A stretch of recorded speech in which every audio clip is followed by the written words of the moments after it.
Ay, come on girls, keep it up. Where you headed? It's straight to the top. Come on girls, keep it up. Always on go, I ain't never gon' stop. Come on girls, keep it up. They can try but it still ain't enough. We run the city and ready to buck. I just make it look easy, they don't make enough. Put it right in their face, ain't no making it up. Yeah, I want the whole check, I ain't taking no cut. They ain't sharing this cake, they ain't making with us. Shit, we keeping it all on them, taking from us. Ay, I just do it like it's nothing. This a challenge, so this how I'm coming. I'm standing for something, ain't going for nothing. Show up to the party to ruin the function. What they wanna do is I already done it. The game that they playing, we already won it. They screaming for us, all we missing is strong. I know they gon' bop if it's me that they pumping. Where you headed? It's straight to the top. Always on go, I ain't never gon' stop. Whoever that's thinking they better, you not. Just like a cheater, we keeping our spot. Playing no game, got my foot on the gas, head straight to the cheddar. I'm chasing this guap.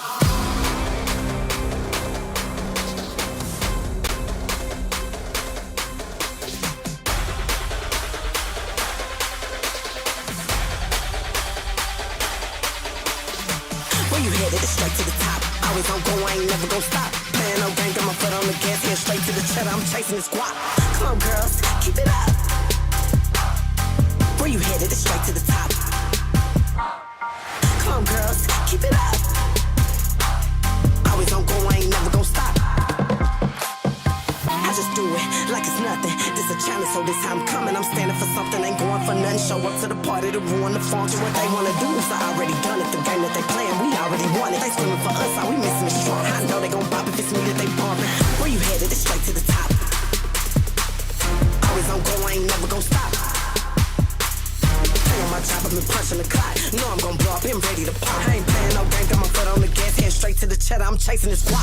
Come on, girls, keep it up. Where you headed? It's straight to the top. Come on, girls, keep it up. Always on go, I ain't never gon' stop.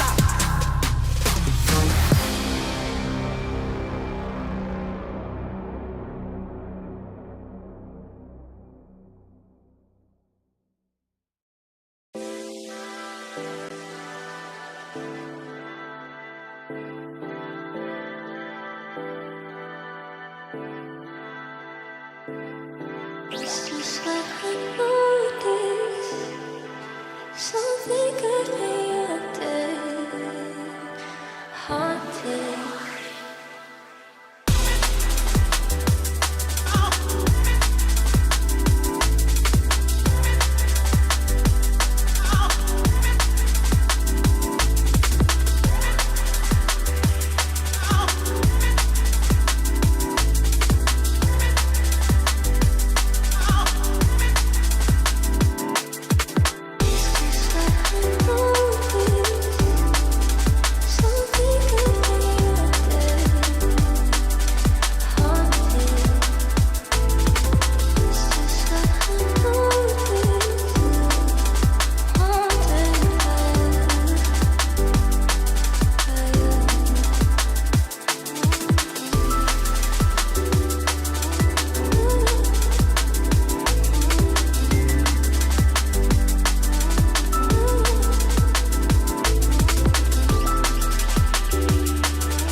no bags. Okay, I step on the field, it's a rap. They cannot keep up with the laps. No way. I put their record in the past, you know it's a fact, confirming the stats. Game time, game time, game time. They about to step on a landmine. Dialed in like a landline. Don't let them talk, I don't pay them on. Walked in with the mindset. Money line, that's a big bet. Top 10, I'm a prospect. Turn a problem to a profit. Top 10, I'm a prospect. Turn a problem to a we on the way. We on the way. We on the way. We on the way. It's game time, yeah. We on the way. Whole team know the mission. Gotta focus all senses. Okay. Gassed up, no omission. Eyes on the vision. Gotta handle business. Okay. 100 yards on a play. Big dubs on the way. Okay. 2 play to be played. Get up out my face. We are not the same.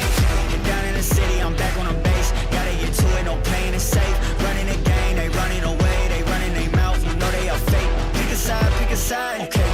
Is you on for the ride? Okay. New kid on the block. Next up. Best up on the rise.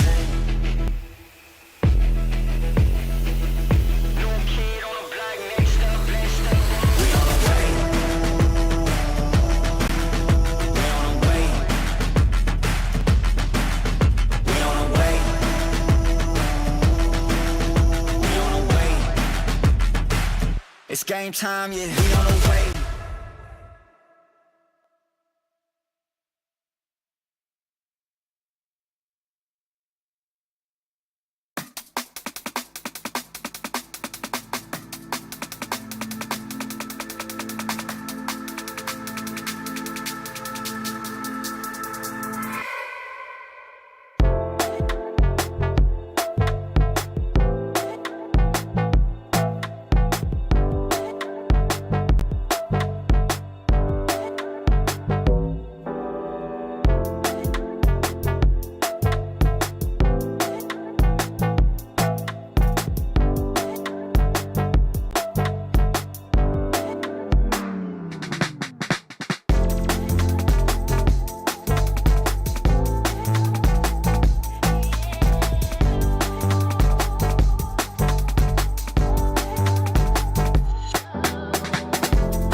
Game changers. We're making history. It means so much to us. The beauty of gaming is it doesn't matter who you are, but as long as I'm good enough, I can go as far as I want. 全世界都会知道我们的厉害。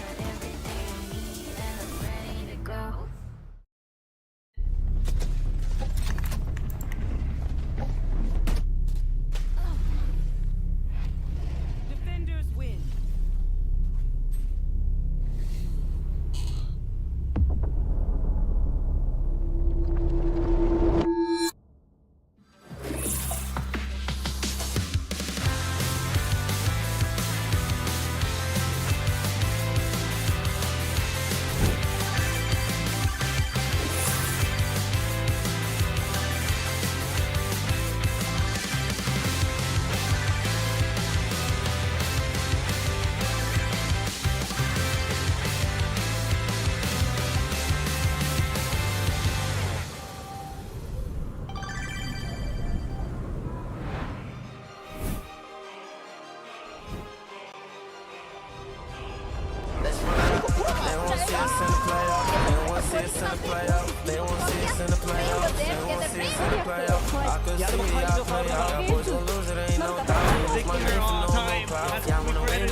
Like 24/7, we get it, we run up a check. I'm in the yours. They call me a go black for the set. These are buses, can't fuck on no that size. I'm too much chef, king of the city. I'm the best of the best. We the best to do it, huh? We the best to do it, baby.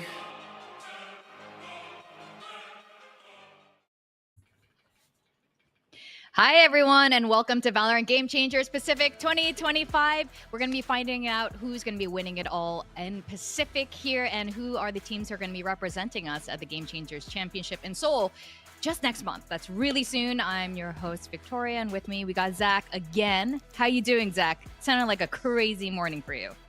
Yeah, it's you know, Asian weather kind of days, so just dealing with the rain and the internet issues. But thankfully we've got that all fixed now. It's on lockdown, and the only issue that I have on my plate that I'm concerned about is that second team, like you mentioned, Vic, who will be joining Zipto in Seoul as our second representative from Pacific.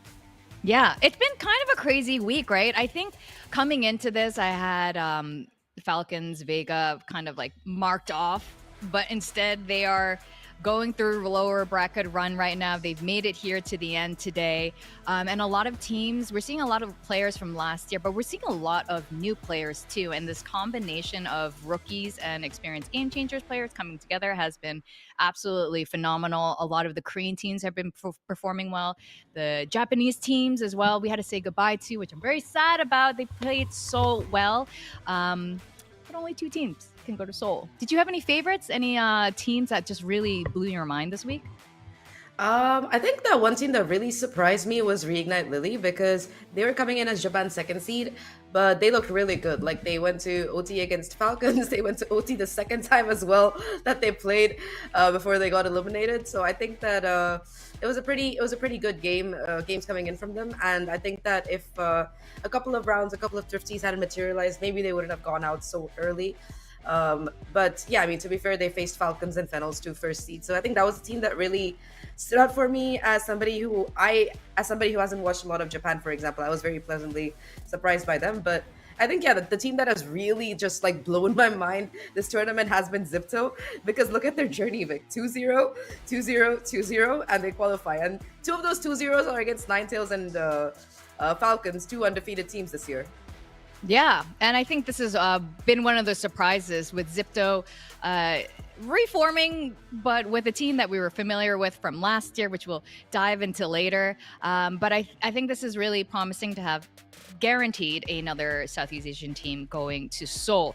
Now, this leads to today's lower finals. We got Ninetales facing against Falcons Vega, like we were just talking about. Ninetales, first of all, I'm sure you guys were talking about it earlier throughout this week. Awesome name, cool logo, and they've been absolutely just looking fantastic throughout this tournament, this Korean team here. And you had a really interesting point. We got 2 really young players in both of these teams, and they've both been performing really well, even though Dana is 16 years old, I believe. Yes, she is, and she's been just absolutely serving both like, you know, the looks in the camera after she gets like a 3K or 4K or something, as well as on the server. She's been exceptional, but I think that there have been a lot of nice players on Ninetales who have been standing out as well. I think that the main thing that really stood out to me was, if you think about it, in 2022, when Mary won the Game Changers Championship, she was 16 years old, and look at that Dana right now. She is also 16 years old, and she's going up against Mary. So it's like it's just a very nice full circle moment to me. Shout out to my friend Zobi, who kind of pointed this out yesterday, but we were just talking about it, and I don't know, it would be so insane, like, to see Dana against Mary, which is what we are seeing today in this lower final. Yeah, we are going to be seeing that. And both teams are actually quite young. I think the oldest player on both teams are only 23 years old, and the rest of them are 20 and younger. And you see Ninetales coming in here, just looking really chill, but they've been a lot of fun to watch. Now, they were on a massive win streak throughout Korea Game Changers and throughout Pacific Game Changers just until yesterday against the new Zipto. But even their run here in Pacific has been quite a deep run. You know, we're here in the lower finals with this team. 100%. Like you said, 21 games of being undefeated until yesterday. This team was just so dominant in their own region last year, and even their opening game. I mean, it was against Asterisk. I think that one map they just dominated, the other map was close.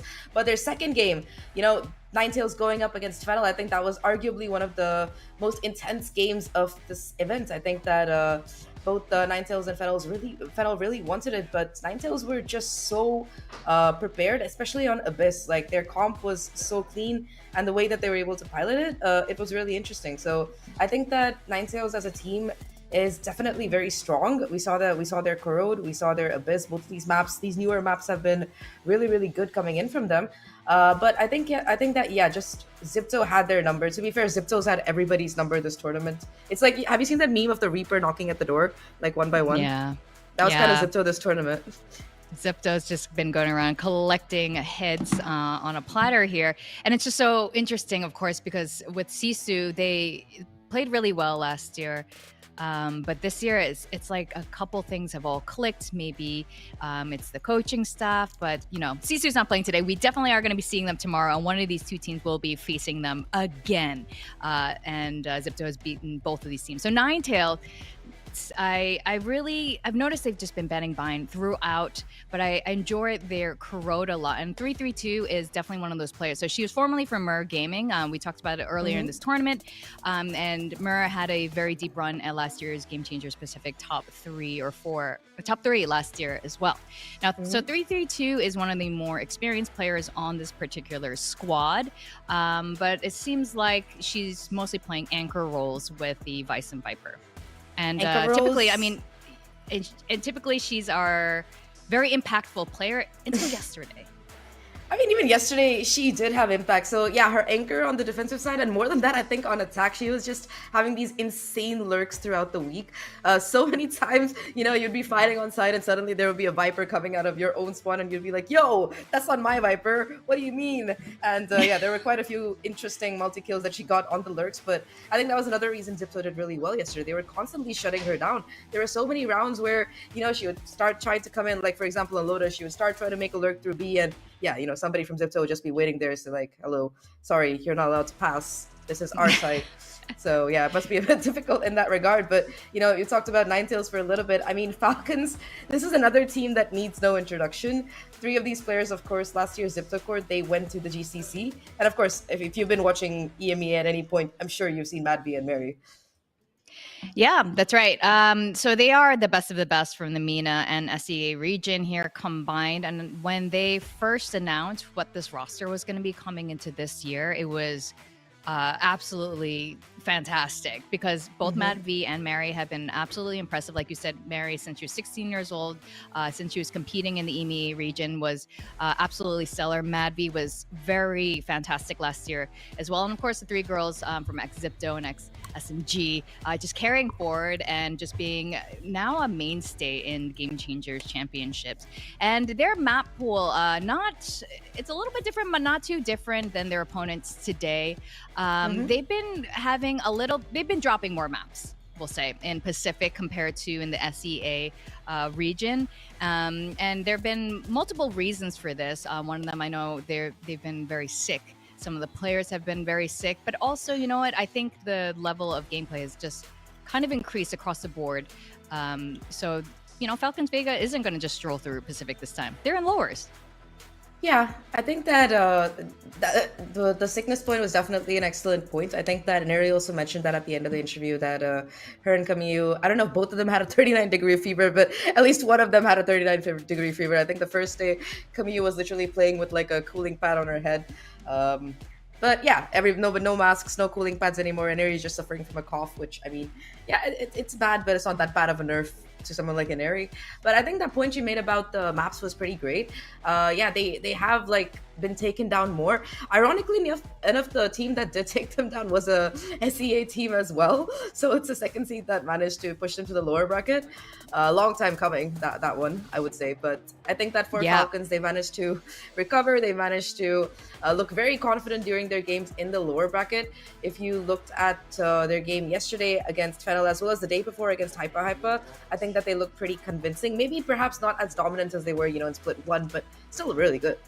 Yeah, definitely. And our key player is going to be Alexi. Now, she was formerly an initiator in IGL for Zipto last year, but seems she's becoming something of a super flex player with a Vice, Sage, Yoru, Raids, Viper, basically everything except the initiator role, which is a huge change from last year. Are you liking 100%. this?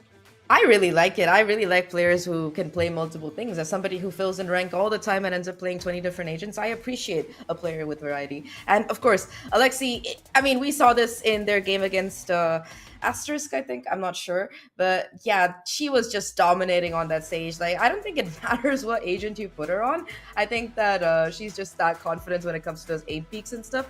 I did really like to get to see Alexi and Neri both playing duelists yesterday. It kind of like took me back to 2022 Game Changers for a second there, or 2023 Game Changers for a second, when they started playing together and they were like double duelisting. Double duelisting, is that like a phrase that we can use for a bit? Yeah, so I don't know. Make it a thing. Yeah, we can make it a thing. Duelisting? Double duelisting. Yeah, double duelisting. Yeah. I like it. Yeah, so anyway, I agree with you. I think that's super cool, actually, to see some of these players who were originally duelists go back onto the duelist role. And you just remember, like, man, those days are pretty phenomenal when these ladies first stepped onto the server. But yeah, head-to-head here, I mean, these are 2 teams fighting for that very last slot to go to Game Changers Championships. And how are you thinking about these 2 matching up, our key players? Yeah, I mean, it's an interesting matchup for sure, because both of them, they're like a flex duelist fill player. Like, yeah, some maps they're playing duelist, some maps they're playing something else for the team. And I think that for 332 in particular, her impact in terms of magnitude tends to be a little bit higher because she is more of that lurk player, more of that more of a supportive role, I would say, in a lot of these maps, except for, the few times that she does pick up a duelist. I think she plays Yoru on some of these maps. So on the other side, you have Alexi, again, like sometimes duelist, sometimes flex, sometimes sage. I think that she plays more with the team. I think that's the biggest differentiation between these two teams as to who is the lurker. I don't think Alexi really lurks. I think Alexi is the kind of person who likes to go in first. So I think that, in terms of stats, sure, 332 has a little bit of a head up. She's been incredible throughout the tournament and being able to save some rounds and get some multi-kills and stuff. But I think that Alexi, there were a couple of overheat moments yesterday when she was on the Yoru, where she couldn't really get traded or she went down early and stuff. I think those are the kind of minor things you want to fix if you're a team like Falcons, because overall your macro and everything is going to be great. You just want to make sure that you don't make the same mistakes that you were doing over the the previous few days. Yeah, definitely not. But one thing's for sure, I think these Yoru players need to enjoy playing Yoru for as long as possible. We heard about the rumors of the nerfs that'll be coming in, and probably on the Odins too. So enjoy all those things while they're still in. And before anything else, we are going to get started really soon and toss it to the stage. But before that, I want to thank our sponsors, because without sponsors, we couldn't be here. So we got Acer Predator, we got to thank Intel, of course, Zowie, Imperial World, TT Racing, and Syndome. And Zowie monitors are just pretty much the best. I've heard pro players actually talk to Riot at after parties saying, like, look, can we just keep those monitors because they're so damn good, and for good reason there. But Zach, what are your predictions for today? I think it's hard to predict today, actually.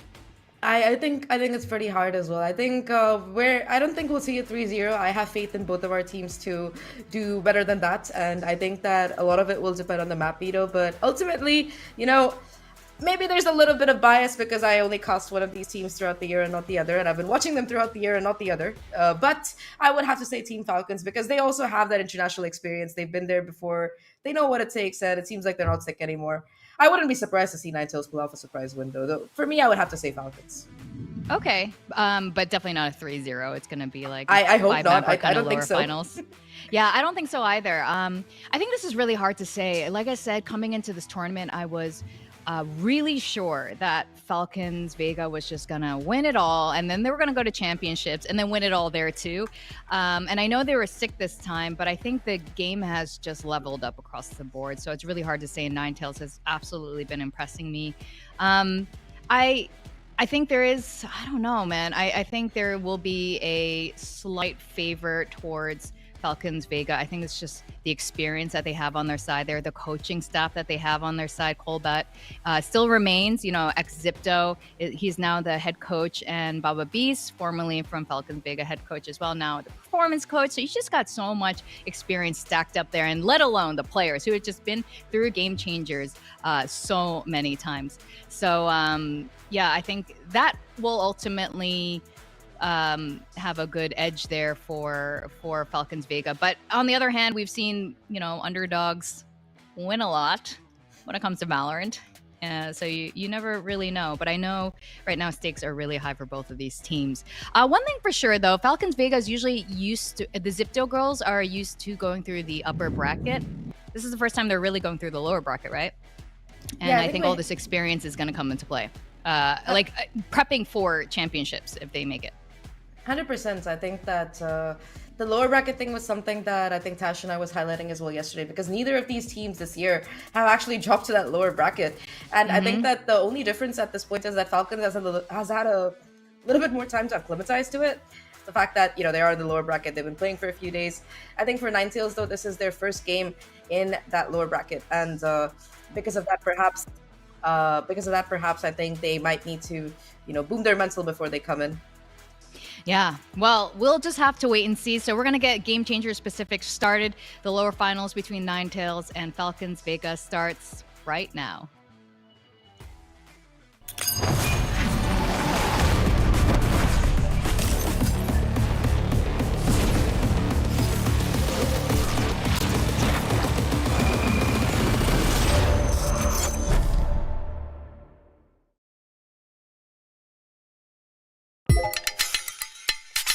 笑顔と元気があふれる、まるでゲームに入った時のよう。すべてのプレーが楽しさ満載、まるで夢のような世界。どの色を選んでもまるでゲームで新しいプレーを生み出すように1秒1秒がエネルギーに満ちている 캔버스에 한 획을 그릴 때마다 게임에서 우리가 길을 뚫는 거랑 똑같이 한 번 한 번의 플레이가 모여서 우리가 같이 만들어가는 승리의 길을 완성하는 거야.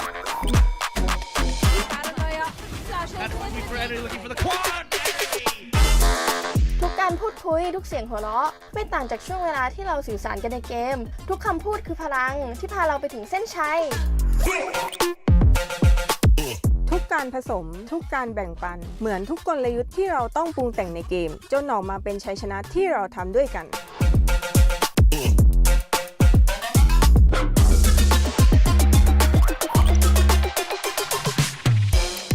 Simple happiness. Just like every smile we share in the game, every match is another conversation we build together.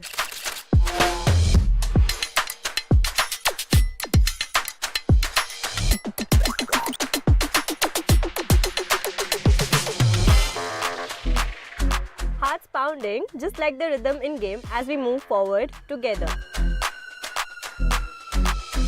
Every step is the energy that connects us in competition.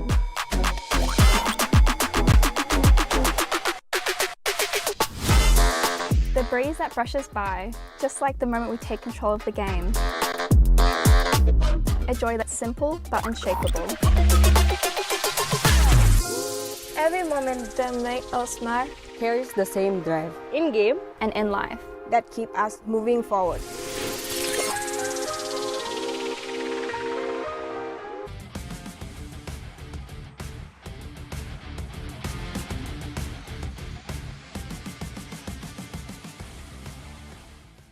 Ninetales.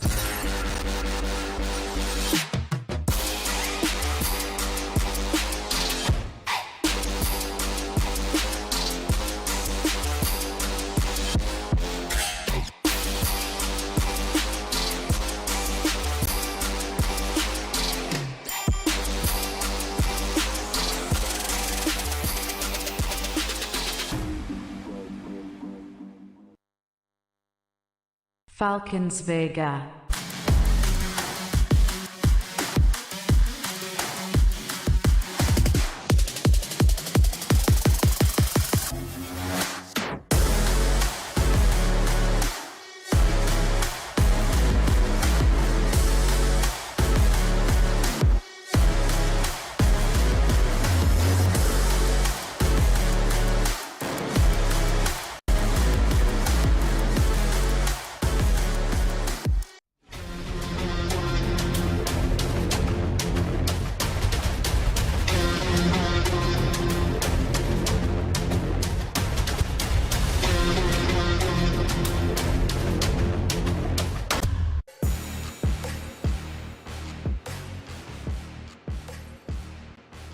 All right, here we go, Valorant Game Changers Pacific. We are in the lower finals. One of these teams will not be going to Game Changers Championship Seoul, and the other will. Now, we just saw the two coaches walk in. As I mentioned, we got Kolbat, formerly from Zipto, now leading this squad together with Baba Beast as their performance coach.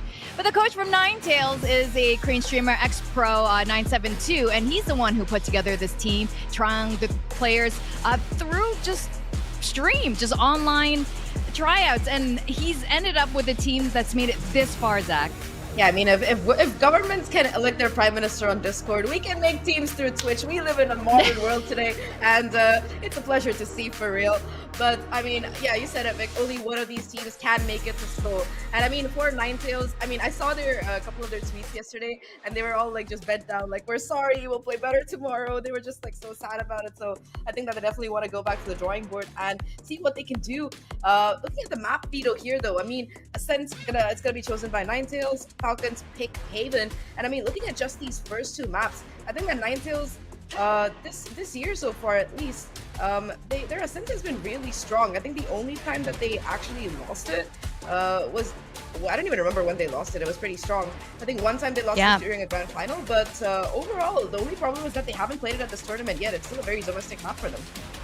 Exactly. So while they've had a fantastic run in Korea Game Changers with Ascent, it hasn't been tested on the LAN servers, especially against this SEA team. So it's going to be really fun to watch both of them start off on Ascent. But I want to look at the last map, Bind.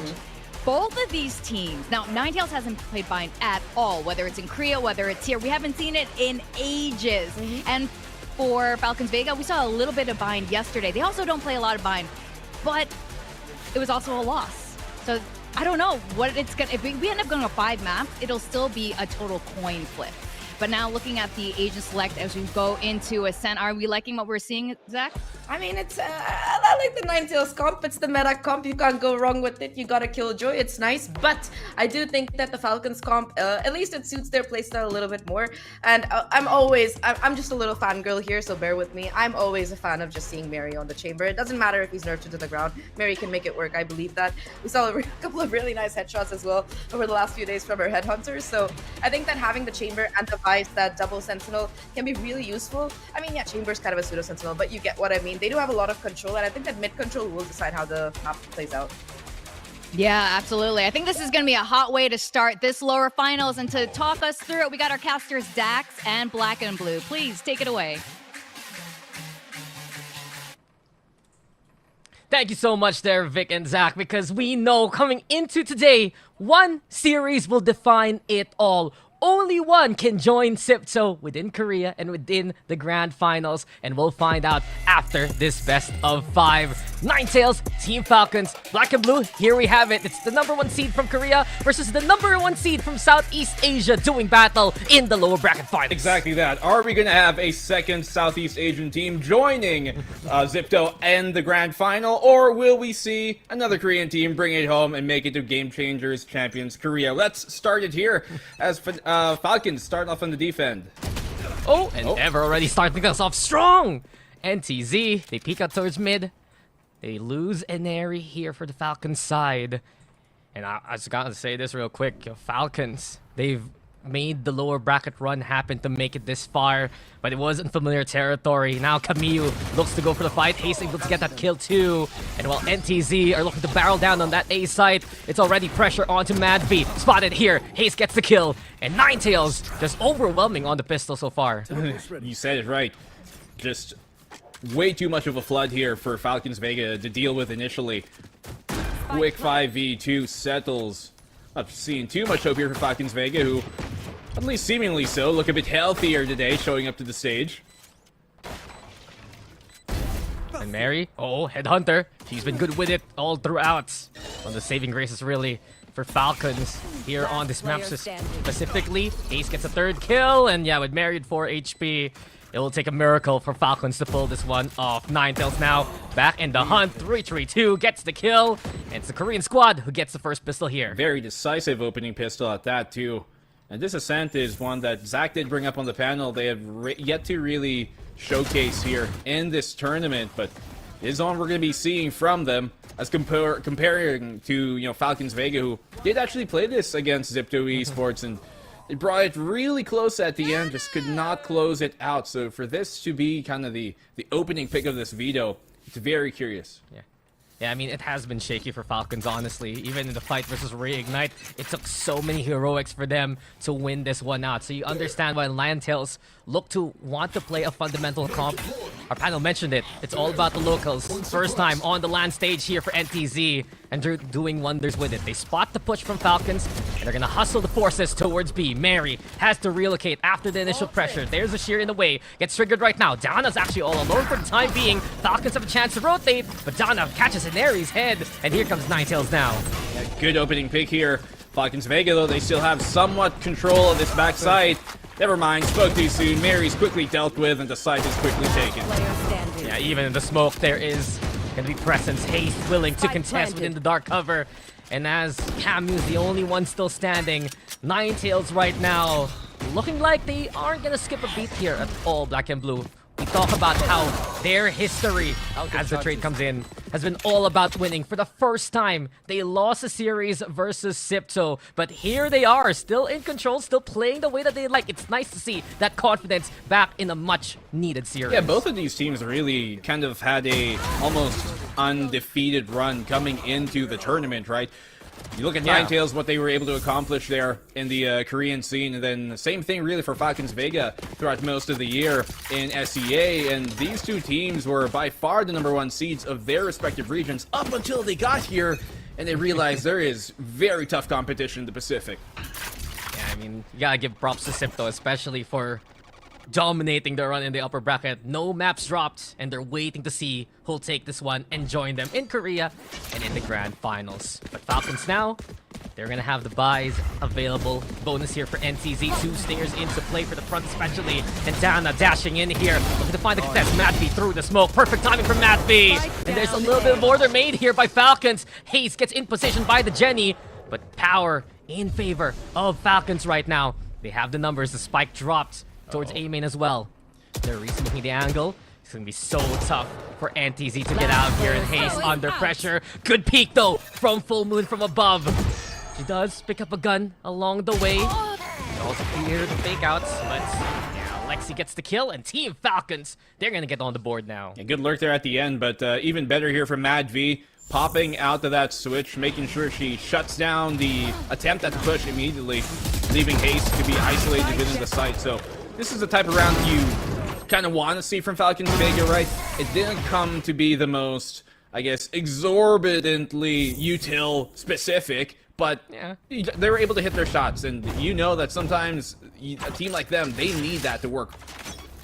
And notice that on one side of the map, they can isolate the player through utility since they have the Vice for Alexi, but whenever the Vice is in the round on the other side, someone has to do it. Someone has to be active. Now Full Moon activated here!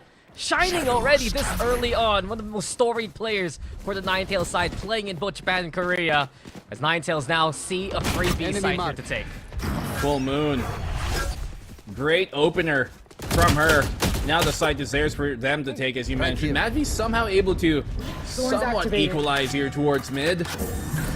Maybe the retake here is what could work out for Falcons Vega to tie up the game, but they're going to be hard-pressed to try and take away this front hole that NTZ have got.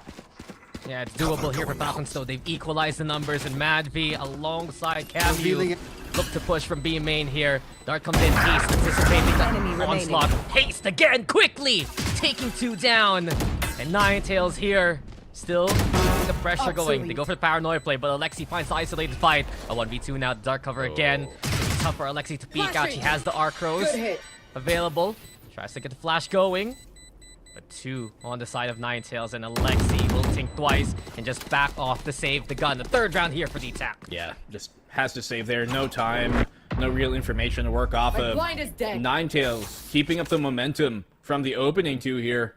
I believe there might be a tech coming inbound. Maybe one of their headphones issues, but lovely stuff here from Full Moon. As you mentioned, very experienced player, and she shines her light bright here at the start of this map, #1.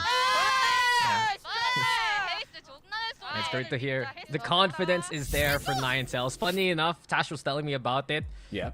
Before the game, where Tash and Zach actually, the 2 players from Ninetales were tweeting like, "I'm sorry" post in a jesting way, where they were kind of kneeling. But you can see already the confidence is there. And I also saw another tweet before we came into the series, just had to auto-translate it, where Dano was kind of like nervous coming into this series, given the stakes, right? Given that this is your last chance to play for your home crowd if you're Ninetales. But so far, there are no jitters from what we see from Ninetales at all.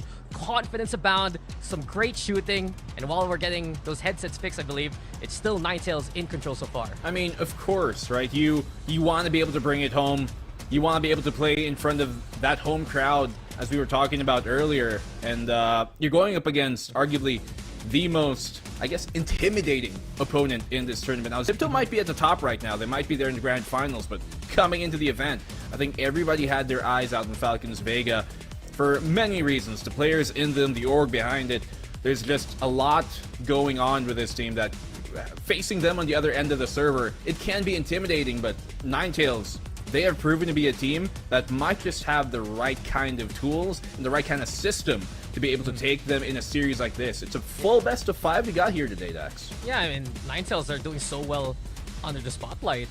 Like, coming into this one, we were able to study them a little bit, but mostly it's the Korean scene that knew about their greatness more and more every single series. The way they continued their win streak in the upper bracket until the upper bracket finals themselves. And them taking down Fennel as well have been huge parts for their reputation here, Black and Blue. And I also want to point out, and correct me if I'm wrong, but I don't think we've had a full Korean team represent their region in GC Championship. I know there have been Korean players within the Japanese teams, and we've seen like 1 or 2 of them over the past few years, but it's just so different. And remember, the base of Ninetales, some of the players that came from Mir were so close to making it to GC Championship 2024, finishing in 3rd and 4th place, just losing out versus Zeta. So this is a big chance for Korea if they can get this done, and right now, it's been a good start so far.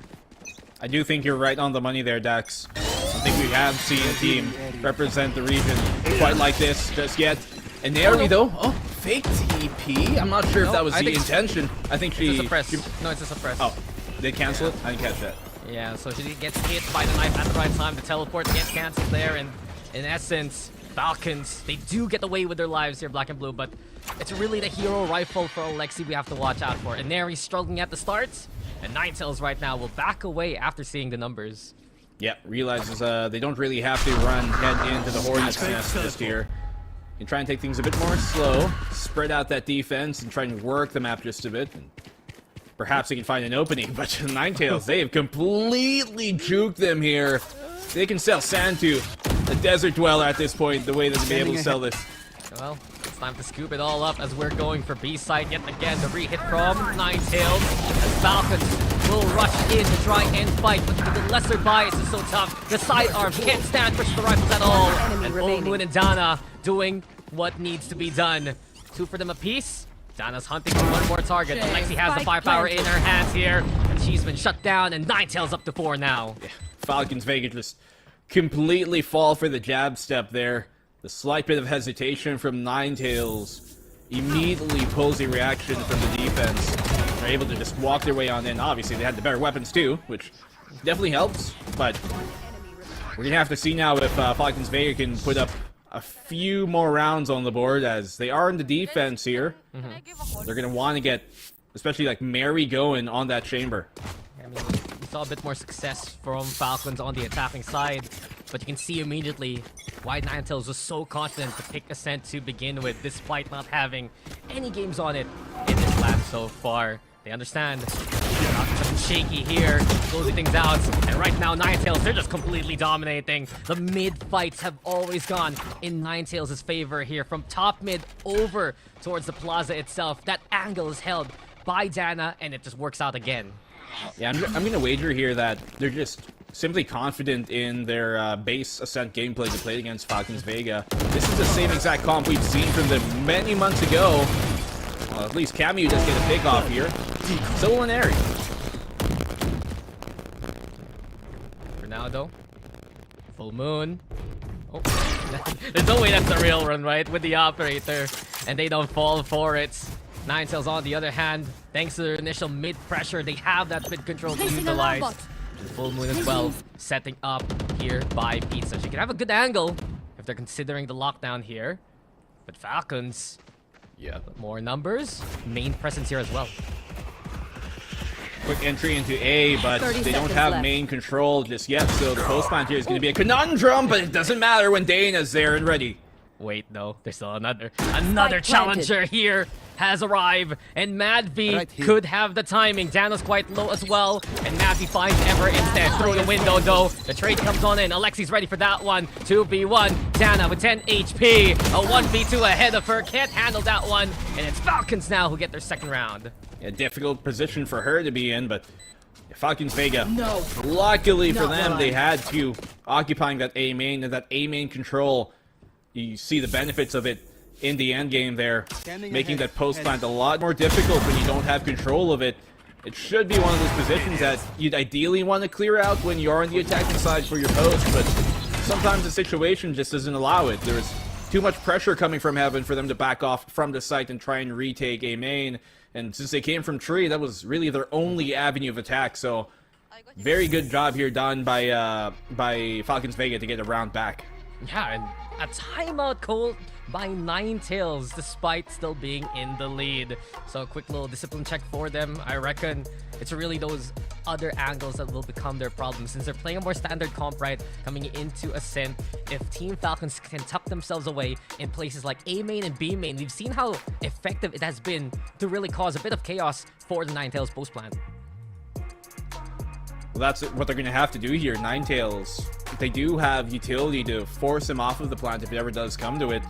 At least fight in that post plant. So for Falcons Vega, the fact that they have this op in their hands, ideally if they can get Mary activated, if they can get Inari activated here on their defense, then perhaps that can light the spark to continue this momentum from this round.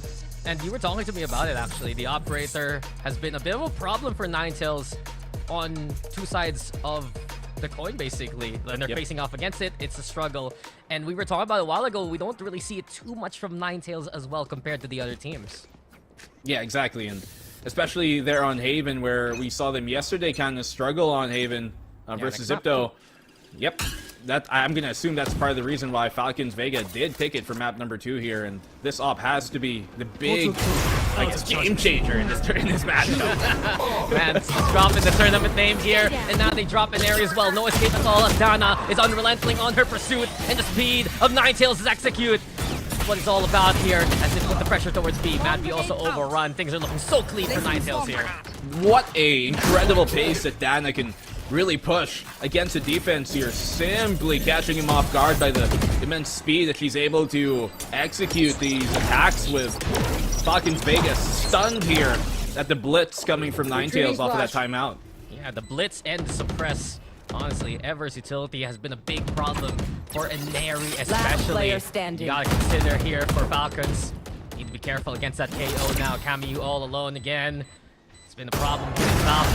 1v5s on Camu. She's doing some damage, but hope's lost as Haste will shut her down, and Ninetales now are up to 5. All right, almost got me to start believing there. Maybe if a third fell her way, yeah, I would have lost my head, but in that case, yeah, off of the timeout, just the pace that they can play, and this suppress coming from Ever has just been a continuous problem, as you mentioned here. And Neri has been feeling the brunt of it. Mary as well, kind of shutting down the chamber play aggressively over and over. And there's a reason why this comp has been kind of the staple for Ascent since really the inception of KO. It's just so good. Yeah, and exactly that you're playing against two teleporters, basically. One beautiful knife from Ever shuts down the two heavy hitters from Falcons on the other side. It's been the case here in the first half. Mid control again established by Ninetales. Get out of my way! They're wary of it. Aldrin right now. Wary. There you have it. Ops are problems here for Ninetales. The Tour de Force is one of them. Beautiful kill from the chamber to begin with. But here up close, it's still the Eco Falcons. We can fish for another kill. That could be huge. But 3-3-2 just sprays on through. Knew exactly where to aim anyway. Trying to find another kill. Both Madvi and herself are quite low. Shock Dart right now trying to pray for the free kill. But yeah, NTZ, they're regrouping here. Yep. Good damage done here, at least by Madvi. Oh, and the timing is splendid here from Madvi. It was bound to happen, right? It was bound to happen after the paranoia a while ago, but because of it, Hunter's Fury still online here from Falcons, and Mad V gets another one. Ever's gone. Looking for a third shot here to find a target. No. But 30 seconds left. They didn't expect this kind of damage from Falcons. So much being done here by the Sova Falcons Vega. The Hunter's Fury finding its mark as well. Full Moon, ill-advised duel, but she felt like she had to take it. And Alexi's just way too sharp to let any real damage be done there. 5-3, and Falcons Vega, thrifty, they're able to convert. Yeah, terrific work from Team Falcons Vega. They started with the shot there from Mary, but you can also see some of the weaknesses they've had on their A hold has been answered. The contest towards 3, they keep an eye out on window especially, which has been an entry point for Ninetales, but what a shot from Madvi. If she didn't stay alive, like even if she didn't hit that shot, it's okay, but the fact that she was alive for so long, to have the Hunter's Fury for the upcoming plant, big moment here for Team Falcons. Oh yeah, and that's what they need to try and minimize. It's part of the reason why this KO could be so effective as well. If they can stop that from happening, would be even better. Mary got a sliver of an angle, but could not connect the shot. B site under siege. And Dana, again, already taking points, taking a big part of B side here. Falcons change it up though. They have a good advantage, sure, but they're also willing to play the retake. Can they expect? There's still a player of Ninetales nearby. 3-3-2 here. You Trying should to find a run. slice of the pie, but Mary gives her a fistful of bullets instead. Lockdown into play, giving some space here for Ninetales. We'll buy them some time and put the pressure here on Falcons Vega to try and speed it up hastily afterwards. Some Kildi as well here to try and slow them down with. But the big one is that they removed the Hunter's Fury early. Yeah, they're pinging though. Ace, side. Mary's getting a lot of intel. Here comes the clear into the smoke, but that was also ready to receive. Now that Steel Guard into play. Alexi also playing containment, but Full Moon are gonna be onto the side and through the lane. She gets the kill. Time running out here for Falcons. They need to hustle onto the objective and fast. Haste though, waiting for the primary to be online. Rifles ready. Here we go with the spray, and Haste gets a big double. And Falcons even defuse. No, Mad V. She'll get consolations with the 3K, but it's a 3-round gap now, courtesy of Ninetales. Huge round there coming from Haste in the back site. And that's where you really see that value from the lockdown being placed early in the post plant. It just burns so much time off of the clock. You take about a third, actually a bit over a fourth or almost a third of the countdown timer away from the defense on the retake. And from then point on, you can just stall and stall until you find it all. And that's what Haste was able to do. The double two as they align. Perfect here from NTZ. And NTZ, incredible work, and now a timeout called by Colbat from the Team Falcons side. And yeah, our panel was mentioning how Colbat has returned to this roster, this similar leadership from last year. But the answer is really for Team Falcons. They're unable to find the adjustment truly, because you can see in that last round, right? They're like, okay, now we respect the KO utility. We can play the retake since we're confident with our guns. But it just blows up in their face, and just so well played by Ninetales there. Yeah, I mean, what could Mad V do there at the end? There's just no time, no way she can stick it without Haste swinging afterwards. So, very difficult situation they were able to put them in. In any case, Team Falcons still in the fight here. Can easily tie things up if they can get 3 in a row, but NTZ momentum's in their favor. We've seen some incredible, almost clutches from Falcons, honestly. Mad V and Alexi really stepping up here, and especially the team captain. 10 kills on the board. Some great multi-kills so far for the past few rounds. Ninetales now back to what has worked from the beginning. Start the default off, especially with a stack towards top mid. And see the conditioning now here, Black and Blue. Falcons, they don't even peek it as much. Yep. I mean, with what weapons you have, you kind of want to be a bit cautious about which fights you take at this point.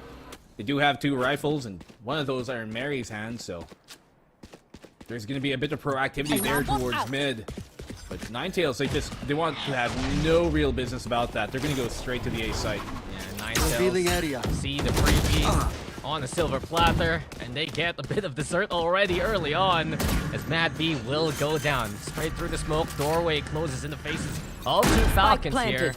And coming into the retake, just some tough angles. Falcons, they're gonna go for potentially flank. They double back instead, given their numbers here. First stage of this retake is to take the heaven position away here for Falcons Vega, but I'm not sure if they're going to be able to do that, knowing that Dana's occupying it.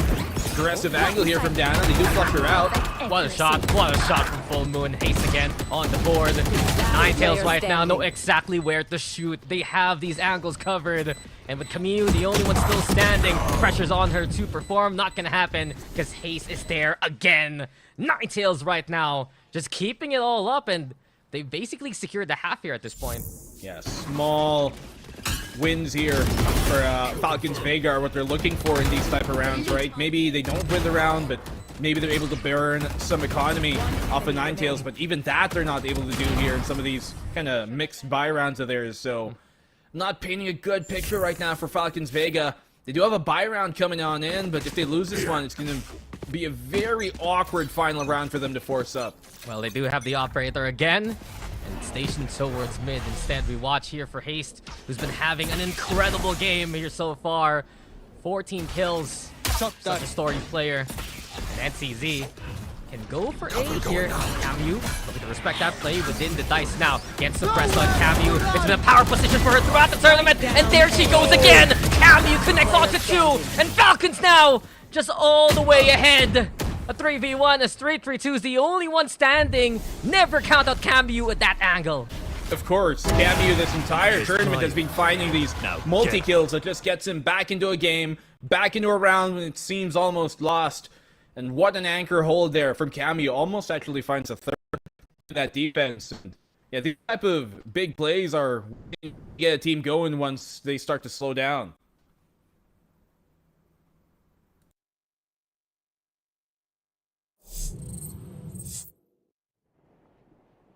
Here, whenever Falcons play on A with Camu around, flood control just all the way in full force. So as of now, I believe a little bit of a tech pause here.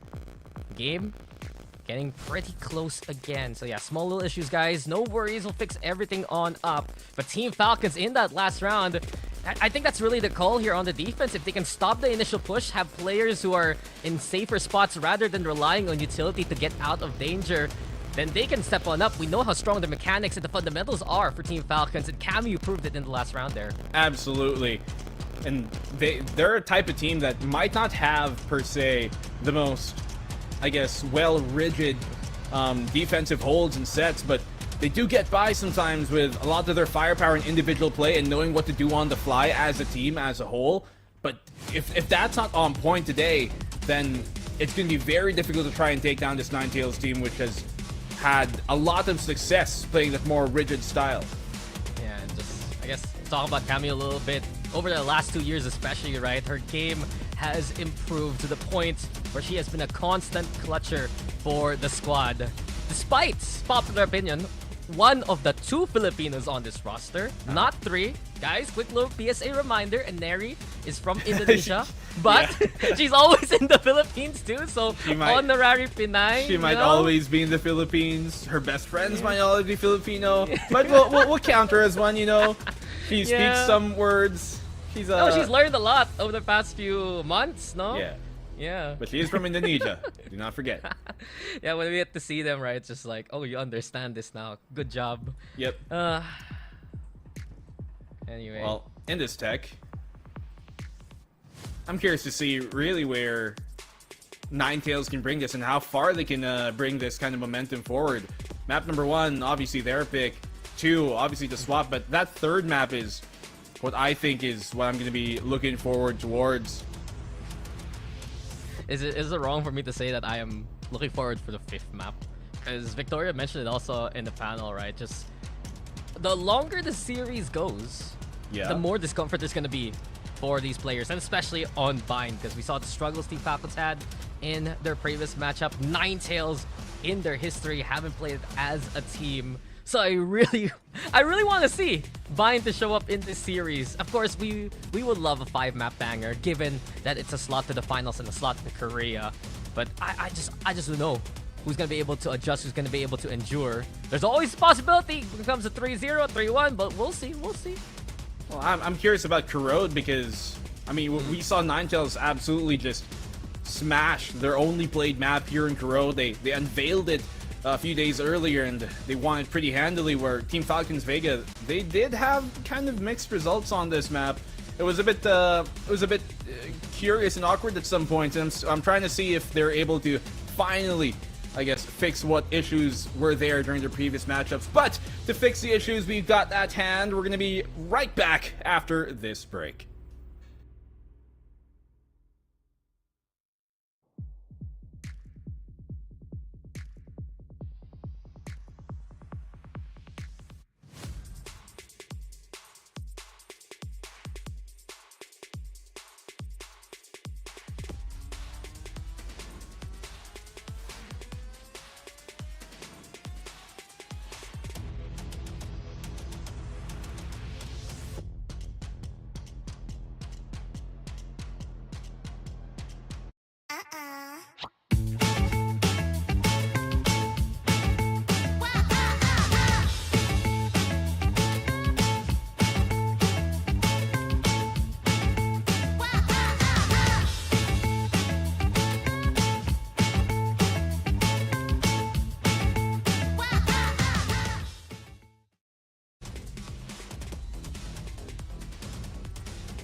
And we are back. Looking like everything's ready to go again. We are in the last round of the first half. Ninetales here with a bit of a lead to work with. But can Falcons still make it 7-5? Got a good round a while ago with Camu. Dana now ready to try yet again. Camu repositioned though over on Heaven this time. Shut down by Ever. Mary instead the one to watch out for. And Mary gets her one, but she'll have to give up the site into a 4v4 retake. Yep, I'd still say that the trade there definitely benefits Ninetales. They lose the smoke now here, Falcons Vega for that retake, and that's gonna be especially difficult with the op. And lots to suppress too. Ace also left on chip for the time being. Gets traded out by Mad V there. Flash comes on in, and Neri still scoped on in, and Neri hits a crucial shot. Falcons now with the numbers here. Both ready in hell. to play from their stage. But a double hold in hell. A crossfire set here by Ninetales. They give it the up for the rifle now. And Falcons, 1, 2, 3, ready to drop down in 3, 2, 1. Here they come. And Neri with a catch on to Ever. And Neri again, online and activated. And Falcons end the half with a 5th round here. Huge there coming from Falcons Vega, and Neri especially to get activated at the end of the half. And that was, it almost kind of works out here for Falcons Vega that they lose Camu on the smokes, because then they can ensure that the op can just train their aim towards that A main. After the pig, obviously they swap on over. Haste here had a good opportunity actually to kind of get a multi-frag, just unfortunately could not secure those kills, but it could have changed the outcome of the round if Haste was able to get more than one. Yeah, I can feel that Team Falcons are getting their confidence back here, and Neri getting her groove as well in that last round. But we know we just came from a break. We'll go for a break, given that it's halftime.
Back 7-5. And Team Falcons, small rally there in the end. Still Ninetales though with the lead here. And Black and Blue, is this enough for Ninetales to take it all? Given that they're on the defense here, Falcons will need to step on them. I mean, it is their map pick, so ideally this is where you're going to see them really lock on in. But, I mean, their opener, very good momentum from that half. Falcons Vega though able to get something going near the end, which is crucial. Yeah, Dana though, happy to fight, and here she comes, gets spotted by Neri, and Neri getting her number here, and Neri gets a second, and the blind comes on in too, and Neri's not done, and Neri will kill them all! And the beautiful blind from Camu to help out Falcons with a convincing pistol to return the favor. Back-to-back triple now for Neri. That's 6 kills in these last 2 rounds. Good find by her, catching the awkward kind of angle here being set up by Dana. When you're closer to the corner there, you're going to get spotted first, and so due to the jiggle, I think she was a bit wider than she expected. Great job here, really dismantling that short side hold. Yeah, she's getting the kills back. She has a very slow start a while ago, getting picked off in the first 3 and 4 rounds earliest. But now Neri activated and ready to go for more kills. It's Falcons on the anti-eco, happy to go for a mid-take. Outlaw also in hand, and Ninetales this time around respecting the angle. But look at this. I thought Ace was gonna stick around the dark cover. We'll give it up. Slower kind of approach here coming from Falcons Vega. That's a good spot. His initial noise was made towards mid, trying to suss out if there's any util here, kind of blocking the way. And a bit further back, I think, than they expect here, Dana. But the opening duel will come through. Spots the leg. Yep. Just a step too far. The blind comes on in as well. Falcons, respecting the initial utility. They also keep an eye out towards B main and sus the crossfire set here by Ninetales. So a great call already by Team Falcons in the mid round. We're not going to deal with that. Let's go towards A. Utilities less, but then again, Ninetales are already rotating that way too here. Great read here. They thought that Ninetales might have been entrenched deeply in the B, but left. they're very fluid here in their defense to be able to react to this against Falcons Vega. And you'd love to see it from our team captain. Going for these kind of calls. Mary, though, in position, and what a shot, Mary! Wow!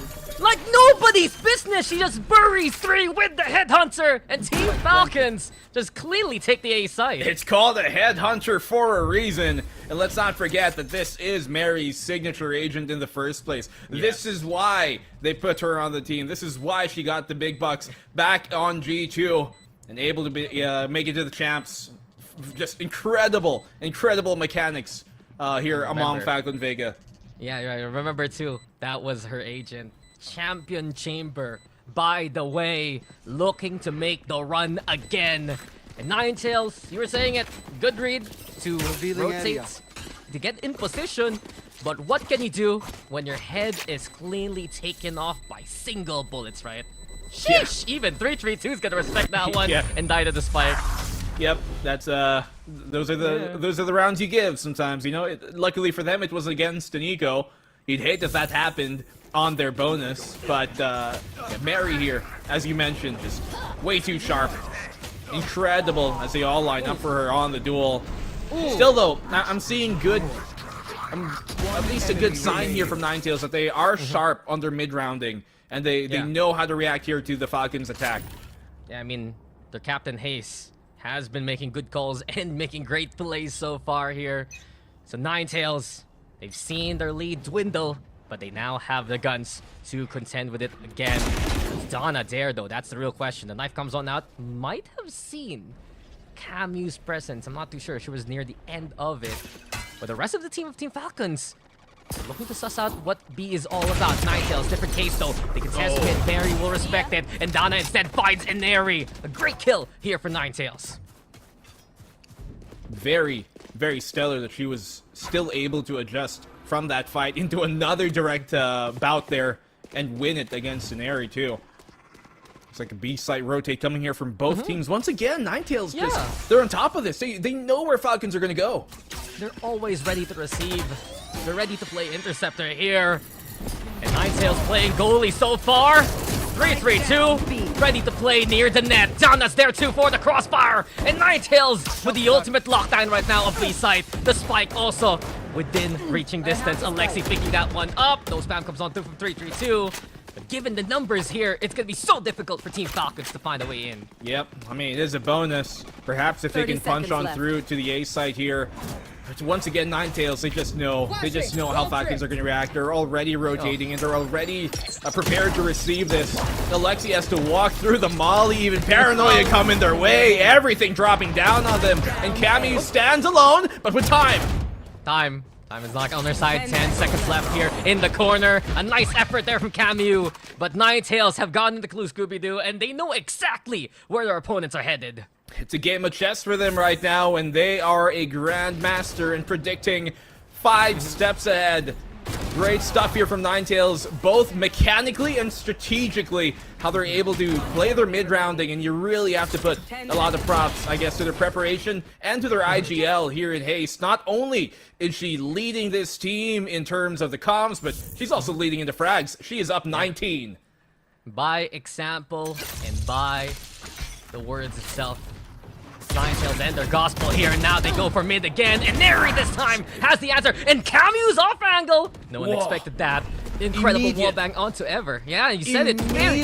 Immediate response here from Falcons Vega. Neither side are giving up any real ground. They burned the shear there. Lots of pressure here on short.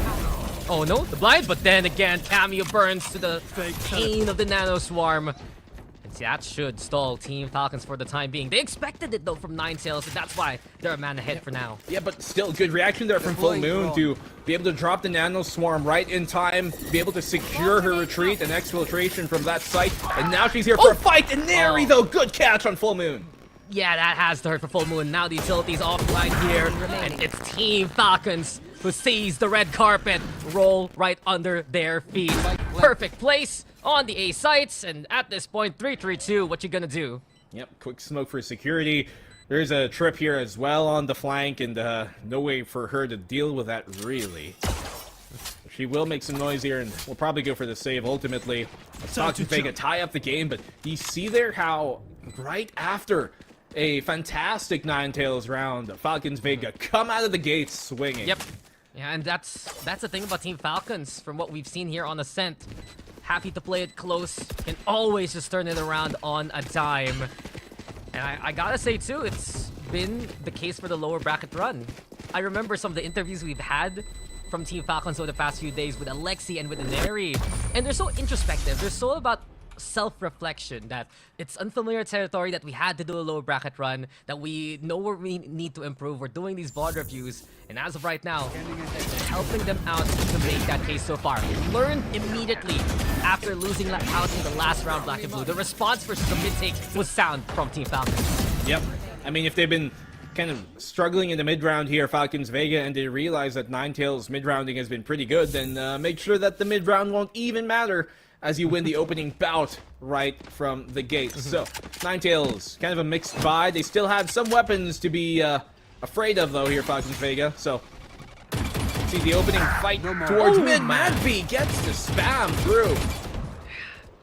They just know where to hit the shots. Both Ninetales and Falcons, but this is gonna hurt Ninetales in the long run. No spokes now into play. Neri, though, that's the real one. Cameo gets the thread going. She tries to go for a flick again, but there's too many members of Ninetales on the opposite end. And Alexi as well sees the Sova coming. So this is Falcons now giving up the beep pursuit. They want to go for the A rotation. Yeah, overexposes herself there. I don't think she realized how forward Dana could be in that case. Luckily now for Falcons Vega, one of the few moments that Ninetales aren't ready to receive one of their pushes. They should be able to get this plant down quick and easy. It's a post plant here that remains to be seen. No Hunter's Fury for them, so I'm going to wager that they're going to want to push most of their effort here through that short position. I mean, they're putting two players in hell here for Team Falcons. Alexi as well. Look at the utility. She's set one up for the sights. The Sentinel now online in the post plant. She had those Razor Vines in her inventory for quite a while. And Ninetales here. They sent out the Owl Drone. 1-2 players now coming in from heaven. Nice shot from Mary though. Another target perhaps. Gets the damage. Dana had full armor, still alive to fight, but barely. 3-3-2 in position. Madv returns the favor onto the Jet here. And 3-3-2. No time. Just running out of time. Look for the kill onto Mary, perhaps. No real chance anymore. And Team Falcons turning it around as they're gonna take the lead. What, 17 rounds later? We finally see Falcons Vega adjusting here properly into the game. They get the opening picks. Once again, it's the mid-rounding here that Ninetales really benefit from. Able to equalize after, what, maybe 30 seconds into the round. Ultimately, it's Falcons Vega who close things out. And I do like that Falcons Vega starts a lot of their attacking rounds ready to receive a fight immediately. They're so active from the get-go. And you can see the difference here over the past few days. I mean, one factor we always have to talk about are the health of the players. Both teams have had those struggles throughout the week. It's a lot more noticeable, though, for Team Falcons, like, day by day. I think the biggest example has been Neri, where you can see so much more life in their eyes, getting those MVP performances over the past few days. On the other hand, I've also heard a few things from Ninetales as well. But, yeah, Team Falcons right now, they're ready to fight. And I do hope that they're at their 100% here, because it's such a tough opponent on the other side. It took them this long and this much of a struggle to take the lead in the first place. And Falcons Vega, for sure, lots of people knew that there would be challenges in this tournament, but for an earlier lower bracket run from them, I think it put everybody on notice that there is some real competition here in Pacific this year. Falcons Vega, they've got the ults now to try and make another round strung together. Big ones that they can really combine. Yeah. Dimensional Drift plus the Hunter's Fury. That's been in the playbook for the past year here. The Blade Storm gonna be the call from Ninetales. Dana, she's gonna hoof it immediately. Wants to find Mary. Dana, does she go for the push even more so? Never mind. Doesn't want to contest. Sniper there on the other side. Here we have Falcons though, going for B. They go set up the blind. TP of him for Cameo as well, but it's looking to be pretty clear for Falcons so far. Watch the flank, and Dana gets the head of Mary there. Yeah, she expected maybe just half armor coming from Ninetales here due to the outlaw, but nope. Dana luckily ready for that fight, had the blades, and now they get the pick. Yeah, she was the only player with full armor, and now she's in full impact mode. Dana destroying them all here. The 3K so far, finally shut up by Madby. Cameo also in a perfect position, but Dana has done the work, and Ninetales will finish it up. Signed and sent. Ninetales is not even a thrifty at this point, because they are gonna tie it up here. Crazy play coming from Dana. Here on the Thrifty round as well, just puts Ninetales on her back. Tells him to watch us, watch her, witness her, and what she can do. And 3 blades, one of those as well with low HP. Yeah. Incredible stuff here from Dana. Actually, the 2 after at low HP, and just still immediate shutdown here, Falcons Vega. Incredible, incredible mechanical play. Truly the prodigy of Korea right now, of Ninetales, just destroys them all. And Dana has been one of the standouts here in this tournament. Incredible work as she finds the fights. And as you said, right, she was the only one with full armor. So the perfect contender against Mary. Now then, we see it again. Madby is just magical in these smoke spams, and she knows exactly where her opponents are playing. Yeah, once again, and she finds haste at that too. Now, not only will the potential stall here of Ninetales take effect because they lose their smokes, but if it ever does come down to a post ban, the retake is going to struggle as well to isolate those fights. So they have to make sure here that they get value off of their defensive hold from the get-go. We go for the dragon here, and Neri into the Hunter's Fury from her captain. Trying to go for the pings. Now, and Neri will use it for cover. Peekaboo, and Neri sees you 3-3-2, trying to go for the hold, but Cammy is there to get the trade going, and Falcons yet again onto the A site. Yeah, great follow-up here coming from the rest of Falcons Vega. Plant will go down as the spike is placed. They do have a lockdown here from Ninetales, but I wouldn't wager they're going to use that unless they get an early pick. And it's even tougher because they have the operator for the retake. Falcons, they're ready for the firing squad, but Full Moon actually sniping the kill onto Alexi. There's the return, there's the pick, and with it, we go to the save. So Ninetales hoping to keep that operator for the next round because Team Falcons, they just have these fast executes after these single picks. You know, we thought that here, maybe on the defensive side, the favored side in a sense, you're going to see a lot more, I guess, success coming from Ninetales, especially even though their first half was already pretty good, but Falcons Vega, they're the ones who have turned it up on the attack. And it's actually their defense that statistically is usually a bit more beneficial here on Ascent, but not this time, and fortunately for them, their attack is looking pretty good. Yeah, I mean, yeah, in their history, interesting enough, in this tournament, they're slightly attacking favored in a very small sample size. Take that as you will, but you can see how Falcons takes the space after they get the first pick.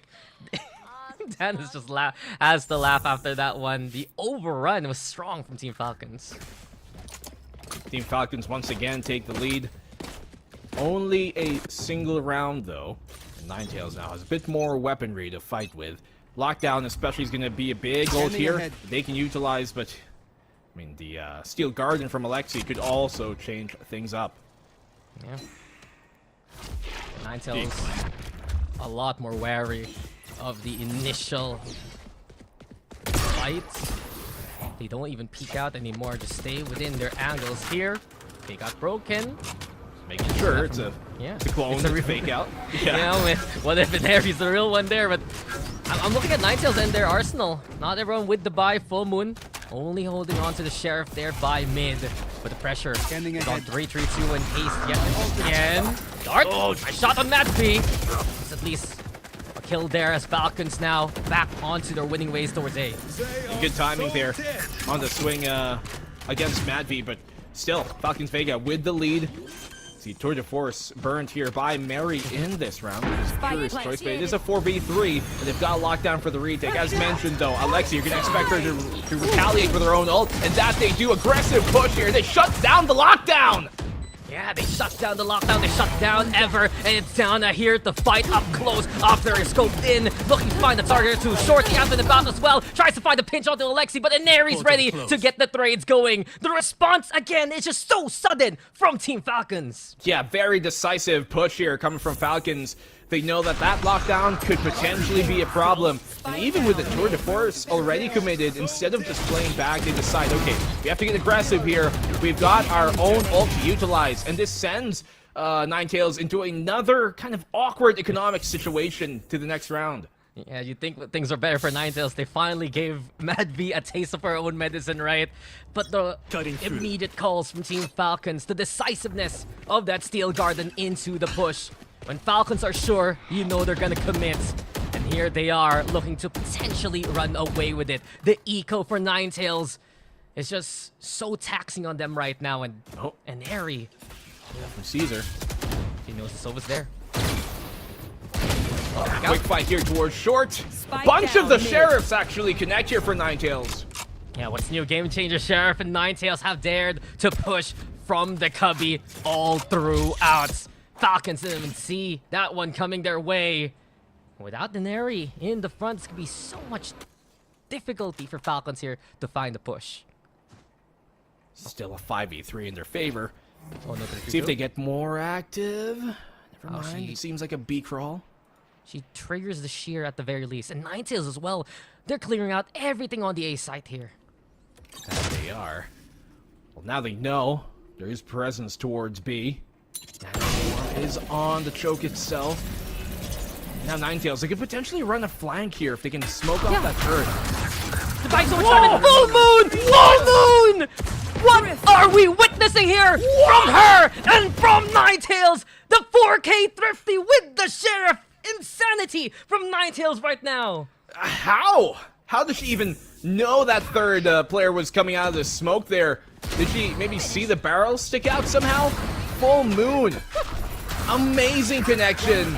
No, she doesn't even see anything. Yeah. It's a blind kind of just game sense based reaction from her. And heads are all she finds. I don't know, man. Today on this map, smokes, they don't do anything. We've seen players on both sides just spam through and hit some of the nuttiest headshots we've seen so far. One taps at that, but Ninetales now. Momentum back in their favor here. It's Falcons back on an eco on the other side here. Wow. I'm still shocked. Shell shocked from that previous round, but Falcons Vega, they're the ones put into having to equip themselves with Sheriffs this time. An A push here, but Ninetales, they seem ready for this. Somehow Ever gets a pick here on mid. Another smoke spam? Or rather an A, yeah, you're right. Yeah, another smoke spam, and it's either Madby who gets the kill or gets killed that way. It's something. And there you have it. Dana again. Another and another. It's looking clear on the anti-eco for Ninetales. Yep, they're feeling it right now. One enemy remaining. So sharp, mechanically. Just every shot pinpoint accurate here for Ninetales. We have a whole can of spam this game, Dax. A whole can of spam. What flavor? What flavor at this point? I gotta ask you. The regular one. Yeah, spam wasabi, I don't know. Yeah, perhaps. Pepper. I love Mizubi. Oh, Cameo will put a bit of her own dent into the Sheriff mark for today, but it is Ninetales tying up the game. Yeah, there hasn't been a game for Team Falcons on Scent that hasn't been this close. Like, every single game they're guaranteed to get 11 points. But Ninetales, they have tied it up, and they're also 2 away from taking their own map. Big confidence abound here for Ninetales right now. Job's not done though, and this could be the biggest swing of them all. The round where both teams have the buys here, and the operator now for Dana. Well, we will be going to the final round of regulation, but as mentioned at Dana, getting aggressive here with the op. And something we've talked about that. You don't see it too often from Ninetales. could be a treat here. Talking about Neri as well towards top mid. Trying to find the angles. There is that sheer, though, keeping them at bay from aggressing forward. Enemy tag. Even more information gathered from guys. Oh, and Haste burning the paranoia. Potentially expecting the push out from Falcons from the Cubby side. Right here. That's actually pretty good here for Falcons. Now that being short is a lot more possible for them to push. Well, they go for the dimensional drift here. And Neri again, looking for all the intel in the world. Marks 2, even a third towards the A side. Matt be the one playing the entry, and Matt B! Brilliance again from the captain! The Team Falcons now back to their winning ways and back to A. Well, they've certainly made her angry. Mad V here, running the show all the way into the A site. Ninetales, if they don't get this, it will be match point in Falcons' favor. They already suss out where Full Moon could be approaching from, so there will be a double hold here. Yeah. Oh, with the bait from Mary. Cammy's holding close. Mary's the one to get the trade going. Imagine though. It was possible. It was possible, but here and now, the reality is here, Black and Blue. Falcons on map point against Ninetales and their map pick. This could be huge for Team Falcons. Yep. Well, luckily they still have economy to buy up for the final round here of this regulation. But overtime already looming on map number 1 of our best of 5. It could be overtime, it could be a 13-11, but either way, A has been a strength here for Team Falcons, and honestly, a glaring weakness for Ninetales and their defense here. Yep, they just, try and avoid that Sentinel as much as possible. Focus all their efforts into trying to bait out the utility from the Ninetales attacking side on A. Like, as we mentioned earlier, when Haste burnt that paranoia early, that just was the go signal for FLC that they can commit. Yeah, those small things noted by Team Falcons, leading into big repercussions. Line up now towards Cubby, trying to get the scan. A TP also from Cammy to the other side. Dano will respect it after the flash. But this noise made here by Falcons, the rest of the team going for B, but NTZ, they're not falling for it. The suppress as well, catching out the Lexi. Yeah, good knife there. And now they have to know it's going to be likely a B commit, at least initially. Up here will not find the angle. She doesn't let the shot ring either, so I'm not sure if they're aware. Yeah, utility from Team Falcons as well to keep them alive for the time being. There's the real one, and Neri spotted by Hayes, but Hayes the one who's low HP. The chase is on for Hayes. Paranoia is good as well. They're blinded now, but they do hit the shot. Cameo gets the kill. Hunter's Fury into play. Dark's gonna be there too as Madby's gonna be going for the Hunter's Fury. It's Falcons now with the overrun onto B side. Dana even tagged. They know exactly where the defense at. She did such a good job of trying to stall them there, but just could not get her gun up in time. And Falcons Vega overrunning here. The flood way too deep. Cameo with a triple to end the game. And that's Falcons Vega for the opening map. Yeah, on the attack, you can see the confidence for Team Falcons. Whenever they see a door open, they're gonna step through as 5. Team Falcons off to a good start here, taking down Ninetales, but we already saw how close these two teams can be and have been throughout the tournament. In a score like 13-11, I'm expecting even closer matches moving forward. Yeah, it really was Ninetales, starting this map off out of the gates, just swinging and hitting all their shots, hitting their haymakers. They did put some real concern into Falcons Vega during the opening half, but Falcons, at the end of that half, really, when Neri got that triple to bring it 7-5 into halftime, that's when you saw Falcons Vega use that spark to lead the way and find their way back into this game and take map number 1. Yeah, and Neri getting activated in the mid game into that second round, right? But this has been Team Falcons. I want to say Madvy's performance is the one to watch out for, right?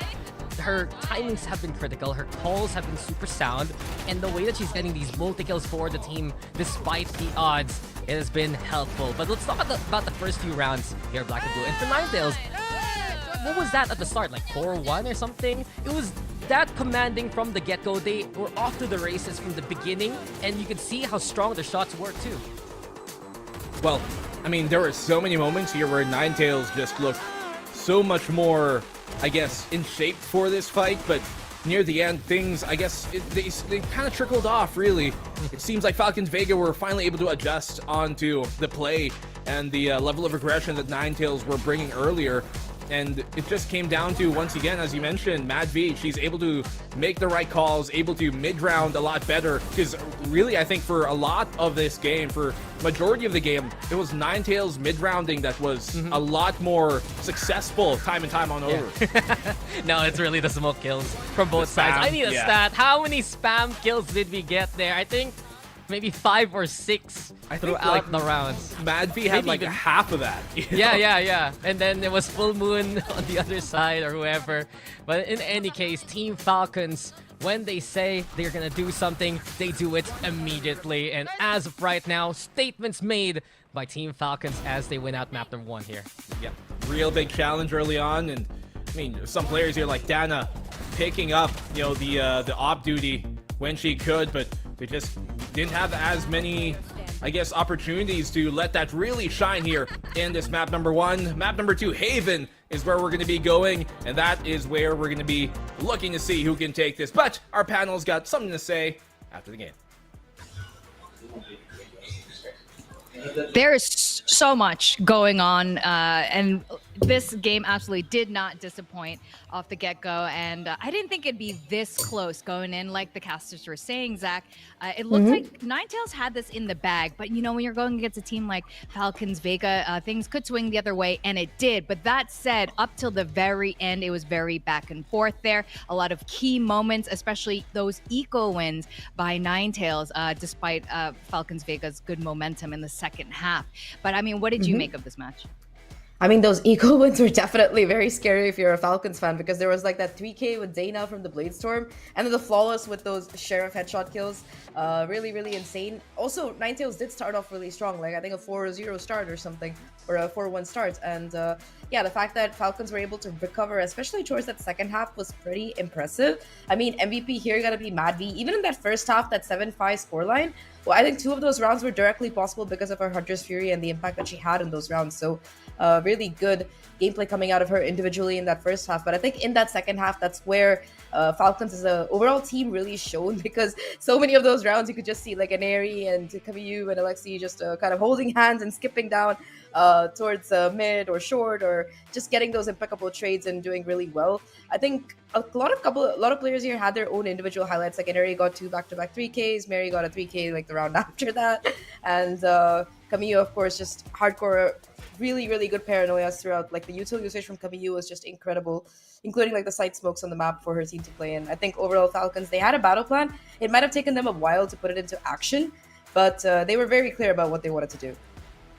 Oh, yeah. I think when we were looking at this, and you even remarked about it briefly with Mary on the chamber, this comp is something that I don't think it always works. I think we've seen it on, you know, on the champion stage or the tier 1 stages, but I don't think it's something that always works. But this team definitely made it work here. Mad V, like you mentioned, is our MVP, but I think in the end, the team had a lot of heroics to help snowball into that second half on a really good momentum there. But on the other side, I do have to shout out for Dana too. She was fantastic, especially with her multi-kills. I think there were so many multi-kills all around. They're going to have so many highlight clips for days to come.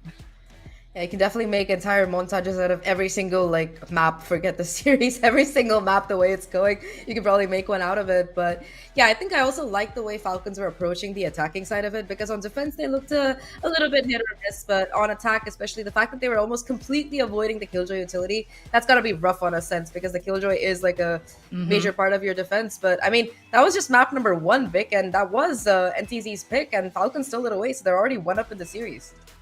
Yeah, exactly. So I think this is going to be a really exciting 5-mapper. Like you said, I don't think it's just going to be a 3-0 kind of day by any means. I got a watch party going on behind me right now. And ladies and gentlemen, we're going to go on a very quick break. And when we come back, we're going to go into the second map, which is going to be Falcons Vega's pick of Haven. So guys, don't go too far away.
Hey, come on, girls, keep it up. Where you headed? It's straight to the top. Come on, girls, keep it up. Welcome back to Valorant Game Changers Pacific Lower Finals. We are going through the best of 5 series today between Ninetales from Korea, and of course we got Falcons, Vega, and Victoria, joined by Zach. We're going to be going into map 2 of Haven. Now, map 1 of Ascent, really fun to watch. It became really close there. Haven, though, Zach, I'm not feeling too confident for Ninetales going into this. 100% agree with you, Vic. I mean, if you've been watching the past few days of the tournament, you've probably seen it yourself, but if you haven't and you're here for the wonderful weekend, let me recap it for you. Ninetales have played this map 2 times so far, against Fennel once and against Zipto once. Against Fennel, I think it was a 13-7 or 13-8, and against Zipto, it was a 13-3. They got, pardon my French, but they got bodied there. So this map has been very difficult for them historically. And on the other hand, Falcons are on like a 7-time win streak. The only time they played at this event was against Hypa. And again, they won it pretty convincingly. So this is one of Falcons' stronger maps. They haven't lost it in a few months. They looked very confident piloting it yesterday. And I think that for Ninetales, this is an area where they've shown weakness before. And they, you know, from the first time they played it to the second time, they weren't really able to plug up a lot of those holes, for example, especially I think on their attacking side. They really, because of the team comp that they run, having only that single initiator in the Sova historically, and not having, you know, the Breach or somebody else additionally to play post plant, they have just really kind of struggled to hold on to the sites, even if they get the spike down.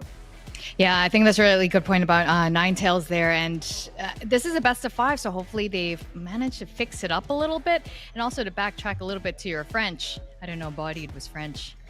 I mean, we can go into the etymology later. But yeah.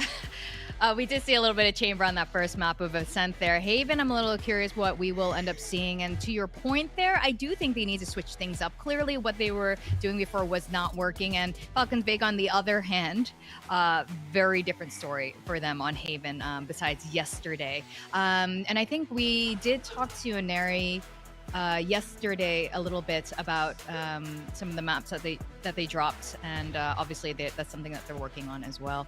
I'm hoping we're going to get something as close and as exciting as we did on Ascent there, but as we go through this, I don't want a 3-0. No one wants a 3-0 in lower finals. This is like everything right now. If you make it through, you are going to championships happening right in Seoul. This is the only Korean team representative remaining in this tournament right now. So the question is Ninetales going to be it? Or are we going to get 2 Southeast Asian teams going over to Korea? And let's go see that Asian camp. And if you're going to take some of your advice there, switch things up a little bit, because they definitely have a lot of strengths here. They have been completely undefeated until yesterday's match. Yeah, it seems like Ninetales aren't really going to be switching anything around, the same comp that they played the last 2 times, but, you know, they could have, I can see Mary, like, laughing. I don't know if that's something internal or, you know, just confidence filing, but I think that for NTZ, this comp, maybe they've gone through their mods, they've been able to kind of fix some of the mistakes that they played, and I mean, it's kind of hard to change comps last minute, right before, you know, after everything you practice, come up with new strats in the middle of when you're already like playing so many games. But on the other hand, Falcons, 7 wins in a row on Haven. Vic, let's see if they can make it an 8th here. Yeah, we're going to have to wait and see. And I'm also curious about the predictions from our casters as we send it back over to Dax in Black and Blue. Thank you there, Vic and Zach. And exactly that, right? It's looking more likely in favor of Team Falcons based on the stats. But we've seen some good plays as well with that stage. Some wall plays towards A Heaven. Suddenly someone's playing up top.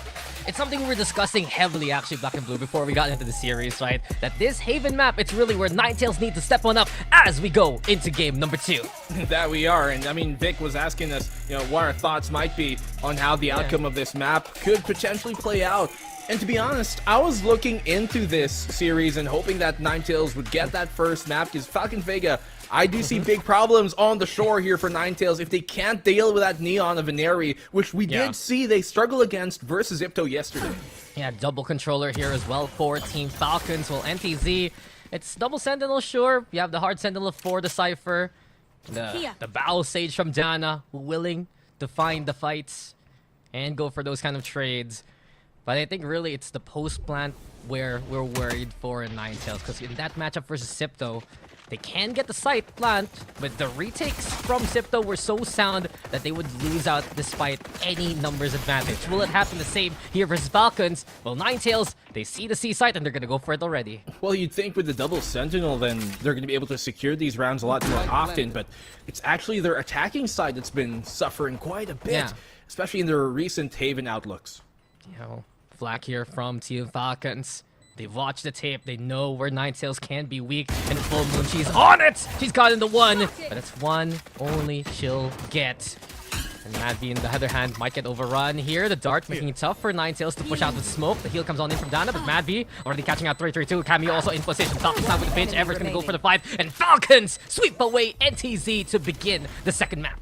More shades of what we were kind of worried about here, I think, Dax, from Ninetales. Their post plant has been taking a big hit in a lot of the rounds that we have seen from them.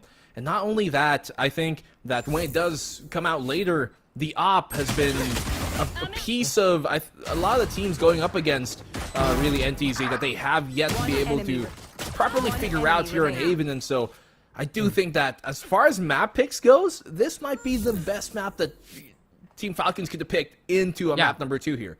I completely agree with you. This is just where Falcons could potentially dominate in the series. And this is where we throw it on the Ninetales court. Glaring questions that need to be answered. Weaknesses we spotted within that matchup versus Sipto. And Airy, the gate crash will back on away from that one. NTZ looking to put pressure towards short, but with the pistols, it's very difficult for them to find any leeway here.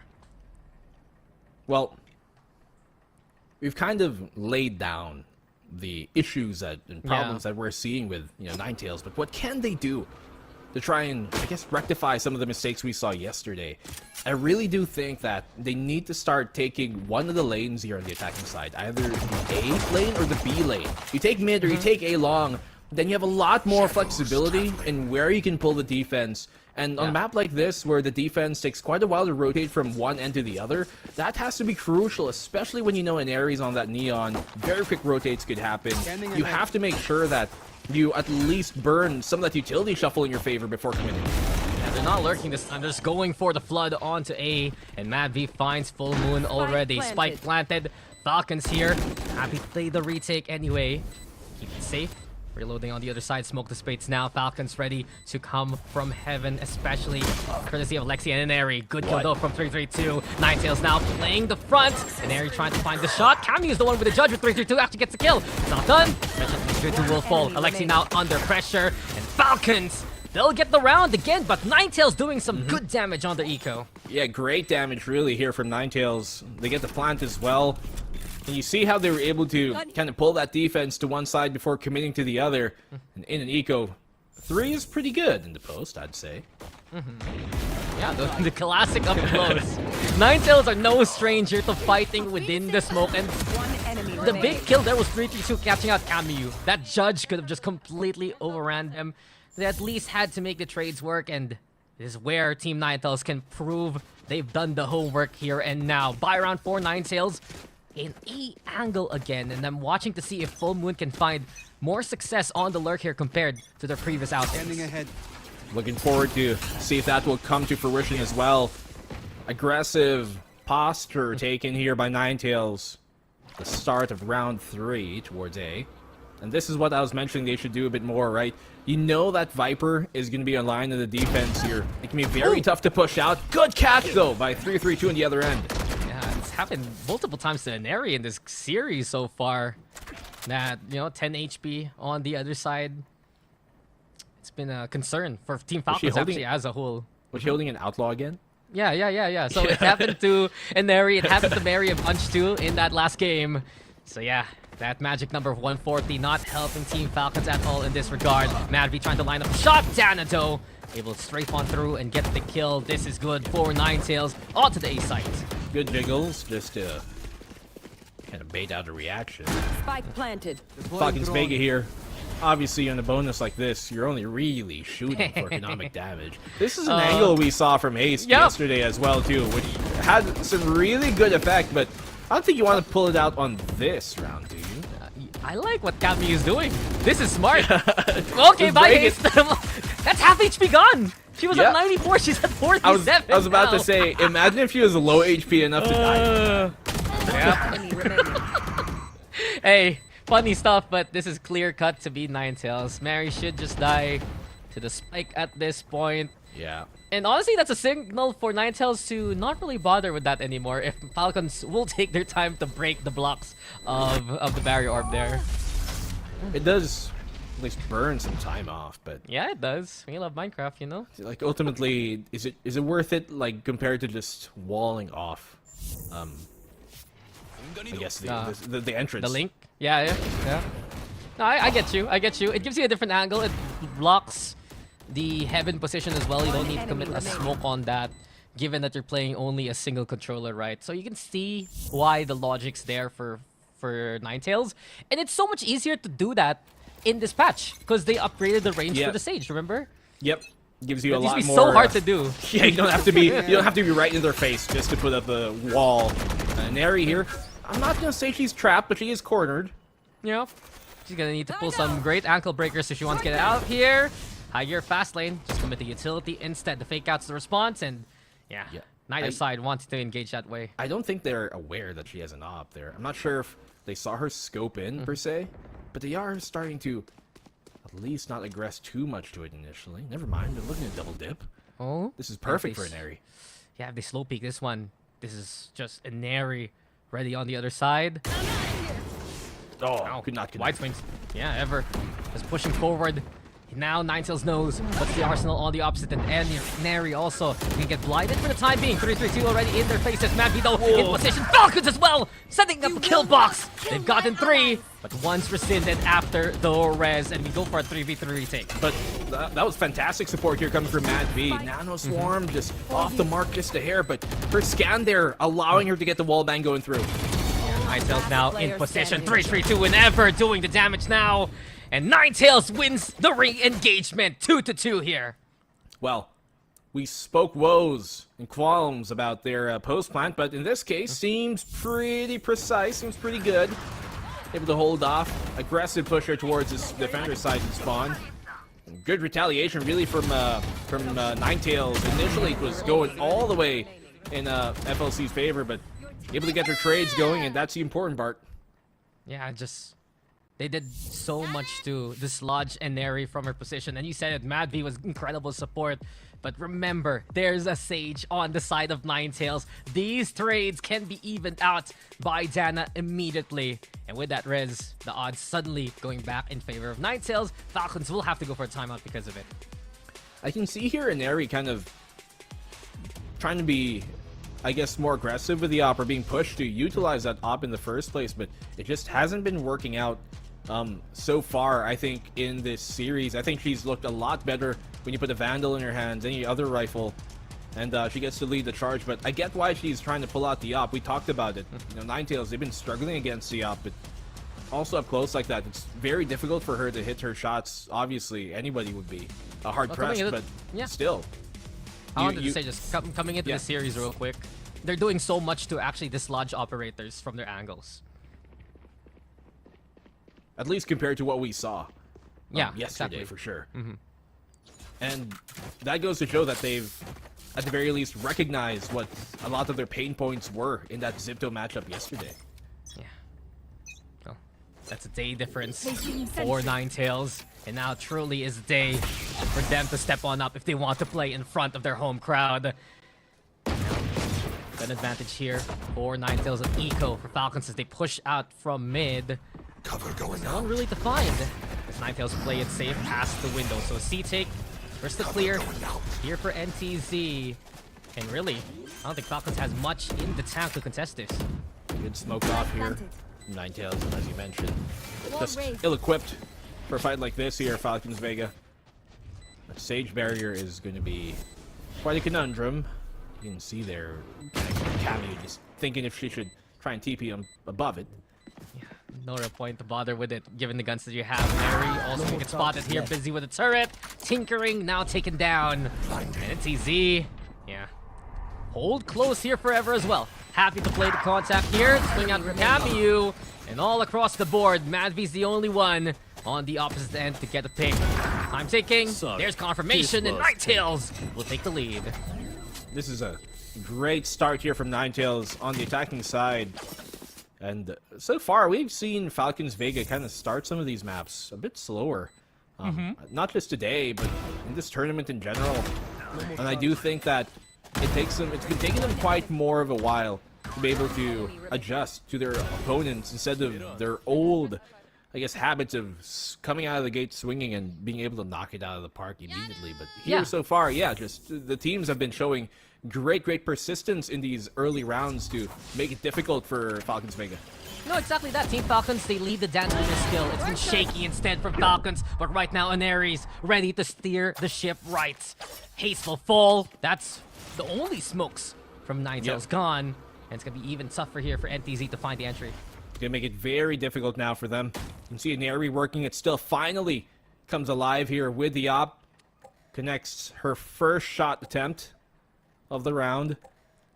The garage is going to be a bit difficult here, but they do have some util to maybe burn what Mary's placed. And there you go. Swarm.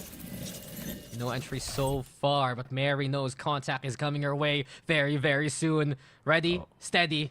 Will give up the spot for the time being. Tries to isolate the fight, but look at that shot from Ever as well. Great work on the pitch for Ninetales. Yeah, just gets caught there in the back pedal. I'd almost wager that if she just stood there for the fight, she might have been able to get at least the pick off. I know she's trying to be wary and trying to draw them in a bit more. Try and find a better fight. Timing just doesn't work out. But the flank here from Full Moon could be huge. Slurk could be lying in wait to great success. The stall as well from the Sage has bought so much time for Ninetales already. Breakout coming the way of Falcons. Now Full Moon. Oh, Full Moon can't connect on the confirmation of the kill. No. But in any case, Falcons now, they're gonna give it up. That's enough, right? The presence itself is already a sign to back out. Yeah, that flank in of its own is already adequate, really, of telling them that, hey, we should cancel on this. We gotta save. There's no way we can fight two fronts at the same time. And Dana double dip, sets the op drop here as well as Aneri looking to reaggress. Yeah, just op taken off of the board. Yeah, the repeat there from Neri, ill-advised. I would call a timeout here right now if I'm Falcons Vega. I wouldn't be surprised too. Just they had great spots to begin with. Ninetales using more of the map compared to their previous outings. Presence towards C-Long, presence towards B. Many angles taken bare by Ninetales, but you know, Team Falcons already took one timeout in this half. It could be dangerous for them to take a second one and not have that guidance in the second half itself. You're right, they did burn one. I'm thinking it was Ninetales who called the early one. No, I mean, Ninetales is 4 in a row right now. Yep. Shock darts just to try and remove any early util that might have been placed. Get any damage going on. Oh, Alexi gives her position away, but that's a bait for Mary. But Full Moon is just so aware. She knows what a bait looks like from a mile away. Yeah, Ninetales, they don't fall for those kind of tricks. And well executed by Full Moon. Just open up the C site. Round looking very clear cut at this point, and it's such a big improvement, right? There were signs of life from Ninetales, don't get me wrong. And it was incredible work by Sipto themselves on the retake. I remember a round where it was 2v3 and still somehow Sipto will get 3 immediately on the timing. Some shooting though from Falcons. They're not out of the fight as of yet here. Lovely stuff from Falcons Vega. Able to retrieve a rifle as well, but that slow orb is going to be quite a hurdle. One that takes some time off the clock. And with this much time, it's no longer gonna be a real possibility for Falcons unless they can make it right here, right now. They get the kill onto Dana. They're gonna go for the smoke out. There has to be a stick on the defuse. The shots, they don't actually connect. And instead, the Hunter's Fury is brought out. One more to go. 3-3-2 will confirm the kill. And Ninetales, they had to expend a bit more than they would like in that last round. Yeah, that they did, but ultimately enough. You can't go only halfway. You gotta commit, and if you want the round, then you gotta secure it. Good value at least there by Falcons Vega in that round, in that eco, to be able to bring it down that close and burn the ult as well. Now they have a bit more leeway here on some of the retakes in the rest of these next remaining rounds of the half. Yeah, they get some room to breathe at the very least. And as of now, Ninetales, they're still kitted. They have great economy because of the win streak. But this operator from Inari could stop it dead to rights. 3-3-2. He's already crossed. The other way. Yeah. I think they might be aware now. Just trying to fade out the defense to stick towards A, but it seems like a C hit. He already catching up Ace. You will not kill my ally. With that first pick. Rez comes on through, but Camu is crystal clear where they're coming from. Camu's not done! Cornered, sure, but she's ready and steady! Has found 3 in the round here. The hole alongside their teammate now to the backside, but reinforcements have arrived and Falcons, they've stationed, they've anchored here on C. They're also aware of potentially B presence. They spot the Cypher there. Camu. He does not have the paranoia left remaining, so a retake here could be difficult to dismantle if they secure themselves in tough positions. What a double here from Full Moon to get the third! Camu with a fourth as well, shooting for the ace. But it's a 2v2 retake here on the ace like that. Yeah, she's gotten 4. She needs to get more. And NTZ setting up a crossfire, bit of flashbacks in their matchup versus Sipto. They're ready this time. The hole by Graffiti. And with Camu at low HP, it's gonna be tough. Inari needs a big ankle breaker here if they want to make the space. Paranoia gonna be at the play, perfectly placed right now. Just call for time. Wait for the repeat. Haste already with the fade away. It's all up to Inari here. A 1v2, and now it's NTZ just toying with the angle. Here comes Inari though. Isolates the fight. The slide on through. Haste won't let it happen this time around. And Ninetales will get to 6. Yeah, good reposition there by Haste to try and change up the angle a bit, to be a bit closer and ready for the trade there, and catches an area off guard as well. Valiant effort. Camu at a 4th, but Full Moon here. MVP of the round for Ninetales. Getting that double. The collat happening there on the link. And just flashbacks to Ninetales. They know they struggled against a Neon yesterday. And frustration for Inari because she knew she had an angle. Ninetales incredible tracking there to get the job done.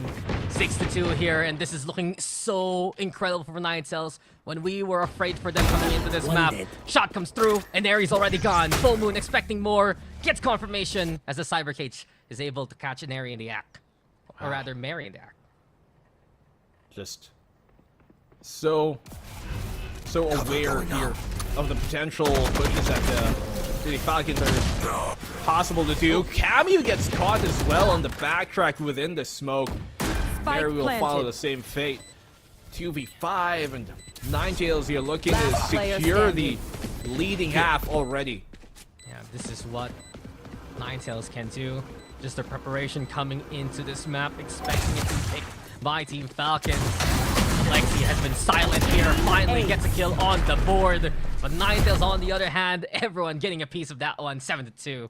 Yeah, Full Moon in these past few rounds has just really illuminated the play here for Ninetales. Just starting a lot of these rounds with early picks, first frags to get them going immediately.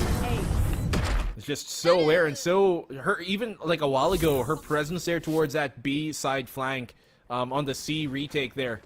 Just her positioning in general has been a nuisance for FLC this whole game.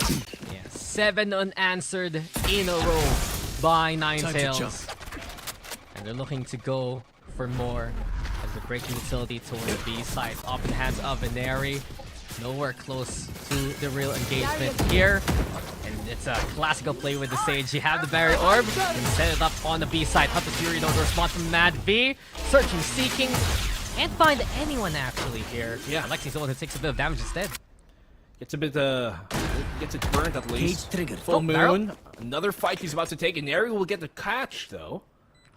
And Camu, that's so sneaky. Camu crosses the wire and isn't spotted at all. The trade comes on out. Alexi still alive and kicking. Alexi now online to get the double. And Camu undetected, now ready to assassinate.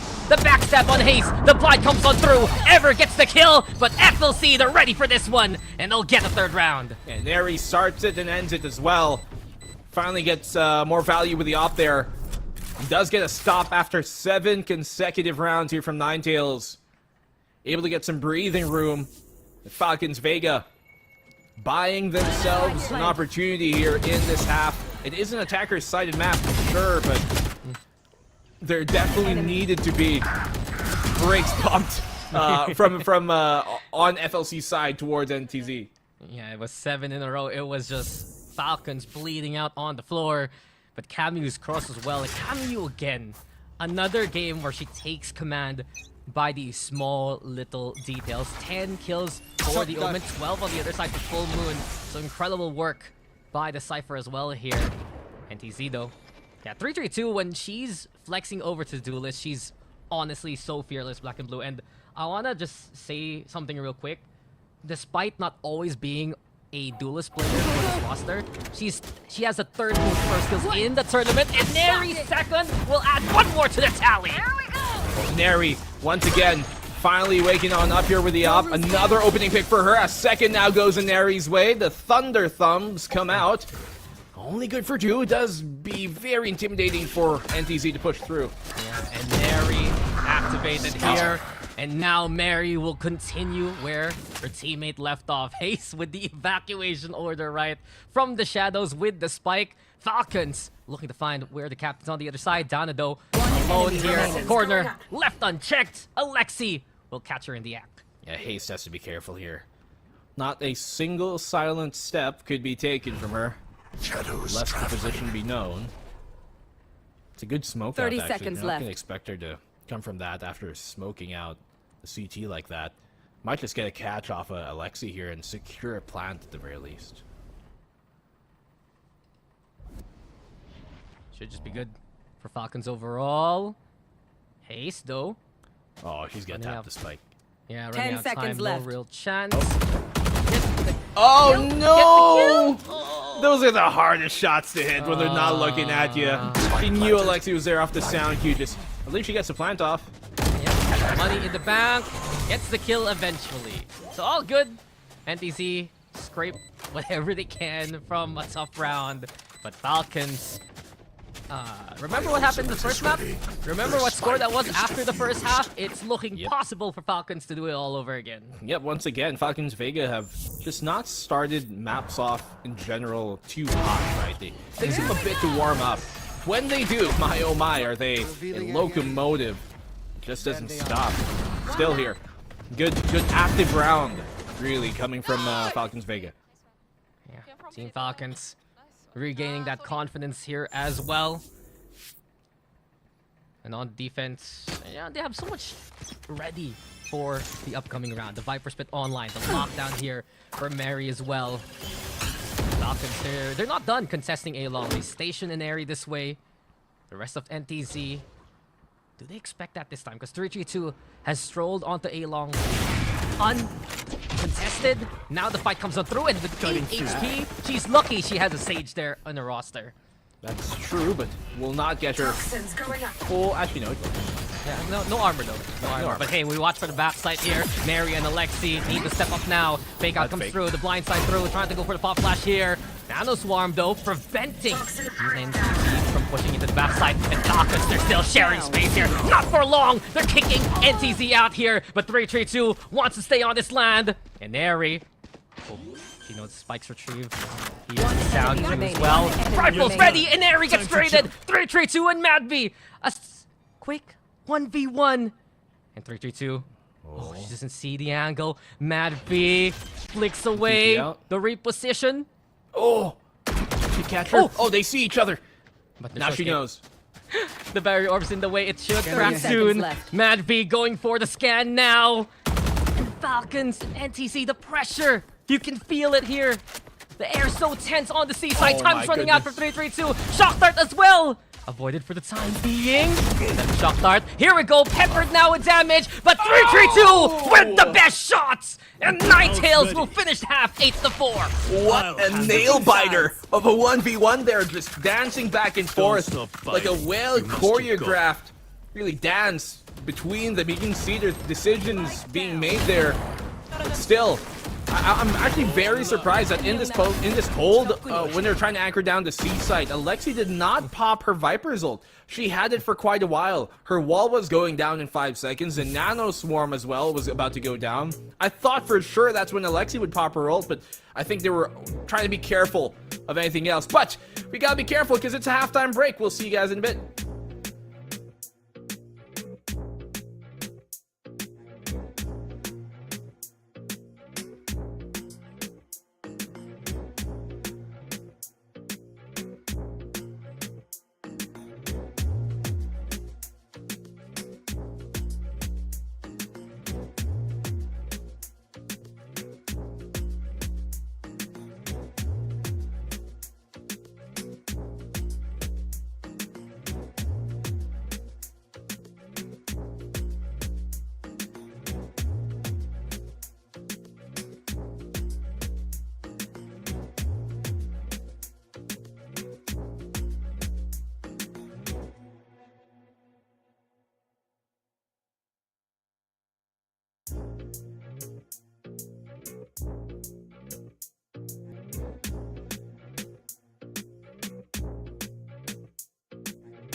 Ooh, tremors from the 3-3-2 clutch.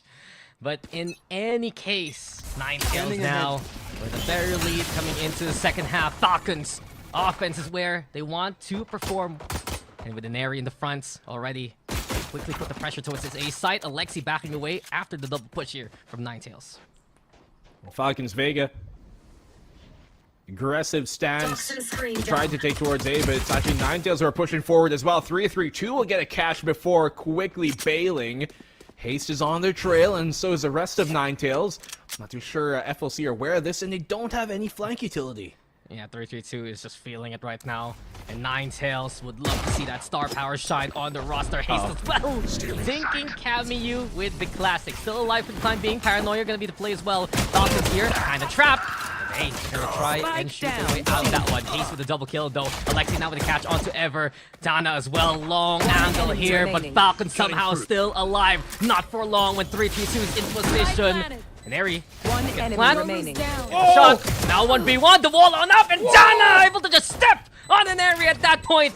Extra elevation into a victory. NTZ will get this pistol. High up above, using that elevation as extra kind of Y-axis for her to get a better angle, just catching Neri off guard.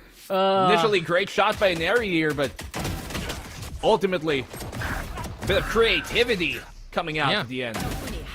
Bring a protractor, I guess. Bring one of those. Wow. What do you call that ruler that looks like a crossbow? Oh. Yeah. Definitely see the tension here getting to FLC. I'll be real, I haven't seen an area this flustered in a long time. Yep. It's typically smiles and good vibes, but you can definitely tell that there's a lot of pressure here going on. And they were talking about it, right? And there yourself saying, it's us just making these mistakes from these losses. Because they're lacking in the maps themselves, and right now, they're lacking the firepower. They do get the trade, though. And here we go with Dana again, but this time Falcons are not going to fall for it. Despite the gun disadvantage, they still make their way into C. Yeah, I love it. Coming from that pistol round that they knew they could have made theirs, just come out into this one. Immediate aggression they show, triple peeking everything, and that's how they take down Full Moon as well. Yeah, Falcons off the back of a lost pistol. Looking to succeed within the eco, and Ever not the best gun for a long angle like C. Camu is also hunting them down here. Team Falcons, this is where we see them usually rally. Once they clutch up, they step up. And with a turret there, Timmy doing his job, it's Camu with a catch from behind. And Team Falcons get the 5. Well, that's more of what we've I guess, come accustomed to seeing from a team like Team Falcons, right? They just are really good in some of their play where they're able to play together, multi-peek everything, and really make unfavorable fights over and over to be the norm for the enemy team. But in this game, here on map number 2, they just have yet to find that stride. But now that they're on the attacking side, I'm going to wager that they're going to be able to set these paces a bit more. You say your sentence, but there's a key word there, Black and Blue. Yet. And we've seen this happen for Team Falcons. This could be the beginning of brilliance for them. Ninetales, on the other hand, it's going to be tough. They stacked up towards A with a Bucky into play for 3-3-2 here as well. He's already repositioned at the very least. The gate crash also will allow her to bail on out. And just because of that first smoke, Falcons, wary of any shenanigans, played up close. Just trying to be wary of, yeah, just deploying drone. Defensive trap setups that could be placed here. Yeah. And I'm not too surprised because if you think about how this game has gone so far, both teams are willing to play within the smokes to begin with. Here. Oh yeah. I mean, we've had quite a few spams going on. That's true. Let's get a good jump check there. And here we go again. Full Moon's Colosseum. Who wants to fight? And Neri can go for the stun, but in her face there's gonna be a Cypher. Nice shot from Neri. No scope, no problem. Full Moon's gone. 3-3-2 here with the Bucky. Tried to get the shot. Camu actually still very healthy here, and it's already the plan for Team Falcons. Yeah, good job by Camu to peek that unpredictably and be a bit more evasive, rounding the corner there, hooking around it. Quick shot for Neri. Won't really be too much of a problem for her now that she's activated. This should be a FLC round. Could even be a flawless one if they hound down Ace. Oh my goodness. She returns it. You don't even need to do him like that. Then she's just dead face here. Yeah, serious she's locked business. Oh man. Real Chama energy.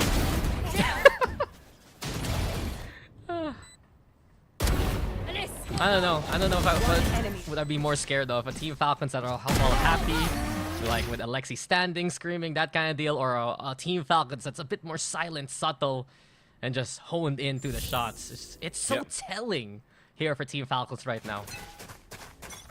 But I mean, perhaps this is what could light the fire underneath them. Let's get the tags, but not enough to confirm, and 3-3-2 follows up. Yeah, beautiful pinch there from NTZ, and Falcons are wounded immediately.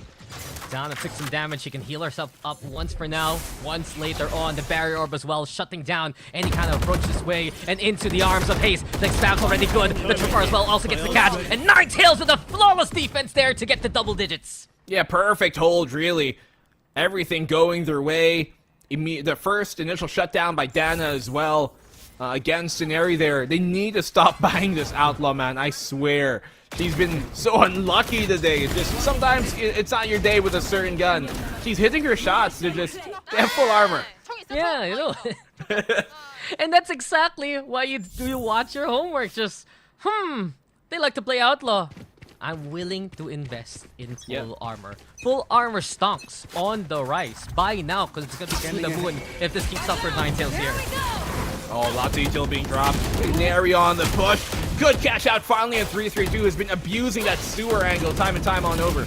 Yeah, it's been desync actually from NTZ. They couldn't collapse on the Falcons, and they're the ones ready this time. The barrier orb does burn the overdrive, but the damage has been done here by Falcons. I'm only concerned for Falcons right now is if Ninetales, if Dana specifically can get the kill, they could go for the res. And Dana's trying to dip into it. Goes for the wall back. The swing comes out. Mary, Mavi, both gone, kicked out of the round here. And Ever's there as well to keep the pressure on. What a wild performance here we're seeing from Dana. Spam, the wall bang, everything connecting for her. And being able to win that fight with that timing. So sharp. Full Moon protections there. Dana! The youngest gun is the sharpest shot! And Ninetales now are at 11. Battle Sage in its truest word. She has no qualms about getting aggressive, even as is Sage. Look at this, gets the spam on through right after for the bang. Good support as well from the rest of her team. And really, it comes down to a team thing. The fact that she was able to bail out from A long in the first place and reposition into sewer, that was all because of the team play we saw here coming from Ninetales. Yeah, they find the answers versus Team Falcons. That barrier as well, shutting down any kind of momentum from Team Falcons. And it's Team Falcons Vega with their second and final timeout of regulation. Interesting enough, Ninetales, they've been confident despite some of these outbursts from Team Falcons. No timeouts called as of yet. Really, Kobat's the one who needs to figure out an answer here for Falcons Vega. Yeah, this is the round that they need to start waking on up and really find the groove. Very uncharacteristic, but hasn't that been true for Falcons Vega this tournament long, Dax? Hasn't it been true for this team that everybody was looking to them to be de facto the #1 seed, the #1 competitor of this tournament? And I think they've been surprised themselves at the level of competition they've come across. Yeah, it's been shaky from Falcons, and that's been an understatement. They're learning their lessons on the fly. They've learned to go through the lower bracket just here throughout the week. Now they're seeing themselves losing out on their map pick. This has been an incredible pickup from Ninetales on a map they've struggled on throughout this whole tournament.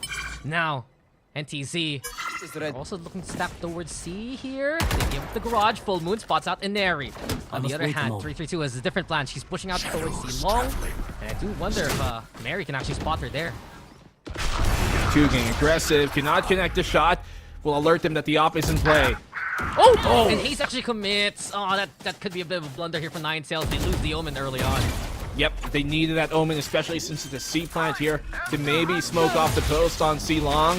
Hunter's Fury will not really connect on to much. Alexi will get the catch here as well. Never mind, Dana on the sidestep will evade. Oh, Camille! She was expecting the flash. And 332 just dry peeks that way. What do you do with the anti-flash when no one's flashing anyway? Aldron gonna be into play. Alexi here to the front again, but there's still the flank from Jana. The one to watch out for. Keeps Mary busy, but Takeout's now broken. But she's into play. Falcons already for the fight in the front, and they've already wiped out Ninetales here. 332 just left to her own devices, and suddenly back to reality. It's Inari taken down. Ninetales not done. They want to keep the operator for the next round here. 332. At least we'll keep it in the pocket, but great shutdown there on the retake from Falcons Vega, ensuring that there was no real second chance for NTZ to get back into the round, and they keep match point away. I was very curious there about the decision by Haste. I think she thought it was a bit less occupied and a bit clearer than she thought, and there must have been, I guess she thought that she maybe would be able to pull off a play, but yeah, good check here coming from Falcons Vega to punish that, really. Yeah, Falcons, they're not gonna let that angle go. They were looking for 332, and it's another example similar to the Lockdown versus Steel Garden play we saw in the first map. When Falcons commit, they're just gonna push it, and that's exactly what happened. Didn't even let NTC any time to set up within Dimensional Drift. That's the thing. Make sure the Cypher util has been dealt with, and at that point, Falcons Vega can just steamroll into whichever site they choose sometimes. Good paranoia reaction. Cammy still has hers. They have to be careful of this fight up close. Oh, 332 dims in and out. No fear at all. And Ace as well doing a good job to stall for time. The TP can go through. Wasn't expecting it. Hits the shot on Camu. Madby gets the trade going, but Haze quiet, silent within the logs. Re-smoke now into play. Alexi spots her though, and perhaps a bit too much eagerness for Ninetales to stay in the position. Falcons now with the C site. Yep, great find there by Alexi. Actually was a really good spot for Haste to play off of. Just Alexi a bit sharper than she expected there. I think Dana just leading the way and charging into the site. Ninetales have taken match point, but Dana so fearless. Yeah, Drift Queen Dana, she brought a Lambo with that peak and she would not stop going. Ninetales, we were concerned coming into this map draft for them for this second map for good reason, and right now they're righting all the wrongs and doing everything right. Another shot within the smoke. What is going on today with these hits here, Black and Blue? Yeah, they're just pre-firing and spamming a lot of the more common angles, and it might go to show that there's been a bit of predictability, I think, coming from both teams here, and especially on Falcon Vega's side, that Ninetales are just aware of what and when to address. Yeah, and the raids have been solid for Ninetales. Remember the paranoia from Haste as well, always stalling Inari and her effort. Speaking of Inari right now, here she comes to barrel down on the side. Matthew not the spirit cover. Now the operator has to bail on out, but this is good for Falcons. They get some guns and they get the site. Immediate round here from Falcons Vega. So they go aggressive, and we've been seeing this from Falcons. Whenever there's a round where they felt like they could have turned out in their favor, they just start the next round immediately running, just right from the gates. You can feel a bit of that anger, perhaps, just frustration from the last round, but it's still Ninetales in control. Even if Falcons wins this, Ninetales are going to be on map point here, and that's a struggle for Falcons moving forward. Cyber Cages for Full Moon to try and goad Mary. Mary, though, she's ready. Next, Ace gets a spot, back away, a save here for the Korean squad. Well, at least they can use some of that anger to really get them fiery, but they have to be careful that they don't let this emotion just be the sole guiding force for them in these rounds. It will make them even more predictable to Ninetales in that case. If they're expecting aggressive rounds after aggressive rounds, 332 gets that. But yeah, just it's becoming quite a pattern here. And it could be something that Ninetales could catch up upon. So let's see if there's any variance moving forward, as they say, only a Sith deals in absolutes. Wow, the rule of two. And hey, we'll see who'll be the master, who'll be the apprentice of this map, as Ninetales will call their first timeout of Haven. But you're exactly right, Black and Blue. It's just these reads from Ninetales. Once they get the adjustment and really the chance for them catching players like Inari, players like Alexi in the act have been more so tipped in their favor, and they have 3 chances right now to wrap it up if they want to. Well, it does really make sense that, you know, we've been seeing Inari kind of, in some of these rounds, struggle to get really into the site. It's because I think you saw yesterday Ninetales really struggle against the Neon here in Haven against Zipto, so they themselves figured out that our priority right now has to be shutting down a Neon, no matter who it is on the other team, no matter when, as long as it's on Haven here on Neon, our immediate game plan is shut her down, have this Cypher and the Sage be dedicated to really slowing down the fast pace that a Neon could play at, and especially when it's an exemplary player like Inari at the helm of it. It's insane to say shut down Inari, even though she has 22 kills. I just want to point that there's out. an attempt. There's an attempt. There is an attempt, and there are successes, you know? But she still found 22 despite the odds, and 3-2 as well. Same can be said. Now to 23, because she takes down the biggest target on the other team. 3-3-2, that could be a critical kill here for NTZ. It's a huge pick-off, and she had her ult as well, but good cash off here by Alexi. Falcons Vega, they have to be careful. Haste is right around the corner. They can't go too hastily into it, as Haste will punch them quickly. Yeah, Haste makes waste, and now Falcons are the one who's railing here after the trade. Ever was there on the opposite end, only holding on to the Sheriff, by the way. But Team Falcons, rifles in hand, Mad V and Camu, some of the calm points of this roster, trying to find another way through. Very awkward buy initially from Ninetales, but they're making the best out of it. Off here available. Shock Dart will deal with that. Will signal them. Luckily, shot doesn't connect here for Falcons. Might be able to get the plant down. Entirety of the push is coming from A for the most part, but that allows them to push now to C. Yeah, some time here for Falcons to reposition. 30 seconds Paranoia. Ninetales already setting up a retake on a site that hasn't gotten the spike on it. So this time, towards C we go. And really, it's a long rotation here from NTZ. Yep. It's a CT plant as well, which definitely works out for Falcons and Vega, considering where Ninetales have chosen to aggress. Just be careful with the timing here. Yeah, Mad V realizes how dangerous platform can be, tucks herself away into the corner instead. Here we go, Operator now making some noise. A fine day. Mad V stepping up immensely. Ever is gone. They're not done. Here we go with Full Moon, gets the catch, but Mad V hits a good shot. 1v1. Time to she doesn't know. 3-2. Win this before. She doesn't know where Camu is. Camu, and Camu will connect. calm in the face of adversity. It's Falcon still alive. Man, great way to bring it back, and I love the decision here. Mid-rounding once more. Finally coming to effect from Falcons Vega. They realize that B is a bit too hot to stay in. The dude decide to punch out, and they plan for that CT position as well. Really good mid-rounding here, I think, in such a desperate situation from FLC. Yeah, you gotta love the calls from Falcons all throughout. Madvi leading this team whatever she can in these critical moments. 3-3-2 though has gone away with this before, and she's gonna do it yet again. Down already with the pinch. NTZ, they want to stop this already. As Falcons will try to fight on back. Vulnerable stun. Donna, can she get another kill? No, but Ever's there. Ever long, truly. Never say never when Ever's around. Nary also spotted. Ninetales found the killing blow and found where they could win. 13-9 to tie it all up in the series.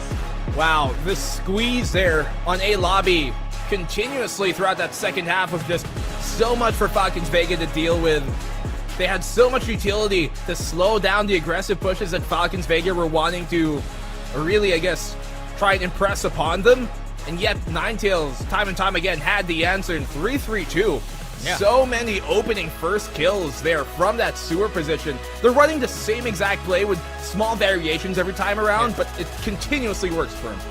There was so much hype about 3-3-2 coming into this week for good reason. One of the stars, one of the most flexible players on the Ninetales roster. And as I was saying, not always on the duel list, still with some of the most of the first kills within this tournament, and NTZ doing just that all throughout. They get that early lead, and it's the same problem for Team Falcons where they're playing from behind. It worked out on the Ascent, but you could see how stifling it is for Team Falcons when they can't catch a break at all. That's very true, and Team Falcons just unable to play their usual style of some of these rundown rounds. The Sage is really such a great response and a great pick in the first place for this map, especially against the way that Falcons Vega love to play. And Dana individually as a player just showing up here from the duelist a while ago now to kind of the battle stage. Perfect so far this series. Yeah, of course, the front line here from Ninetales. Truly a big strength that has catapulted them to success in this bracket. And we did see it from Team Falcons. We saw the usual Falcons game plan. We would see the rounds where Team Falcons would play their best and dominate immensely.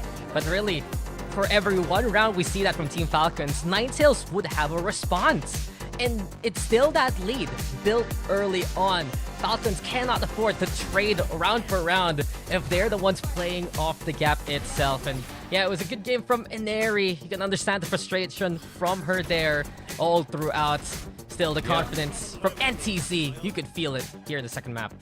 Still, shout outs to how she was able to perform though in Ineri, even with so many rounds where she would maybe get caught off early. I mean, she is a entry, so that's bound to happen, but she still dropped a ton of frags in this game, even with the amount of effort that Ninetales did specifically to shut down that entry.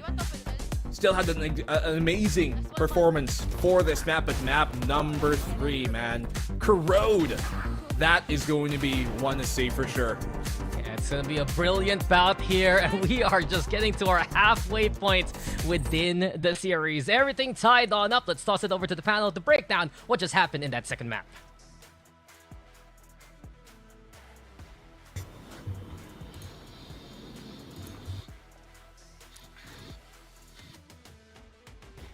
Thank you so much, casters. And yes, that was an absolutely insane map too. And Zach, I mean, we were talking about how Haven was probably going to be Falcon's map because Ninetales, the comp that they used, the strats that they used last couple of times have not been looking good at all. But boy, were we absolutely wrong. Yeah, I think that one of the things that we highlighted before heading into this game was the fact that they had those 2 losses, and it would be important for them to fix those mistakes if they were heading into this. And I think that they really managed to kind of solve a lot of the problems that they had.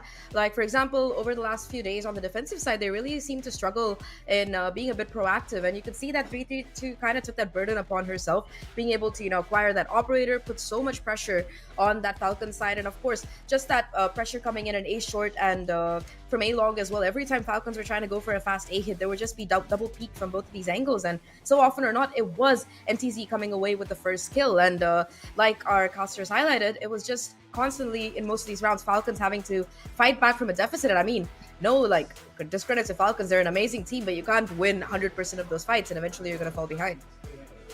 Yeah, I think this says a lot about Ninetales. 332 got a lot of really good impact kills, but Falcons Vega, the reason why so many of these players are so well known is because how sharp they are on the server, and Ninetales are finding ways around that, taking a Neri down. You could see that frustration there. She even banged the table at some point and just getting really frustrated by it. But 332 here, she was one of our key players at the start of this show here, and we really see her stepping up on that Yoru role. Yeah, I mean, the stats were so insane that it just wiped the slate blank there, but just an absolutely impactful performance, almost a 30 bomb, very close to it. And I think that a lot of those first kills were either through the operator or just, her being able to pilot that Yoru and just, be Falcon's worst nightmare. Oh, she was in A second ago. Oh no, she's in garage now. Now she's in C. Just kind of playing peekaboo there. Couldn't really avoid her at all. This is what they were doing on the last map. They were able to dodge the killjoy most of the time by going through mid or hitting the A side instead, but they don't really have the option because of the way 332 was playing. And I think Falcons just a lot of the rounds, even the ones that they lost, came down to these 1v1s, right? And it was so close. Like I think one of the rounds Mad B versus 332, and I think 332 won that with like 20 HP left. And again, Neri versus Dana. So I can understand why it'd be frustrating for Falcons on their map pick to lose a lot of the rounds like this because the scoreline was still close, even though NTZ won it. But up next, Vic, it's NTZ's map pick. Yeah, I know. So this is going to be very exciting. And one thing you definitely got right in your predictions is that this is not going to be a 3-0 today. I think we are going to go the full distance at this rate. Corrode is going to be extremely exciting. Both of these teams played Corrode really well. And we're going to break that apart before we go into the next game after this very short break. So guys, don't go too far away.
Welcome back to Valorant Game Changers Pacific 2025. You're watching the lower finals, and we're going to map 3. It is a 1-1 score between Ninetales and Falcons Vega right now. It's been absolutely exciting. We got a live watch party happening right behind me. We got Alex from Paper X there. We got Ice from a totally different game. Hi guys. What do you guys think? Good matches so far? We got a thumbs up. We're eating a little bit of barbecue. We're having a really good time here, Zach. I highly recommend you just put random people behind you and watch a little bit of Game Changers while you're on the panel.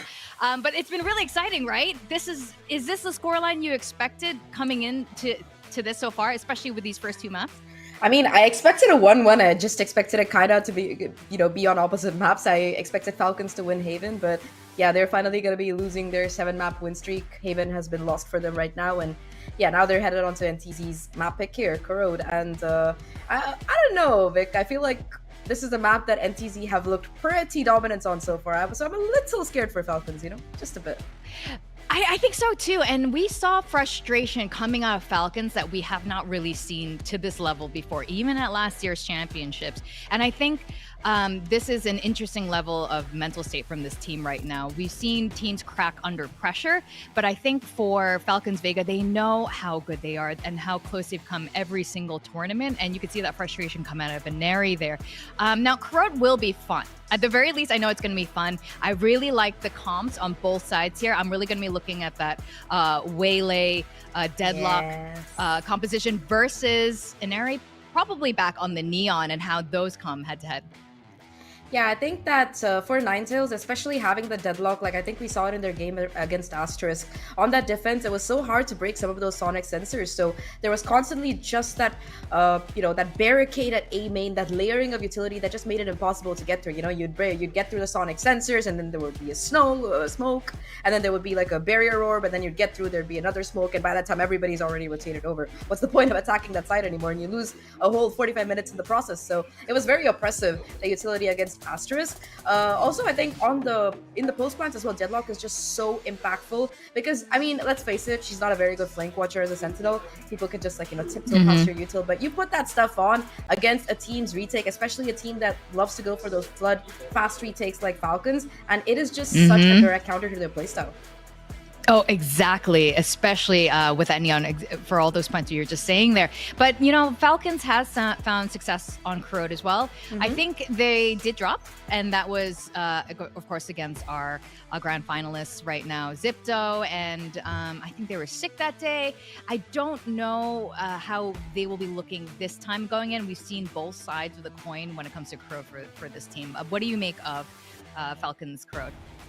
Honestly, they've managed to win once, they managed to lose once, but both times it was incredibly neck and neck and close. It was a 13-11 and a 14-12, I think. The one that they lost was the overtime one. So, I mean, there have been rounds that they've looked incredibly close, but I still think that this is a map where there's a little bit of carelessness sometimes. I would say not even carelessness, just they're not able. There's a question of so many timings being missed, and especially I think in the first half in one of the games that they played, they really kind of struggled to find that opening momentum. And I mean, we've seen that today as well, right? Ninetales have been able to get off to a great start in both of these maps, and I mean, on Ascent they were able to recover. On Haven, because the deficit was a lot, and of course because of that pistol, of course I haven't seen an area that frustrated in a while, and I completely understand. If I got right clicked by somebody jumping from a wall Assassin's Creed style, I would be pissed too. So it makes sense to me. That said, I mean, looking at the comps here, Vic, I do think that there isn't a Sentinel, a hard Sentinel on this. And I mean, yes, the Viper and the Sage give you stall util, but the Deadlock is just so much more powerful. It is, especially in this particular scenario and against Falcons Vega's particular playstyle, like you're pointing out. So they are sticking to their comps that, they're not changing anything for Corrode, and I understand that. I do hope Falcons Vega has figured something out, though, because like you said, I think there's a lot that Deadlock can be doing here. And with Dana, she is absolutely on fire right now. Confidence is through the roof for Ninetales. They are so close to going home in the best of ways. Yeah, I think with that we are. Oh, sorry. Go ahead. I was just gonna say, Dax said it best. It's drifting Dana, and she was drifting on the Sage, so I just want to see her on the Waylay. That's about it. I know. I can't wait for this Corrode. As we go into map 3, let's send it back to our casters, Dax and Black and Blue. Thank you again to our panel. You know, Drip Queen Dana, now she's gonna be speeding through the air. I don't know, just dash, dash, dash, dash. Go, go, go, go. And we are gonna go into map number 3 here, Black and Blue. And I guess our panel did mention it. Both teams sticking around with the comps that they are accustomed to here on Corrode. But at the same time, Ninetales, they have a reputation on this map. But you can see the fear now coming into this one. They are so dominant when we saw them on Corrode last time. Can they do it again here? Oh, that's for sure. They picked this map to be third for a reason, and it's seemingly looking to be Dana potentially having another performance here to look forward to. 3-3-2 this time stepping back and taking that Viper role as she was a duelist a while ago on Haven, but let's go to it, man. 1-1, we're here. We have a real series on our hands. Yeah, and we saw also in the head-to-head a while ago, right? Both Flex players getting their dues. Alexi and 3-3-2 have played so many different agents for their teams. Now Falcons back with Neri leading the charge on the Neon. Also in behind, and Neri turns around to actually get that kill. And Neri don't taking on down by full moon here. Well, refract from the waylay to get out of danger, but Falcons will still get the plan. That they will. Now Ninetales have to find some way to address this. They do barrier orb off the elbow position there, which is going to make it a lot more difficult for the counter swing to come in from Camu. And especially on the pistol, right? Don't have that firepower to break it. 3-3-2 instead off one of her most incredible games there on Haven. Gonna try and win the fight versus Viper, but Camu left unchecked. Now with the kill, Dana turning around alongside Full Moon. They know the Omen's around here somewhere. Mary though, silent. Could be deadly here. Oh, and Ninetales is gonna defuse this. Ninetales will just stick this, and they're gonna take the pistol anyway. Great retake here, coming in from Ninetales, really, and you can already see the immediate impact that Deadlock has on this round and on this map, really here. Being able to clear out the immediate position there with grav nets, and then after that forward, the barrier as well, just being such a hamper to the post plant hold there. It really is, I guess, kind of part of the reason why the panel is bringing it up, right? There's so much effectiveness you can bring to the table.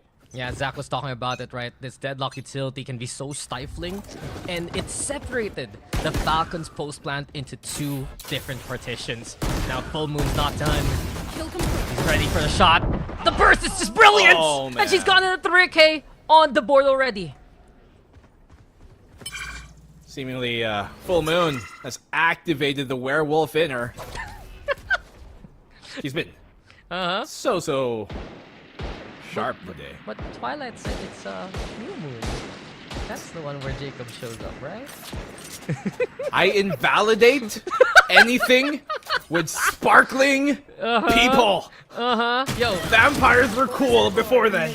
Rob Pat's a good Batman, okay? Oh, he's fantastic. He's done amazing. Hey, this is a good shot, and it's better from Dana, who also has a bulldog in hand. Ninetales for the second round. That was cleanly swept there by Full Moon. It's gonna have to be. I think I want to see a lot more mid presence on the gun rounds here from Falcons Vega. You look at their comp, you look at what they bring to the table here. They don't have any hard sentinel on their side to really watch down those flanks, and so if you're gonna want to look for a fight, if you have default potential with that Viper, utilize it.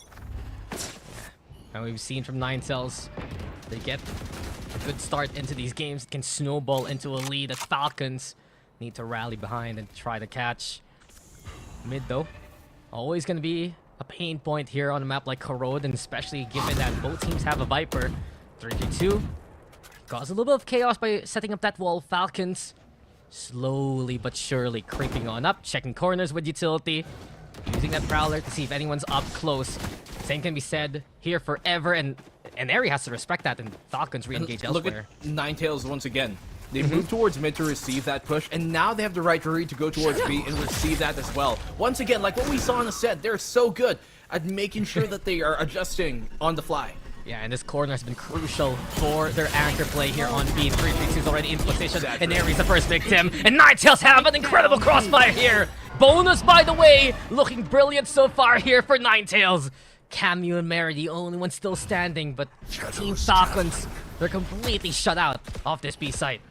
Yeah, that's Saturate just connecting there, slowing down the rest of the push to be able to follow up. It's so difficult to find their way. Camu able for a double, but it's a far cry from a secured round here. This should be another Ninetales one, third in a row. Yeah, 32 shaking off the poison there, but despite all of that action from Falcon, Ninetales, as you said, ready to receive, ready to catch them in the act. And it's been the case ever since Ascent anyway. Ninetales have gotten so many good raids throughout this series, and here on Corrode, especially on the defense, it can be even more suffocating here. That's for sure. I think Ninetales here have a real chance to, if they can keep this up, take the lead in this series, flip the odds on its head. I mean, Camu once again, very characteristic of her to find this 2 frags out of nowhere, but still a lot more to be done in that round. Falcons Vega, they tried going mid against a bonus, but Ninetales just had so much to respond with. It sent them packing. Yeah, and they have so much in the back now here, Black and Blue. Full Moon has the Annihilation available. Diana's 1 away from the conversion pass, and she hasn't even been slain at all throughout the past 3 rounds. Looking for more. Lightspeed on in. Easy pickings onto Alexi, traded by Ineri, but Ninetales, of course, with the firepower now to contest, and they're happy to strong-arm their way into success. Marito, beautiful transfer, but Ninetales will still keep it in their favor. Quick and easy round there. Not gonna say it's clean, because there was some damage done by Falcons Vega, but ultimately this mid has been proven to be a nightmare. The counter Viper really being such a nuisance, and this Fade, it's found so much value in these past few rounds, like a while ago on the bonus as well. They're able to clear out so much space and keep them on the back foot just off of the Prowler and the Seas. Yeah, and just a quick timeout called by Team Falcons. No answers to get any kind of space despite having that Neon from Ineri. And we saw what Ineri could do with that Neon in that last map, right? How she was top fragging, how she was making that space. Here on Corrode, it's a lot more constricted. You're facing off against the Deadlock Viper there as well. It's just so tough for Falcons to find anywhere to play from. Head coach here just trying to really figure out what the best avenue to address the situation is. Both ends have proven to be pretty challenging to break through to, both on A and B. And even their mid attempts have rarely bore fruit here in these opening few rounds. Look, I'm not the coach, but just for the body language you call that, just guys, commit, go. Push. Yeah, he looks like it looks like he was with his hand like saying, just send it, bro, send it down. the players don't even see what he's doing, but yeah, it seems like train conduction is important here. It's almost like he was saying like the fast lane, motion from the Neon. Gotta go. Nice and slow now. That's the voice line. But you know who's fast? It's Dana, of course, in position again. Double light speed answered by the Paranoia. Does stem the tide of NTZ to stall, or to rather push out from B main. But look at this. Full Moon. The bounce isn't gonna hit. And Mary's just tucked away in the corner for now. And that B push play we saw there from NTZ, especially with Dana kind of dashing on in. We've seen that play throughout this tournament, and there have been some moments where it does catch off teams off guard. So Falcons Vega, you're gonna see them not really play B main too early in some of these rounds, being aware of that. Yeah, initially, right, Falcons will look to play elsewhere on the map, especially for mid. Convergent Bats, though, if she gets this one right, it's gonna be perfect. Look at that AoE. Now, it's gonna slow everyone in its path, and Dana wants to go for broke. Fast window, no one's checking in area. No one's checking in area, but Dana's still able to win the fight. Ninetales now with the first pick, and Falcons yet again seeing the red light in front of them. Here comes the Nightfall as well, just to add insult to injury. The judge around the corner is only good for the one. Good trade out by Camu. 30 seconds It left. doesn't matter for NTZ. They're willing to hold the corner and still get value. And they're not done with their pursuit. The flank from Haste, slow but steady. It may be opposites, but it's gonna attract the kill! Haste catching out Mary. Now the contest comes on through. Falcons running out of time. Dana within the smoke yet again. There's the plant from Mad B, but Dana delivers with the triple! And NTZ! Oh, everything's confident for them as they're up to 5. Yeah, a fantastic defensive round here coming in from NTZ. Initially, the Rainbow Road to guide the way, the Nightfall to shut the lights off, and then the Sonic Sensor here stuns at the least opportune moment for Falcons Vega. Everything going wrong for them right now. 5-0, and you can see they're feeling it. They're having a good time right now. I like that 3-3-2 is just like, remember, you're supposed to emote all the time. She was pointing her to the camera. She was pointing Dana exactly. like to the camera. It's like, don't forget what you need to do all the time. We can make a cool compilation of Dana poses every time Ninetales wins. But NTZ, they're not done. They're looking to hold against the Forces Falcons. It's a 5 flood onto A. The shorty's not good enough to get the kill. Dana finally taken down, and Falcons letting rip the lightning fingers. And Neri here playing the tune. And they do get the A side now. Well, that's what they needed to do. They needed to overrun. They get the Sonic Sensors. Luckily, not being on the A side, they don't have to deal with it. And from then on forward, they can just really send it, just as Coach Koldat was saying. Where are you? Yeah, they finally find a way to go. And Neri here, ready to stop anyone in her way. Everdo finally taken down. And Neri and Camu will catch them all in the act. And Falcons with the Thrifty to get on the board here. I mean, of course, after 5 consecutive rounds, Dax, of course they're gonna win the Thrifty here. That's the one they convert. It's been very characteristic, unfortunately, for Falcons Vega, that they've been starting a lot of these maps quite slow, to say the very least. Unable to really get themselves going. They're always having to play catch-up. Always having to even the scoreline. And always having to rely on a Thrifty win to get them back in the running. I do believe from the stats we've had 3 Thrifties from Falcons so far throughout this series. That was the 4th there. But it hasn't really cost NTZ that much because this is still a big gap. Falcons though, Grimwall up, okay, and then Neri and Alexi standing tall to catch 2 already. Yeah, good find here. NTZ wanting to take the risk as they are up 5-1 anyways. Oh, Haste is on the trail, on their tail. Will she get a catch? Finds Mary on the 6.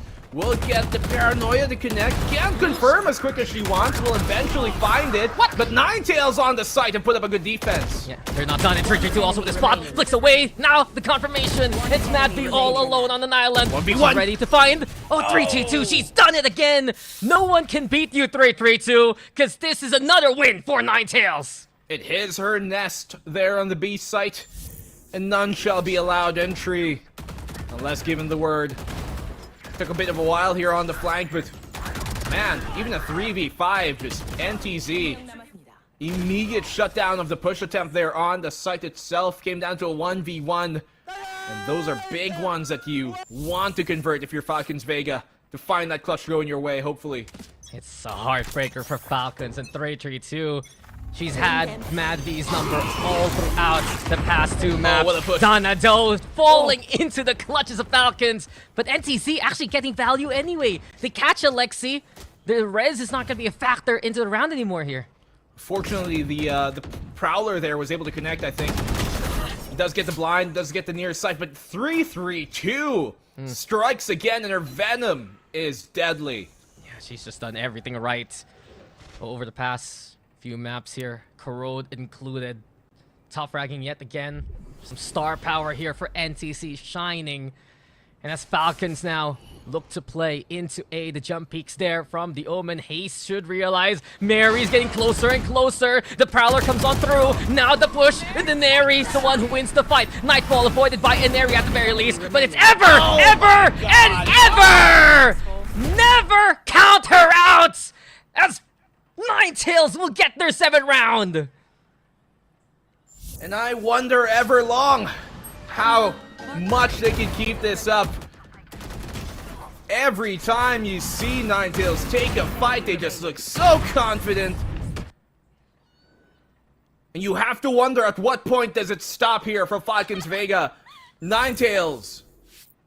Mythical performance from them here to start off map number 3. Yeah, Dana, 3-3-2 at the top of the NTZ board. But honestly, everyone from Ninetales now awake, alerts, alive, and ready for the series. This is commanding from Ninetales. They are feared on this map for good reason. And at this point, Falcons are the ones lacking in the answers. They can't even make it through mid. The Gravnet lineup from Full Moon, forcing Inari to move on away, and Team Falcons who have to play the default here. It's become so difficult for them. I mean, Team Falcons Vega as well, one of the teams that arguably do not benefit from the map rotation right now. Their two best maps, Split and Pearl, just out of the rotation.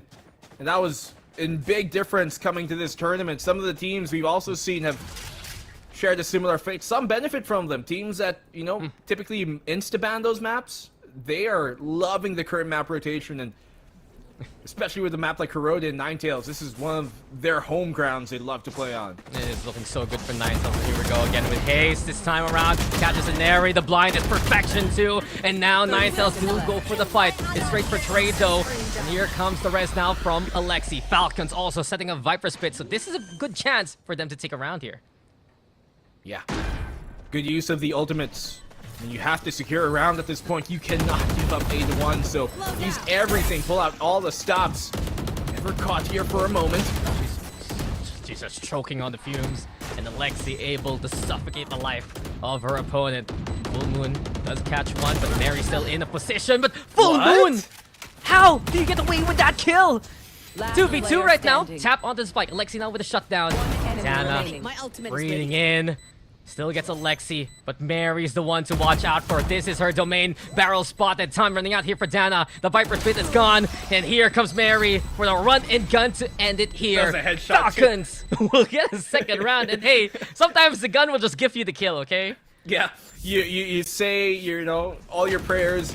You swing, hold mouse button, and hopefully it gets it to you. I mean, she was low anyway, so any bullet anywhere would have taken her down. But just funny that, you know, even full HP, that wouldn't have been a headshot. Anyways, Full Moon, though, so deadly in those situations. I'm not sure how she even won that fight versus Inari. She was kind of button hooking there from the corner, but still, as we mentioned, absolutely crucial round for Falcons Vega to take. They pulled out all the ults just to take it. Yeah, it's been a flu game kind of deal for Full Moon. You've seen she has like a pad on her head, a cooling pad, right? Yeah. And hopefully she's feeling fine and dandy.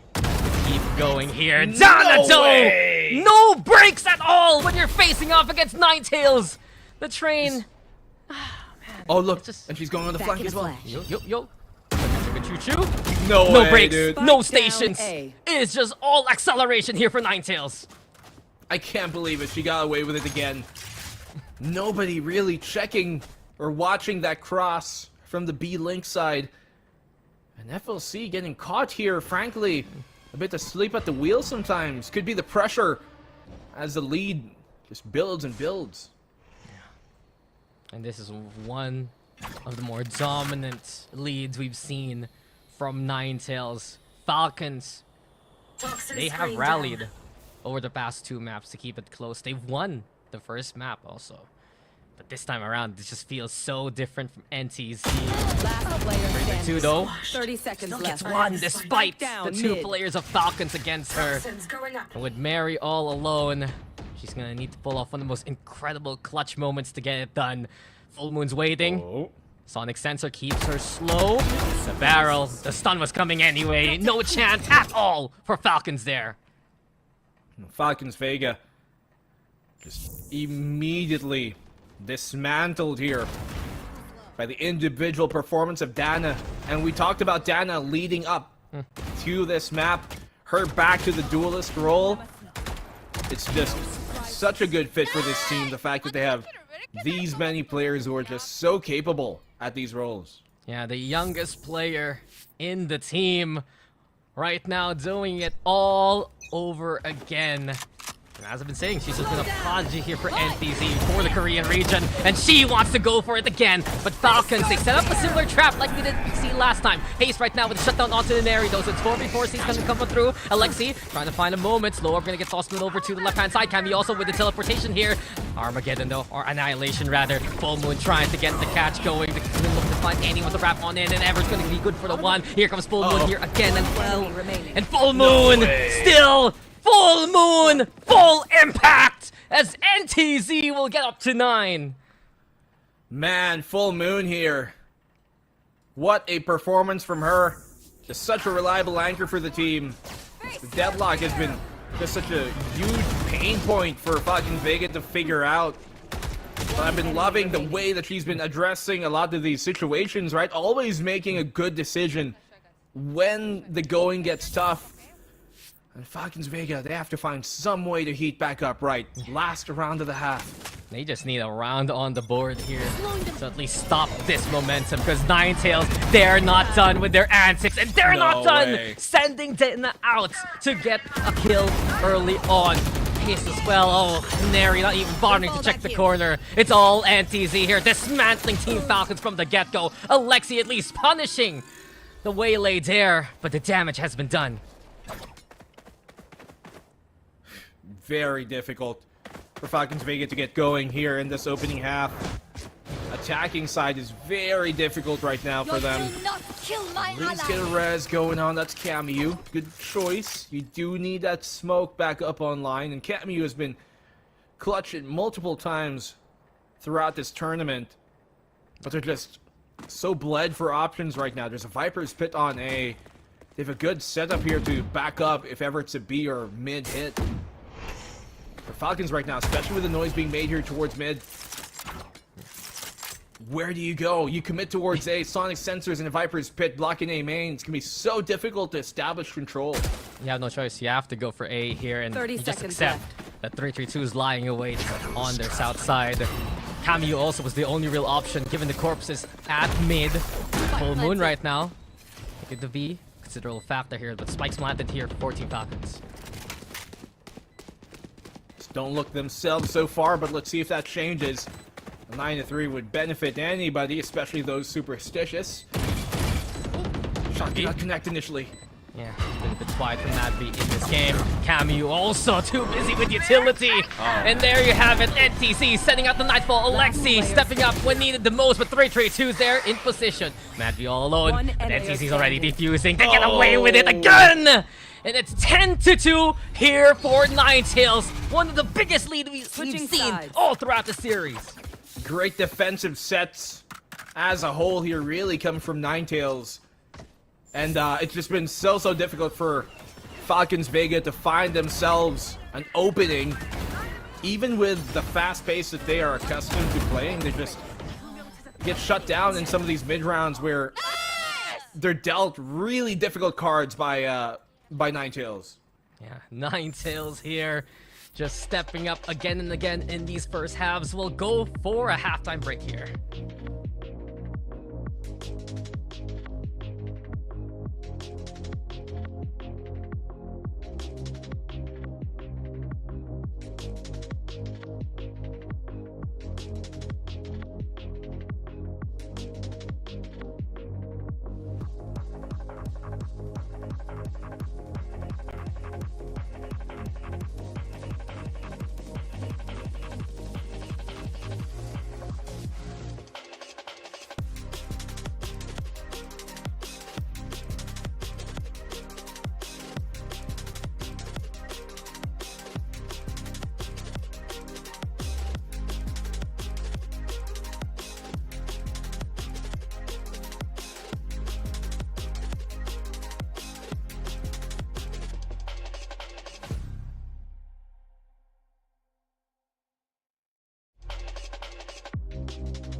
Game's on again, and the fire in the first half from NTZ burns even brighter here in map number 3. Commanding scoreline for Ninetales. Honestly, if they win this pistol, this could be a death sentence for Team Falcons. Yeah, and we're gonna potentially be looking to map number 4 soon if things don't change for Falcons Vega, but I have hope. I think their defense here could have a bit more rigidity than the other side. Will quickly refract back out of the fight. And they're going to leave one insert here in 3-3-2. Yeah, 3-3-2 is going to make some noise with the Poison Cloud. It keeps Alexi watching the elbow here. And that's just the beauty of the Waylay. You know, things are dicey, get on out. It's so different for Falcons with the Neon, right? And Neri's committed when she slides in. It's really NTZ with the options here. That's exactly it. You don't have a second choice. You know, when you're playing the Neon, it's everything or nothing, really. You got a full commit. Once you do hit that button, there's no going back, and that's a choice that a player like Dana is now provided due to that Waylay. Still, Falcons Vega, I still think it's the right decision for them to stick with their comp. You don't really want to change into something you don't or haven't really practiced well, especially at this point, but to be decisive. But the score is quite telling. Finally, the work spotted. And NTZ, they're trying to sell that fake. They've gotten the rotation here. And B-side is open for the business. But Dana, on this heaven position right now here, Black and Blue, needs to get some early impact if they want to equalize the numbers here. Yeah, but still, I do like the decision there by Falcons Vega as well to just stick towards the A site. Like, just play the stack. You don't have to really spread yourselves thin. Just play the retake at that point, the low.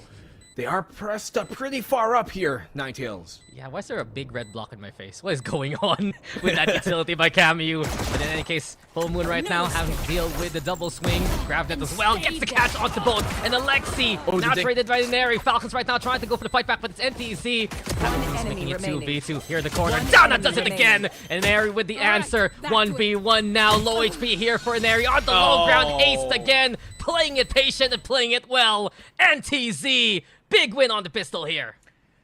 Man, painful round for Falcons Vega fans. That could be the dagger in this map if things just go out of proportion. Valiant effort by Ineri, but because of her being, I think, dinked by the Classic in the opening fight there, when she was taking it against Ever, it just made that final clutch, rather against Full Moon, made the final clutch so much more difficult. NTZ, 9-round lead coming to the anti-eco. Yeah, 9 rounds for Ninetales. They're happy about that one. And they're not done to put the pressure on, but Ineri outlaw in hand. Maybe this time unexpected here by Ninetales. Just want to take out 2 as... Oh, never mind. 3-2 has a different plan. 3-2 and get away with it. Perfection on the backstab! And the flank from NTZ works out well again. Yeah, this is just a showcase right now for Ninetales. A highlight reel without an end. A nightmare where you simply will not wake up from. And Aries able to find a pick off here, but it is the 3v3. Here we go again. Smoke. 2 players inside this one. It's not just a smoke criminal, my friend. It's a smoke gang. And NTZ happy to just snuff their lives up to there. A 2v1 though, and Ineri has done so much for the round here. Can she get away with it though? Outlaw can't get it done. Down and through the wall even, straight to the head. And Ineri's dead. NTZ on map point. What a map. What a map here. Yeah. And this is part of the reason why I was saying I'm looking forward to this Corrode, because I know it's one of the better maps from NTZ. I just did not think it would go this way, this decisively into round 15, and we're already at match point. Let's see if Falcons Vega can bring it. I mean, 10 rounds in a row. It's a tall ask, but I think they've faced similar orders before. They have, but against this caliber of play, Ninetales right now dominating the juggernauts of Southeast Asia. And Dana in position yet again. Mary doesn't even know where to look at this point. The flank heavy from Falcons. Overrun, as you said. 3-3-2 though, caught now. Yeah, good catch here at least. They've taken out that B main position, and since it is planted for their NTZ, won't be able to securely play that heaven position, I think. Unless there is some sort of counter retake, but all of them are coming from B main. This is going to be difficult. Yeah, Dana having to deal with Prowler and Neri using that to cover. Here we go with the overdrive as well. Up close and personal, and Neri good for the 3 here. And Team Falcons now have the numbers in position. Full Moon shuts down the overdrive, but Falcons still ready to stay alive. 3rd round here for the defense. Falcons Vega, at the very least here, playing the numbers game, sticking together and making sure that they can adequately take each fight with some sort of advantage. And this is kind of... I've been seeing a lot less of that this game. Like, typically in Falcons Vega games, you see them like triple peak everything. Like almost everything, every fight that they have going. You have multiple peaks going on at the same time, but right now, Ninetales have been doing a good job of making sure that that doesn't happen too much. They have 2 smokes, they have the deadlock as well. So much to really isolate these individual duels that they're able to win out. Yeah, the win gone from Ninetales for the series itself. It's to break that Team Falcons confidence, the confidence that brought them title upon title. Both cores on both sides of Team Falcons have made it to the world stage before. And as of now, Team Falcons feeling the pressure from this Korean squad. Mary though shutting down Donna. The fight a bit too eager from the Waylay. My territory, my rules. Annihilation. No one home there towards heaven. Instead, Haste actually catching out Alexi. Prowler up close. Mary able to dip on in. The trade again. A sense of weakness perhaps as Haste finds the angle and Ninetales get the plant. Spike planted. Gotta go. Real chance here for Falcons Vegas still. Cammy the only one with a proper weapon for this fight. Denari once again with the Outlaw. It's gonna be hard to try an entry with that thing unless a peek does present itself. Heaven position could be occupied by Cammy coming from CT. That'd be here. Ready to peek up close, but Haste already with the 3K. And Haste again stopping the speed of Falcons. Here we go as Mad V gets her pick. But this is dangerous now. Ninetales into the corner. Falcons with the man advantage. Time ticking. Mad V delivers a mad kill there. And Team Falcons, they're at the brink here, black and blue, but they're still alive to go for more. Oh man, nail biter of a round once more. It came so close, but luckily Mad V is able to connect her shots when she needs to. Man, why does it always have to come down to these kind of thrifty eco rounds that they're able to convert? It just... I think they've become a bit more less, or rather a bit more lax on some of their gun rounds, that they aren't able to really play to their strengths of the team, which is their mechanics sometimes. Yeah. And I think for Ninetales, there have been a few concerns about them being a bit too eager to wrap up the game. They just need one round. They just need one round. And they're gonna get the lead of the series. Team Falcons doing their all to at least fight back. And speaking of the fight against the eco here from Ninetales, Falcons taking command towards A main. Prowler's traded.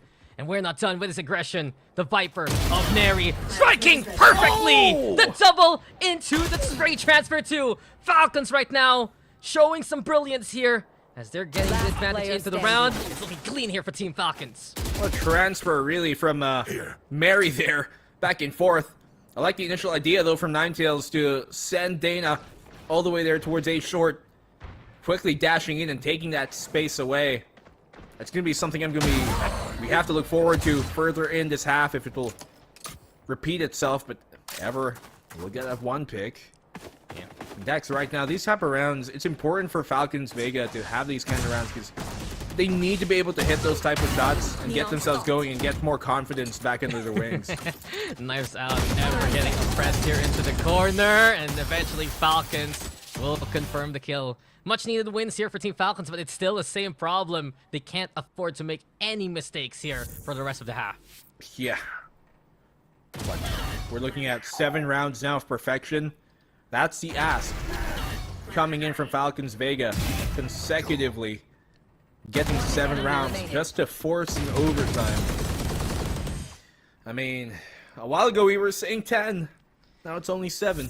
Yeah, and hasn't that been the problem? The comeback,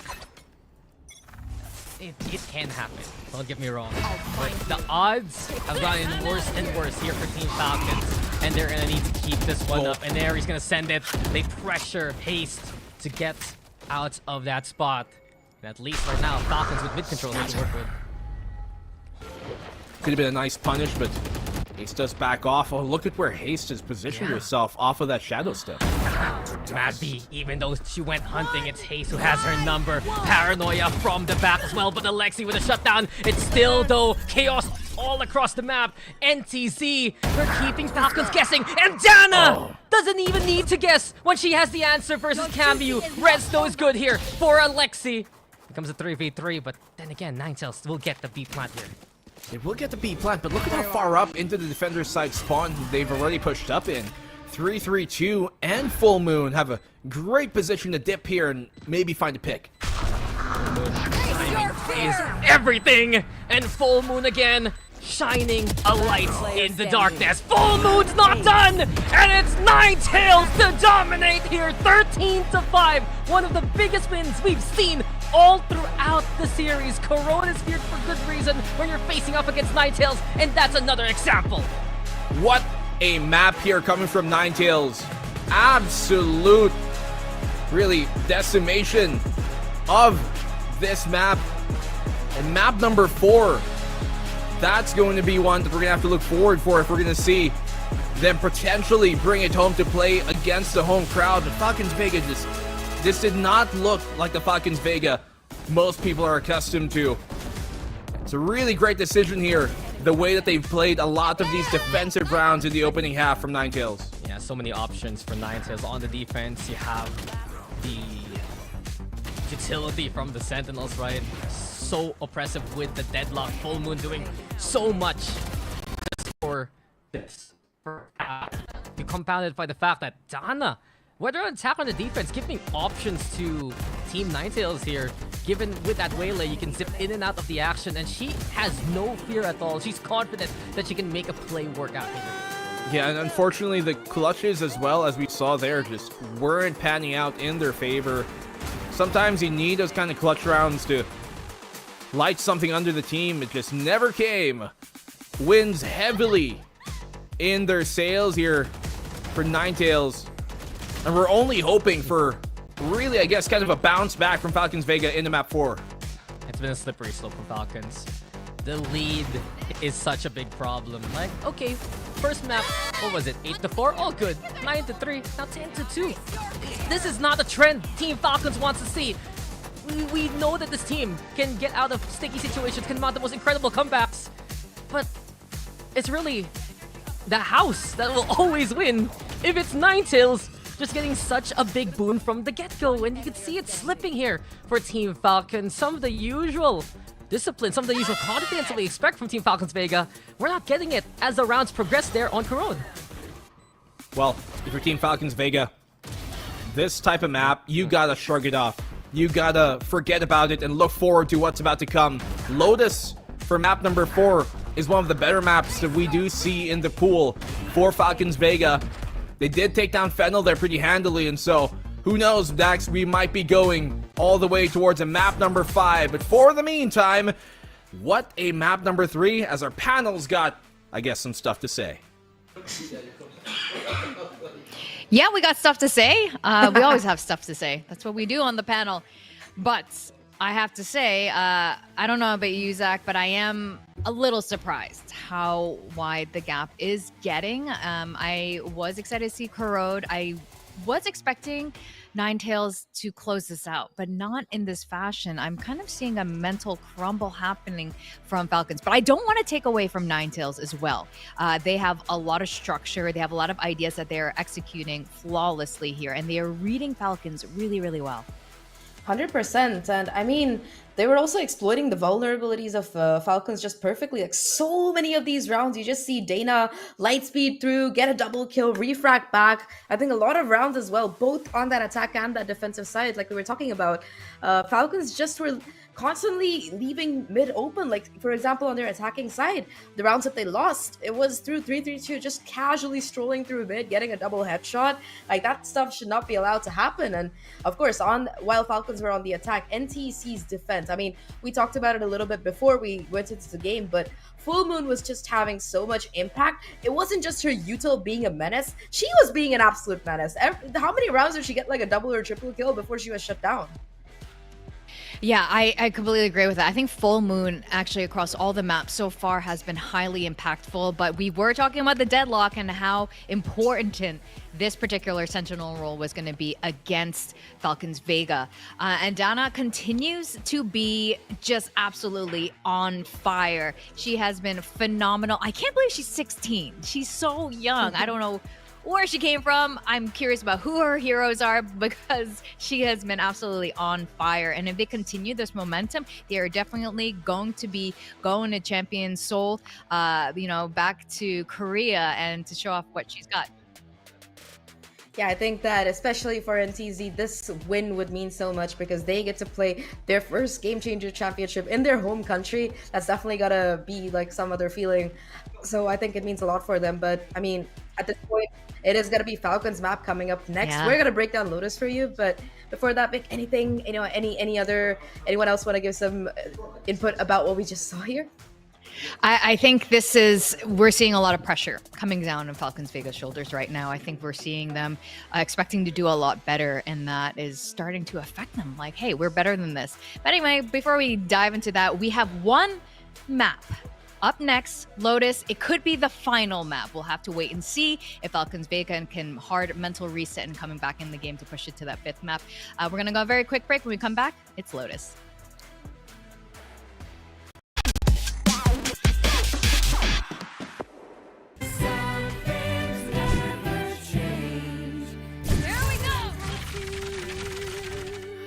A new emote to the stage. Are they leaking team comps right now? Let's go. Man, Neon IRL right now.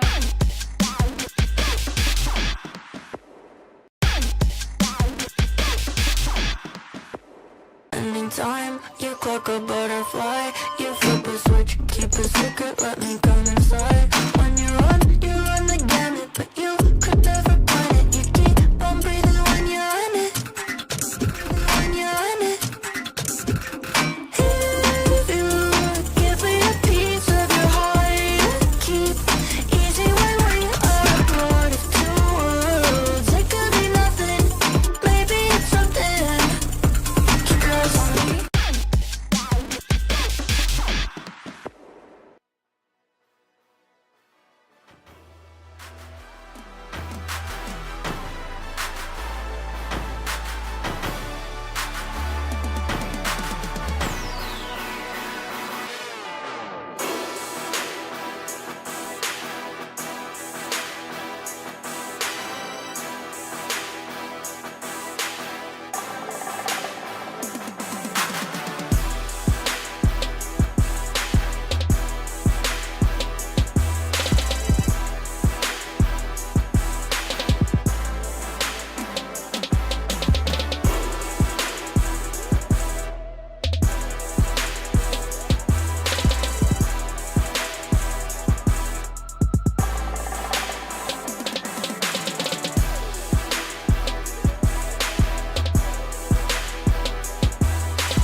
Ay, come on, girls, keep it up. Where you headed? It's straight to the top. Come on, girls, keep it up. Always on go, I ain't never gonna stop. Come on, girls, keep it up. They can try, but it still ain't enough. We run the city and ready to buck. I just make it look easy, they don't make enough. Put it right in their face, ain't no making it up. Yeah, I want the whole check, I ain't taking no cut. They ain't sharing this cake, they ain't making with us. Shit, we keeping it all on them, taking from us. Ay, I just do it like it's nothing. This a challenge, so this how I'm coming. I'm standing for something, ain't going for nothing. Show up to the party to ruin the function. What they wanna do is I already done it. The game that they playing, we already won it. They screaming for us, all we missing is strong. I know they gon' bop if it's me that they pumping. Where you headed? It's straight to the top. Always on go, I ain't never gon' stop. Whoever that's thinking they better, you not. Just like a cheater, we keeping our spot. Playing no game, got my foot on the gas, head straight to the cheddar. I'm chasing this guap.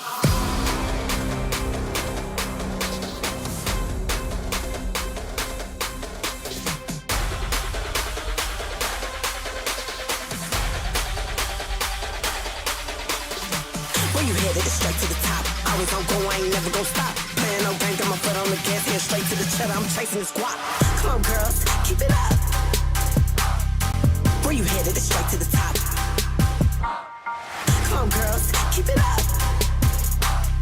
Always on go, I ain't never gon' stop.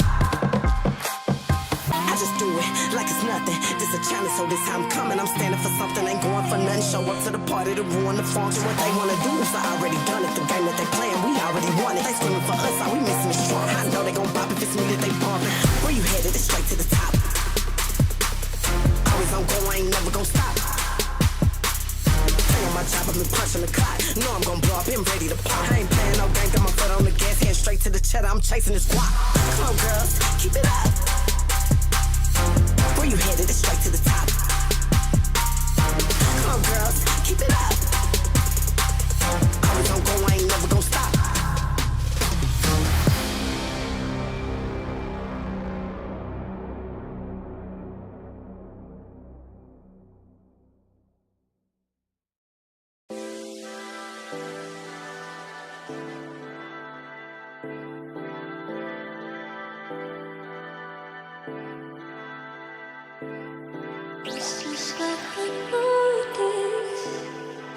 Something could be out there, haunted.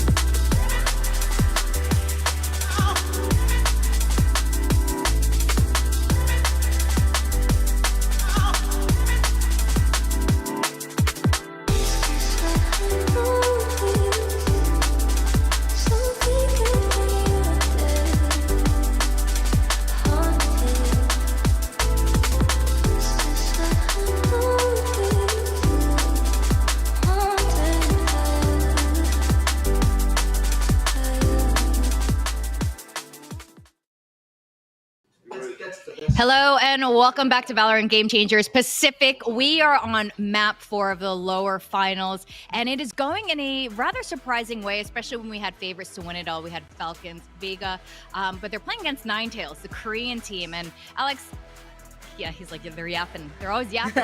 Are you liking the game so far? Thumbs up. Pretty good. And we are going to be going into Lotus, and last time Falcons played this, it was your comp. What do you think about that? Said it's a great comp. He said it's a great comp. They're gonna win. So you heard it from our analyst, other analyst here, our professional analyst. And yeah, I'm gonna hand Ellie back to you. This watch party is growing. It's getting very exciting here, Zach, especially with all of this happening right now, and the scorelines we're not expecting at all, especially on the Kuro just now. And Zach, for the Lotus, what do you think of what Alex said? Do you agree with that? Do you think that's the winning comp? The winningest Lotus comp? I agree with Alex. I'm a Paper X fan girl. Of course I agree with Alex. I think it's a great comp, and I think it's a winning comp. And I also have stats to prove it. Last time they played Fennel, they absolutely bullied them. It was 13-3. It was a great showing coming out of them, and I think we need more of that energy heading into this particular series. Another good sign, I would say, for the side of Falcons is that the last time that NTZ did play this comp, they lost it.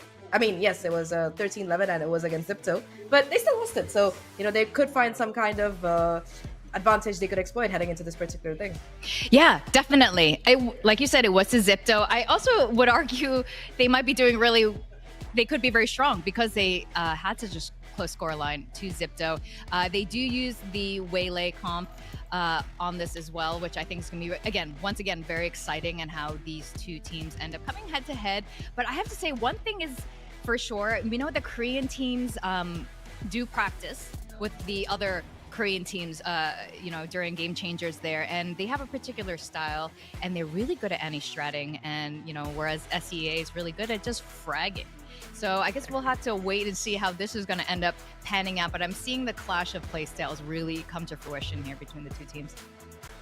Yeah, I think that clash of playstyles is a great thing to highlight, because we saw it on that previous map as well, that about how oppressive that deadlock was, how instrumental Full Moon's utility was, and not just that post plant, but also just in denying Falcons the kind of aggressive, fast attacks that they like. You saw how much they did struggle on that attacking side, and this is a map as well, assuming that we are likely to see not just the deadlock, but once again the double controller come out. And once again, Viper is just an agent that can have so much value on this map, whether you want to use it to lurk up towards A, whether you want to use it to kind of shut down early pushes, or shut down that you want to use it to shut down Rumble. That's also a viability. I think that for Falcons though, their comp is going to be pretty useful towards controlling that A main. I think that that's kind of what we saw NTZ do well on map number 2. They were able to constantly keep pressure on that A site, and I think for any of these 3 site maps, as a team, you want to be sure that you're shutting down at least one lane of attack completely, that you have control of it, so you have the ability to quickly rotate and also deny those very same rotates to your opponents. Yeah, that's right. Now we can see both teams really locking in here because if Ninetales closes us out, this is it. They are going to championships in Seoul, but they want to do everything in their power to stop Falcons Vega from getting that 4th map. With that, we're going to send it back to our casters, Dax and Black and Blue. Yeah, you can feel the tension now. This is where Ninetales can wrap it all up. And of course, play in front of their home crowd if they can make it to the grand finals here. It's a slot to the finals. It's a slot to GC Championship this year. It's up to Team Falcons to win out in their own map pick and force the decider. We're heading into low to see Black and Blue, and you can see it immediately. Falcons with the double duelist, blessed by Alex. NTZ on the other side, double control with a Waylay again. And perhaps this double duelist is exactly what Falcons Vega could need here in this matchup. We've seen a consistent problem for them to be able to break through the defense, but now that they have the capability to dive on in, perhaps this could be where they equalize this series. And map number 5, I'm going to say it, Dax, I'm looking forward to potentially seeing a 5th map. Look, I want the 5th map too because of the implications for both teams. It's such an unfamiliar map. But Ninetales, they would want to take this one. They have had a good history on it despite that loss versus Sifto. It's a win versus Fennel there as well. Falcons, on the other hand, the default here at the start, breaking the barrier mesh. Sonic sensors in the way towards Rubble. And it does seem like Falcons, they're looking to angle towards C site. It's a triple stack awaiting them though. Yeah, both these teams taking down Fennel in their more previous bouts. Falcons Vega here looking to explode onto the site. The Paranoia still is available. They have to be careful about this. Yeah, 3-2 within the smoke again. Also, you have the Omen of Haste in position for the Paranoia. But Falcons are learning a little bit, but no one's looking away! And 3-2 has no fear at all! Ninetales risking it for the biscuit, but Maddie right now able to get the crunch on and get a 3K herself! Big moment for big-time players! Full Moon standing here with Ever, who had 1 HP on the other side of the map, but timing is everything. Full Moon. Oh, Cameo! An easy target, Mad V! She needs to get the ace clutch here if she wants to make it happen. Damage done. There's confirmation. A 4K now, and Full Moon will shut those hopes down! Ninetales again with a pistol here! What a back and forth round here from both sides. Initially, 3-3-2 with a step out there. Getting a triple, nobody pulling security, nobody watching the smoke. Not expecting the Viper to strike that early. And then Madvi somehow turns it around, gets a triple of her own as they try and peek her, but Cameo gets caught out here. Full Moon once again coming in big, who has been such a rock for this team throughout the tournament. Yeah, look, if Jordan can do it, Full Moon can do it too, and you can feel the heartbreak immediately for Team Falcons. Coming into the game, you can see the camps too. Trying to keep positive, smile sure, but you can feel the pressure is on the Southeast Asian squad here. Gravnet plus the light speed. Rubble controlled here by NTZ and Neri as well. No entry, no ID anyway. Can't find a way through. We'll have to hit the brakes on that for just a bit. Rotate back around towards C. 3-3-2, the only defender here. This is a good time for them to commit before the defense is able to settle. This snake bite could be huge. Many players of Falcons low HP, and they respect the poison here. Stalling their initial execute. It gives time for NTZ to regroup by waterfall, but still the numbers in favor of Team Falcons. Moving down for Camille as well. Sees the play. Ever gets the catch onto one. Grabbing it now. It's all about utility here from Ninetales. They're lobbing it well towards Bandy here. Well, here comes the swing out. Ever with the kill onto Inari. With Ninetales right now with the advantage. And there you have it. The anti-eco secured. A good round here for Ninetales to minimize the damage after the opening fights, after the opening picks were found. Making sure that they use the adequate utility, making that pillar a bit more inhabitable for the post plant. But this type of information are parts that, on the retake here, if you are Falcons Vega, you should be taking note of where they're using this util. Because right now, you know, okay, that pillar position is going to be inhabitable. That means that on the post plant, they're going to want to steal away either the water or that CT position for your post. Take some of the map away and squeeze it away from the defense. Yeah, and I love that you brought that up since we've seen NTZ anchor around Bend all throughout that scene for the past 2 rounds. Here we go again, though. Oh, down to this time. A little too early on the light seed, but it doesn't matter. That utility tub forces Falcons to respect that angle. They leave the shear there as well and into the corner for 3-2 here. I mean, ultimately the goal anyway there for the A side is just taking away that rubble early. Oh, great nightfall. But 3-2 somehow gets away with the kill! Come on! How is she getting away with this? Falcons already connecting with the ultimate. But Ninetales just... I think she was made vulnerable off of the snake bite there as well, which made the Stinger even more deadly up close and shutting down Alexi. And Falcons, they used the ultimate already in this round to no avail. Stopped again. Ninetales. They also have Donna in position here by mid. Radby still dies! NTZ! They're getting away with these kills despite the odds. Right? Falcons Vega at least get a trade here. Sonic Sensor will catch all of them and put a slower pace. Set it down. They know they're coming towards the state. Has to be a commit with 30 seconds left. Here we go again. And another player in the way. This time it's Hayes shut down here by Ineri after the arc rose. And Falcons. Oh, can you get away from the ultimate though? You can feel the pressure. They're reeled in again. Seems like Full Moon has gone fishing another time, another instance. Time running out here for Team Falcons. And Full Moon taking down Everswick there for the trade. Ready, steady. Ninetales go shooting and they win the bonus. Yeah, a bit over-aggressive there to be pushing towards that backside from the Yoru. Falcons Vega just looking quite stirred, really, coming from map number 3. Nothing really going their way, I think, here for the 4th. And NTZ are just very, very aware. No contest against those annihilations for the past 2 maps. You can see the trends here. Second time on the defense in this series where Ninetales wins the bonus. 3rd pistol round in a row here, Black and Blue, over the past 2 maps. Signs are pointing to the Ninetales success, and Falcons need an early timeout. Time called here by Falcons Vega early on. You have to nip this in the bud early, lest it turn into an even bigger problem later on. Currently, we're seeing here Ninetales really taking away, that rubble position there on A, and it just removes so much more opportunities for Falcons Vega to be able to go A early on. They're being forced to divert towards C and B uncomfortably.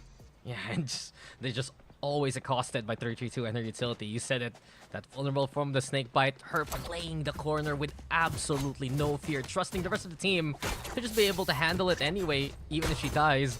But she gets away with her life. NTZ are getting away with incredible moments right now, thanks to their proactivity. And you know they're gonna go for Rubble again.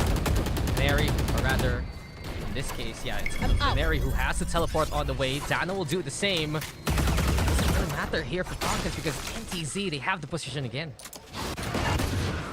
Well, Prowler will spot out the presence on B.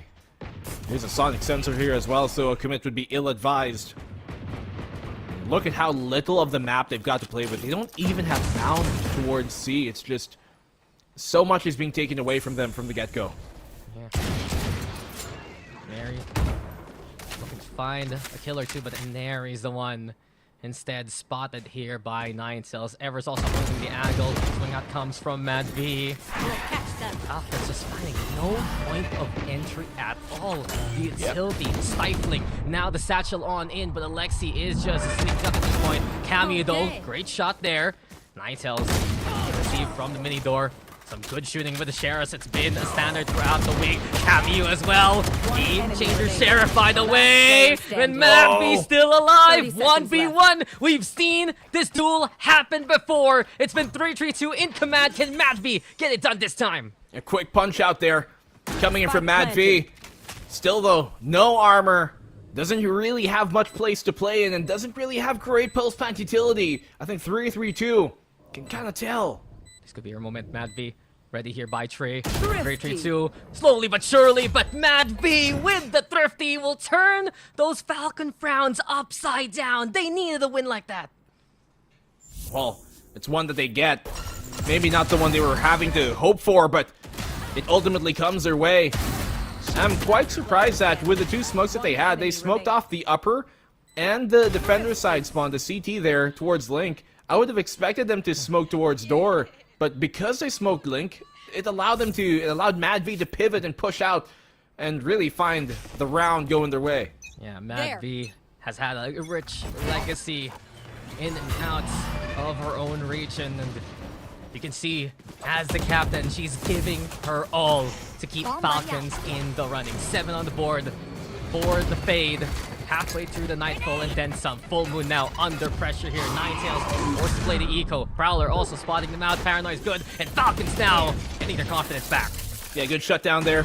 Barrier mesh will be really turned into null impact. Mary on the flank watch. I think she can tell that Dana's about to punch on out.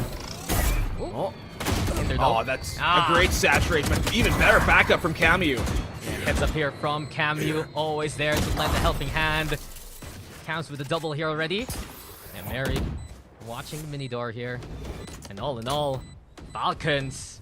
I mean, we've said it throughout the series. You get a Falcons round eventually, right? You get a dominate round from Team Falcons. But early on, this is what they need to do. 5th round coming into this one. A 2nd round for the attackers coming our way. Team Falcons with a flawless as well to make that statement. Oh, well, they're finally feeling it here. Yep. Finally, some smiles coming out from Team Falcons Vega. They know that they need to rectify their mood from that, but Cameo, once again, hasn't she always been this player for Falcons Vega? The player to have a really good heads-up play and support the rest of her team, keeping everybody alive, finding a double just to put the dagger into a round. Yeah, and this is Team Falcons coming into this game looking to go for all the positives here. They're celebrating.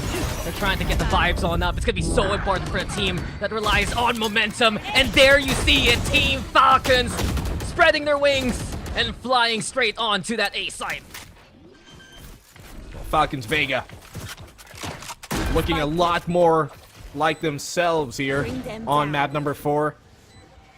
And NTZ, this might be a call to just save it early, and that it will be. Fine coming around from Mary. Last player standing. And we're seeing, as Mary finds a pick here, a lot more consistent aggressiveness coming from Falcons Vega. They're able to break through now. They're able to push the site with that double duelist comp of theirs. Yeah, 3 rounds now for Team Falcons. One of them came down to the 1v1. The 2 rounds we've seen from Team Falcons in black and blue. Flawless wins. This is the Falcons everyone has been waiting for, everyone expected. And sure, Ninetales, we know that they can answer back. But this is exactly what Team Falcons needs to bring to the table to be this confident, despite the odds. Yeah, Mary bringing it there. You can see her trying to rile the team up, trying to get them active. And the high-speed, low-drag play of Falcons Vega that they've made really part of their identity. It's yet to really be seen throughout some of these maps, but we finally see it here in Lotus. Yeah, I mean, Ninetales hit the red alert at this point, and you can see the sirens flaring. We've seen them get shutdown after shutdown in the first few rounds. We saw them go for the shutdown in Corrode. But we also noticed that when they crumble in that initial engagement, right, their sights themselves are kind of lacking. If they lose out on rubble control early, it's Team Falcons using that as a pivot point to just rush down the A side. Yeah, so this basically means that, you know, if you're NTZ, you're going to be forced to have to dedicate util to rubble early every time, because if not, then Falcons Vega, they could simply overrun you. You're going to want to take it away early. Let's see. Both of the teams here looking to address utility towards this A Rebel position. Yeah, they're pinging already. This could be a big fight from the get-go. And Team Falcons versus NTZ. Yet again, the TP from Camille. Alexi going to go for the satchels out and about. Can't see much, but seems like Falcons crystal clear. They're winning it out again. A lesser buy for NTZ anyway. And one more time, the red carpet doesn't even need to be rolled at this point. It's still there for Team Falcons as they get A again. Yeah, they just simply have the better weapons to fight with here, so... Enemy remaining. Of course, they're going to be able to gun them down. Neri will get that frag, and Ever left alone will be shut down as well, not even finding the one. And Falcons Vega, after a whole entire map of finally taking the lead. After a whole entire series of sitting down, keeping things serious, 4 rounds in a row. They're just bashing all the vibe checks here. They're playing their game. They're playing the game. They're playing like the Team Falcons that they want to be and that they are. I need a drop. Throwing out a few guns here as well. The Team Falcons right now on a tear. Ninetales on the other hand, they have everything in the bank. If you want to see contest from Ninetales, it has to be it here and now. Paranoia into play. Lightspeed as well. Great catch with the grabment. It forces Falcons to see the sun. Yeah, but you see how little utility Falcons actually commit to that. They knew that Ninetales were going to try something, so they only sent a Neri on the Yor to try and take a fight.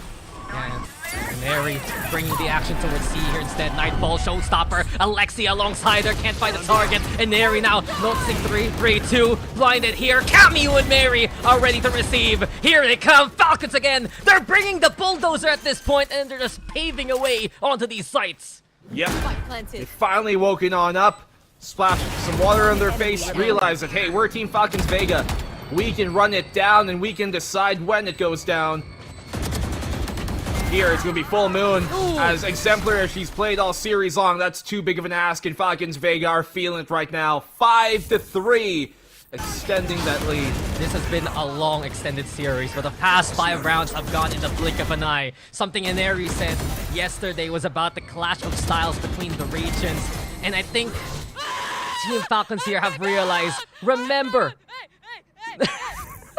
she's the good, she's feeling it, but they remember they're from Southeast Asia. This is the W Gaming, this is the SEA that we know from Team Falcons. I mean, you even saw Alex there in the panel, right, in that little watch party they had going on, that he is a fan of it.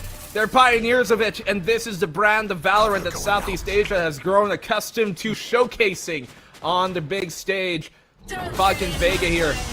Let's see if they can continue their streak, but the Viper's Pit in their way poses a problem. Yeah, 3-3-2 trying to get away with it yet again. Nightfall invested early on 3-3-2, caught in the middle. And you saw the adjustment there from Mad B as well. Repositioning the Nightfall, expecting the advance. Mary here, watching the flank. Alexi, Cameo already taking point. And, oh, the jump peek. Easy, they're gonna go for the swing. Alexi though left alone. That's a big kill here by Haze. Also, Annihilation! The Cocoon again wrapping on up, and Eri can't save her teammate anymore, but the Operator has to settle for a potential kill. Doesn't get it. Full Moon now looking for more. The Cocoon stuck. Eventually, Mad B, she's gonna fall there. NTZ with the advantage, 3v2 here. Defusing. And Haze defusing. We've seen Ninetales do this before, and they're gonna get away with it again. Pros don't fake, and Ninetales again prove it. Full Moon with a 3K as well. Off the thrifty here for Ninetales. What a round here from Ninetales. I mean, good initial kind of reception here coming from Falcons Vega to shut down 3-3-2 within that Viper's Pit at the choke of C, but Alexi getting a bit too aggressive, overstaying in the fight there towards CT, trying to be sure that she can find another one and just gets punished for it. Then from then on forward, nobody really able to connect their shots. The Annihilation also benefiting Ninetales immensely. Look, this Annihilation has been a free kill for NTZ for far too long in the series. 2 duelists fly on high, but Dana has the scan from her teammate. Alexi though, decisive blows! And here we go with Dana having to relocate straight into the arms of Alexi! Behind enemy lines, she just tears them all apart! 3-3-2 with the Operator now spotted here by the Sheer. And we go into post-mat. The second time this game that she's gotten a catch off of the refract from Dana. She thinks it's safe to dismiss back out to safety. Alexi just is already a step ahead. She wants the ace. She wants the ace. Yep. She can feel it here. Alexi! Ace! Established the Predator ace for Alexi. This is why she plays that second duelist, ready to frag and ready to fight in the front. Even as the IGL leading by example. And good response here coming from Falcons Vega again. Flash out there towards a mount position, rather towards a rubble position, allowing Alexi to place herself deep in. And you see how there's a smoke there as well towards that rubble. Allows her to have, you know, kind of a safer spot rather to plant herself in. And being able to play around it gave her that concealment to find a triple. Yeah, this is the pace Falcons are feeling now. And for once, we slow it down early on. Default here, expecting Ninetales to play a bit aggressive. There. But first time we're really seeing kind of a one-way here towards C-Mount. Barrier mesh will be destroyed early. I don't think that's going to signal a B hit just yet. Just trying to burn whatever util they can. Sonic Sensor as well has been removed, which is even more value here for Falcons Vega. We'll keep that defense a bit more forward to try and receive. But it's actually a mount that they're looking to push. yeah, here we go again for Rubble. Eventually, all roads lead this way, and Alexi has the showstopper available. NTZ making set play here with a Paranoia, but there's no way for Downa to actually peek on out. And Neri, like it also crawling beside the smoke. Now the engagement, they know that Waylay's just stuck there in the corner. Showstopper, let loose. Alexi, where do the fireworks go? It seems like Cammy's the one doing some damage. Now the bazooka. Actually, not able to find anything here, but eventually Alexi sniffs out Haze and Falcons again. Back to A and back to Alexi getting a double. Yeah, Alexi has been looking a lot better here on map number 4 now that she's on the duelist, now that she can kind of dictate the pace that the rest of her team will be proceeding at.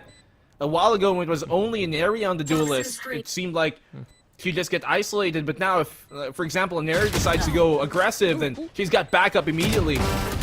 Alexi will get a third. How do you win those? How can Alexi be this dominant? Because she is her.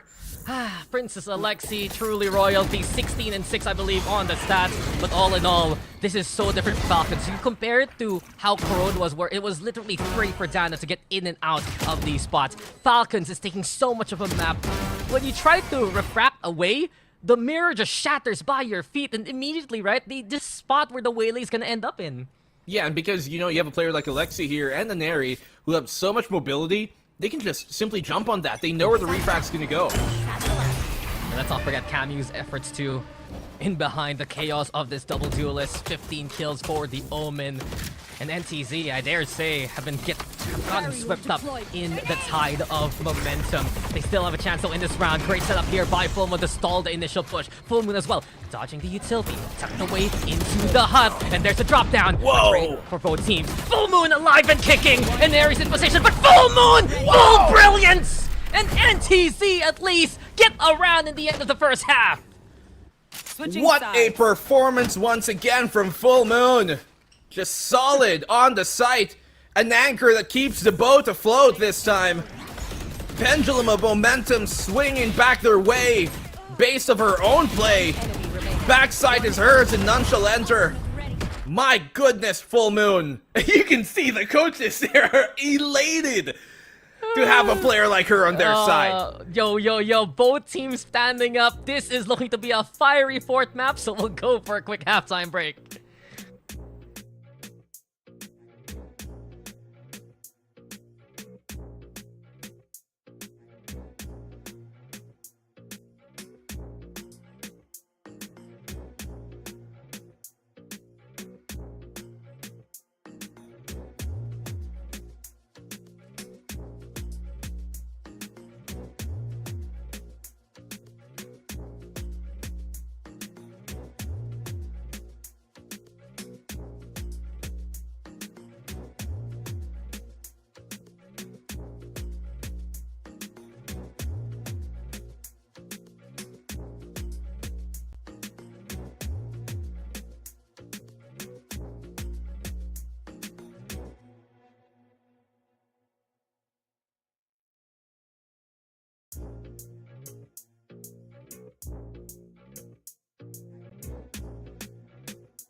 Yo, that was a breather because we know the pace of the game will not let up. Falcons getting back into their form. Good streak there in the middle of the first half to get up to 7. Them on defense though, NTZ looking to put pressure towards C in the first round of the attack. Yep. There's util here though on that C main, so as soon as they cross the threshold, it's gonna be quite difficult. We'll get burnt. Lucky heads up. Cover going Try and bail off now, but look at Falcons here. They're looking to push out B main. Yeah, aggression from Falcons, whether it be attack or defense. Madvi though isolated in that fight. Just Alexi. A little too late on the swing, goes for the paint shells instead, and Alexi kept in the corner here. Paranoia play. The hinder comes Early. on out after the saturate. The smoke too. Falcons truly committing here. They haven't found success in the pistol, but Alexi again! Annihilates 3! Alexi, another amazing multi-kill! But job's not done. Ninetales still a chance to play towards the seaside. Fantastic sell there. They only thought it was going to be Cameo in that case towards B main, but don't check the corner. It brings it to a 2v2 now. Plant will go down here towards C for the most part. I don't think they have any reason right now to doubt themselves for that. But they will be setting up the site here to defend against it. It's going to be a long rotate here coming from Falcons Vega. Yeah, Falcons wanted to play as a duo. It's still incredible though that they just quadruple down basically on the spawn camp there. Ninetales. They've been incredible on pistols for the past 2 maps. They won the first one. Can they win the second here? Here comes. No, they know. Neri and Mary. Paranoia gets connection. Intel provided. Gravnet doesn't get much, but time's running out here. Neri needs to tag Full Moon first and foremost since she's low HP. Yeah, Haste is also playing by the mound here. What a catch! And what a trap made by Ninetales. Wily again in their movement. Haste also with the pressure. And Ninetales, another pistol win here. It's perfect pistols in back-to-back maps. 4 pistols in a row here from Ninetales. Really, the way that they were able to set up for the post is what secured that. You can see the tiny angle she held was perfect for the sonic sensor, and when it connects, quick and easy cleanup job, really, from Haste there, who has been such an influential tool this entire series. But yeah, man, Alexi, she is definitely feeling it this game. 20 to her name. Haste, despite her name, right, she's so good at those calm moments. And Ninetales, I dare say, strong repositions on the offense on the map like Lotus, but Alexi again, where did that even come from? She dips in from Mound, right? And that's something NTZ are very wary of now. The Gravnet gets the catch. Alexi's trying to crawl her way to safety! Even hindered too, there's no escape. Alexi looking to take that one with her. And Dad doesn't want to, because of the paint shells, and Alexi finally taken down. But look at how much Alexi was able to do and how much time she was able to stall. Cammy was able to flank out and get a double going her way. Mad V left alone in the 1v1.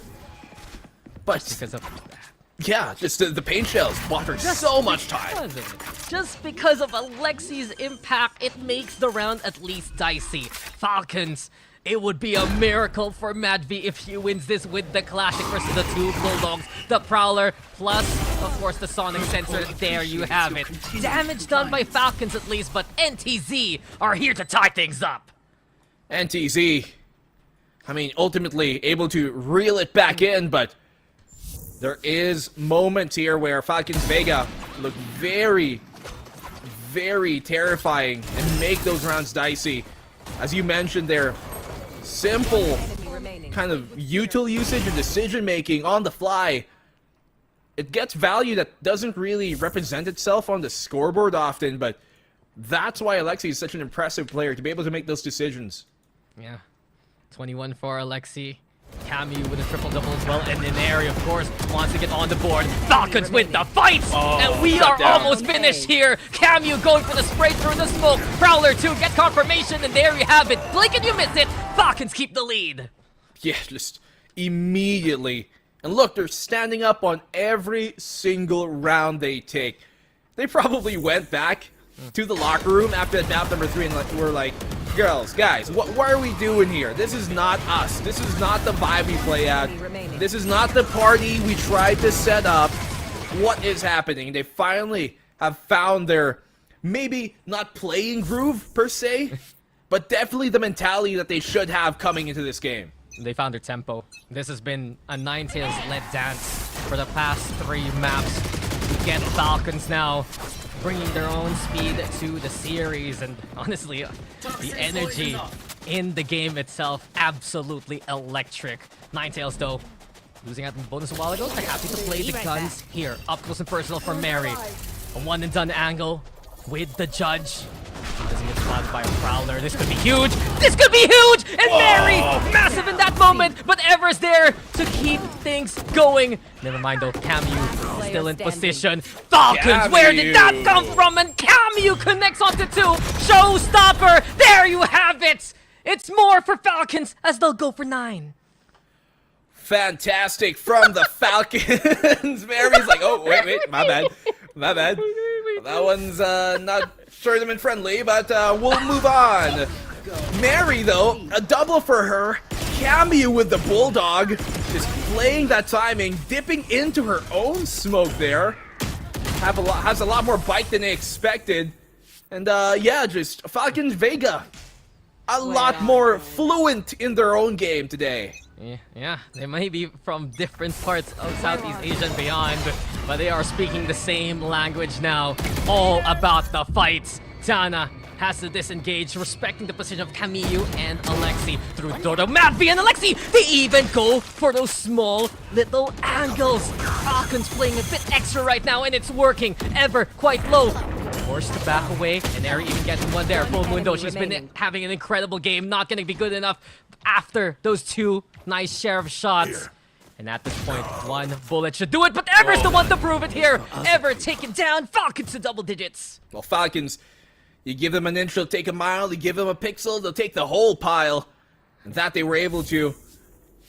Another round here from Falcons Vega that just, in the blink of an eye, a blitz of a round. How does she continuously and consistently hit those kind of no-scopes? I don't know. But she'll take it. Yo, first of all, the entire team of Falcons Vega, they've been hyped throughout this map, and they've been trying to hype themselves up throughout this entire series. But Ineri has stayed stone cold throughout and has not changed just yet. She is locked in. I mean, she is still recovering despite her looking and feeling better coming into today. Yeah, Team Falcons, I'll be real, I wanted to say something all throughout this. What? If we get a tech boss and it says gear, it's not a headset, it's not a keyboard, it's probably Just because smash. a chair just gets kicked off the stage. You see a chair yeeted, flying through the screen, across the screen. Oh man. But jokes aside, yeah, you can feel that Ninetales is feeling the pressure now. We've said they've had a few problems closing out games and series, and they're at the brink of eliminating one of the biggest threats in this tournament. But right now, they're playing the pace of Team Falcons. They're getting led around by that speed, by plays by Alexi, by Camu, and you can see the difference right now as Team Falcons are looking to run away with this lead.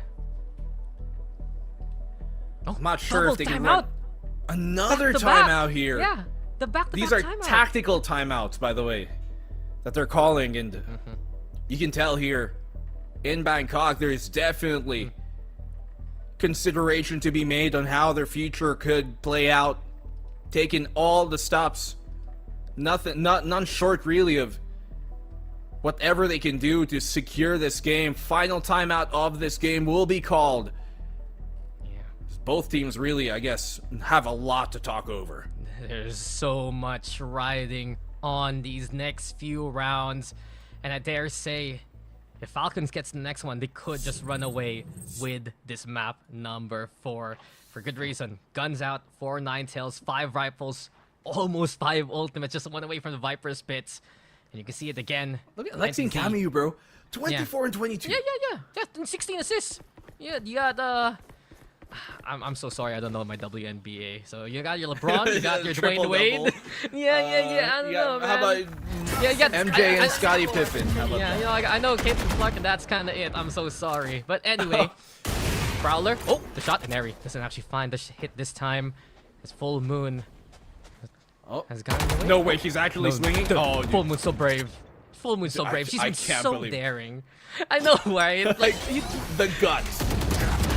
Well, it's going for glory. And Full Moon gets one. Mary will respond in kind. He has the judge yet again. Haste going for a good idea. Dana as well. So they're playing a game of keep away from the judge. They get the space into C side. They're also trying to go a bit deeper into holes here.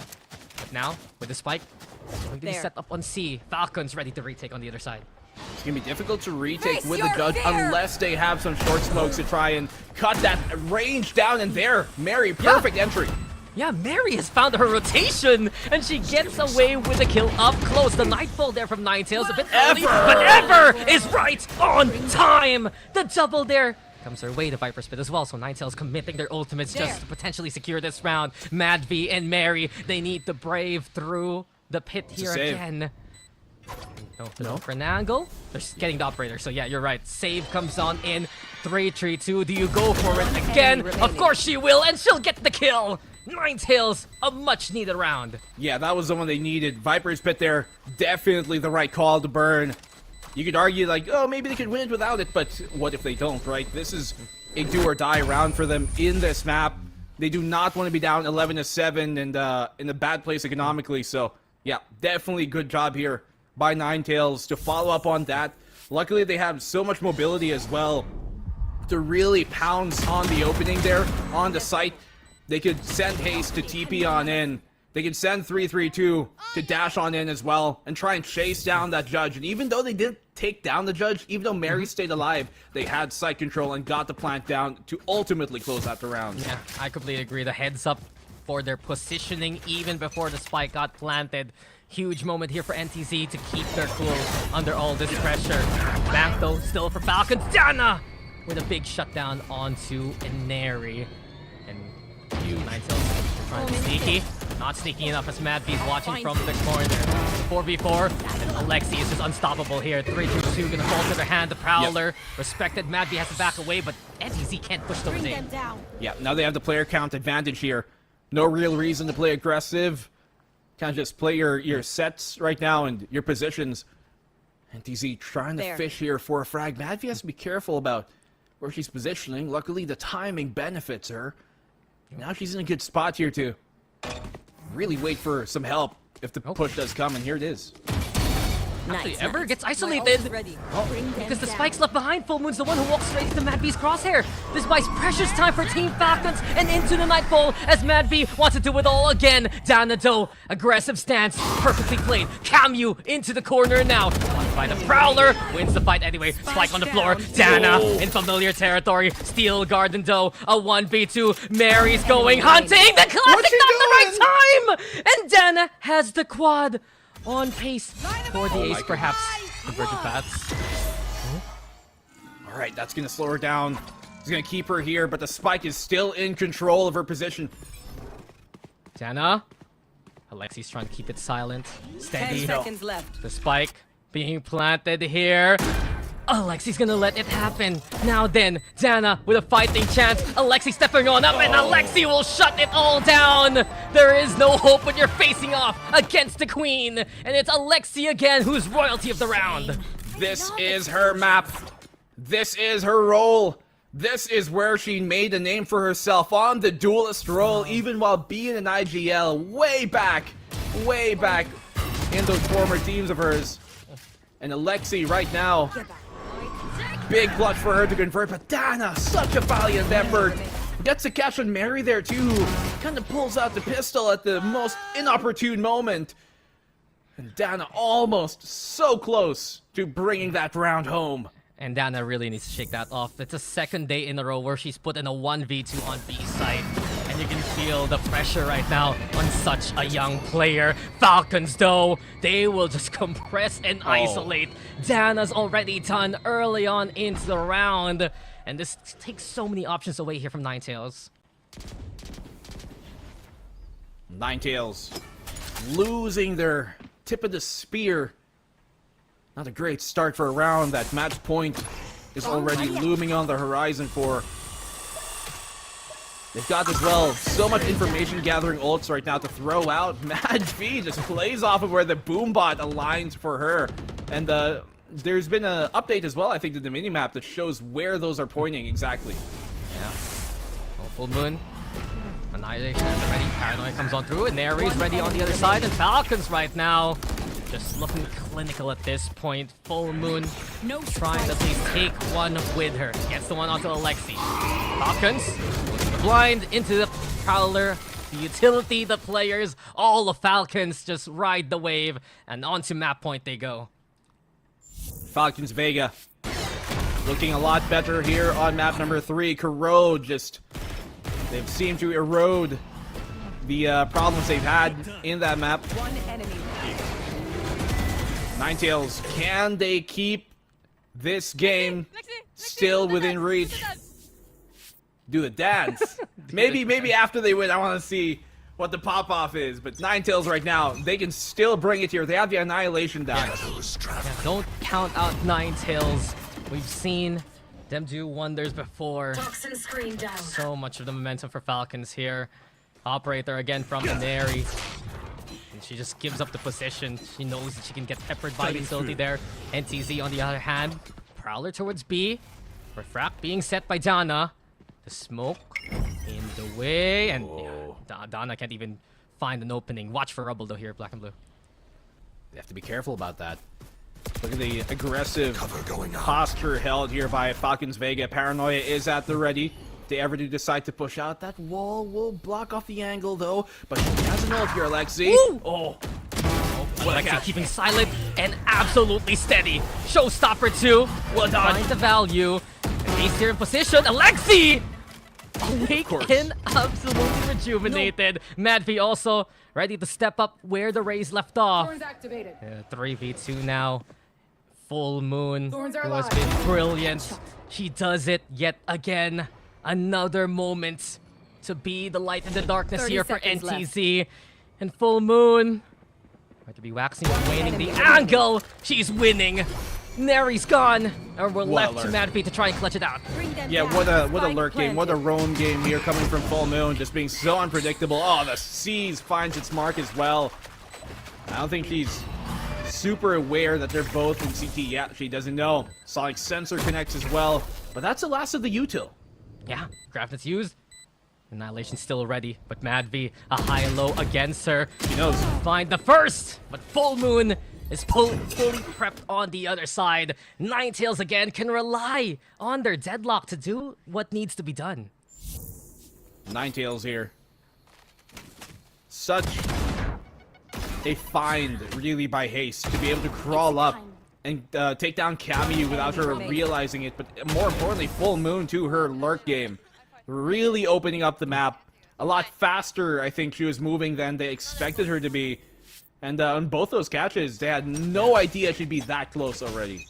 Yeah, just Full Moon as a whole has that deadlock still unanswered by Falcons despite the score here. And Falcons now on a lesser by 2 judges into play. And come on, Mary has gotten away with this for far too long, right? Mary again into the corner. Prowler doesn't check that way, and Mary! Oh! Just full send, but Ever's gonna get that shut down. Yeah, they were a bit further back than she would have liked. 3-3-2 will get the catch from the Outlaw. And the entirety of the pusher coming from the water side. Listening. Ninetales just looking pretty sharp. Oh, Mad V's able to get a connection. Easy Sheriff, what's new? And, well, Team Falcons do have a chance to do some damage from Waterfall here. Dana already elevated. Paranoia is also perfectly placed onto a Nary. The stall is getting longer and longer here. Now Dana ready to fight. Falcons getting close at least in the distance. That Sonic Sensor is huge. The stun comes on through. And NTZ, they brought the broom, sweep away the opposition. It's double digits here for the Korean squad. Yeah, all she could do there after the stun anyways was try and find another pick, and that's what Cammy did, but they're keeping this one still in play. Still anybody's game. Only 2 more rounds separates both these teams. And Falcons Vega, they're going to want to end this one soon, lest we go into another potential overtime situation. Yeah. They They just can't lose sight of what has worked all throughout this game for Team Falcons and NTZ. They've been disrupted throughout this series. Ace TPing over onto the left-hand side, expecting the mount push there from Team Falcons. But Alexi and Mary just playing the anchor here for the first time in a while. Falcons seeding up Rubble and Mound to their opponents. Yeah, Alexi using that judge. Potentially trying to get a catch on the dash in from Dana.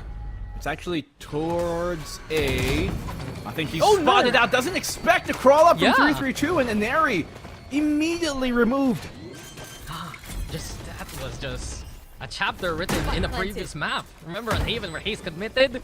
Because of it, Inari kept her sights for far too long against the From the Shadows.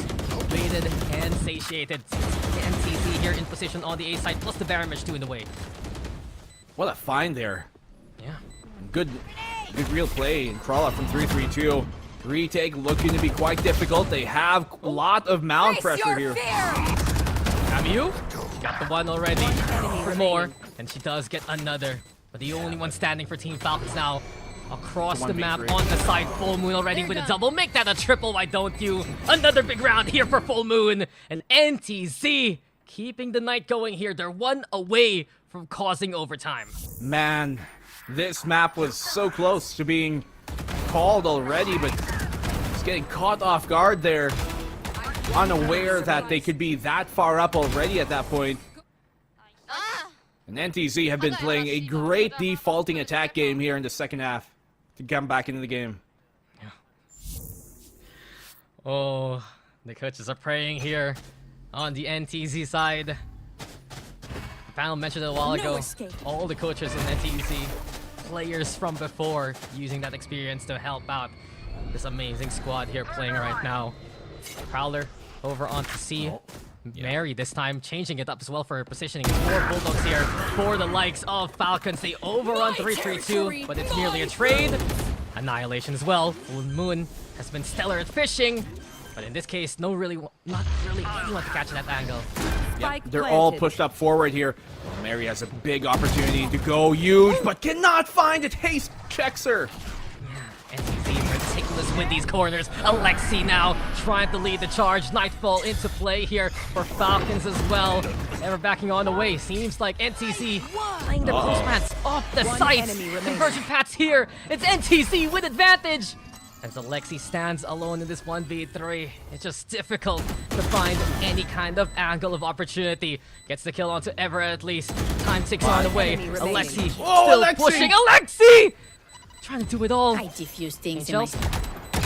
Fuse also coming on through, and Full Moon, of course! The final boss that NTZ can rely on. We go to overtime. Man, Alexi, always so potent there, but just could not really confirm. And it made it so much more difficult with the fact that it was Cameo who dropped down early. They had no more smokes to really isolate that waterfall and the CT position out, which meant that simply if you're Ninetales here, you can fall back, you can play further away knowing they don't have smokes in the post plant. Yeah. Overtime though, in such a critical juncture in this series. If Ninetales takes this, they are going to Karina and will be playing in front of their home crowd. If Falcons wins this, we are gonna go into map number 5. Both teams looking for a slot as well into the grand finals, and here comes Falcons again on the side rather that they've succeeded the attack, and with Alexi already hitting the 30 bomb along the way.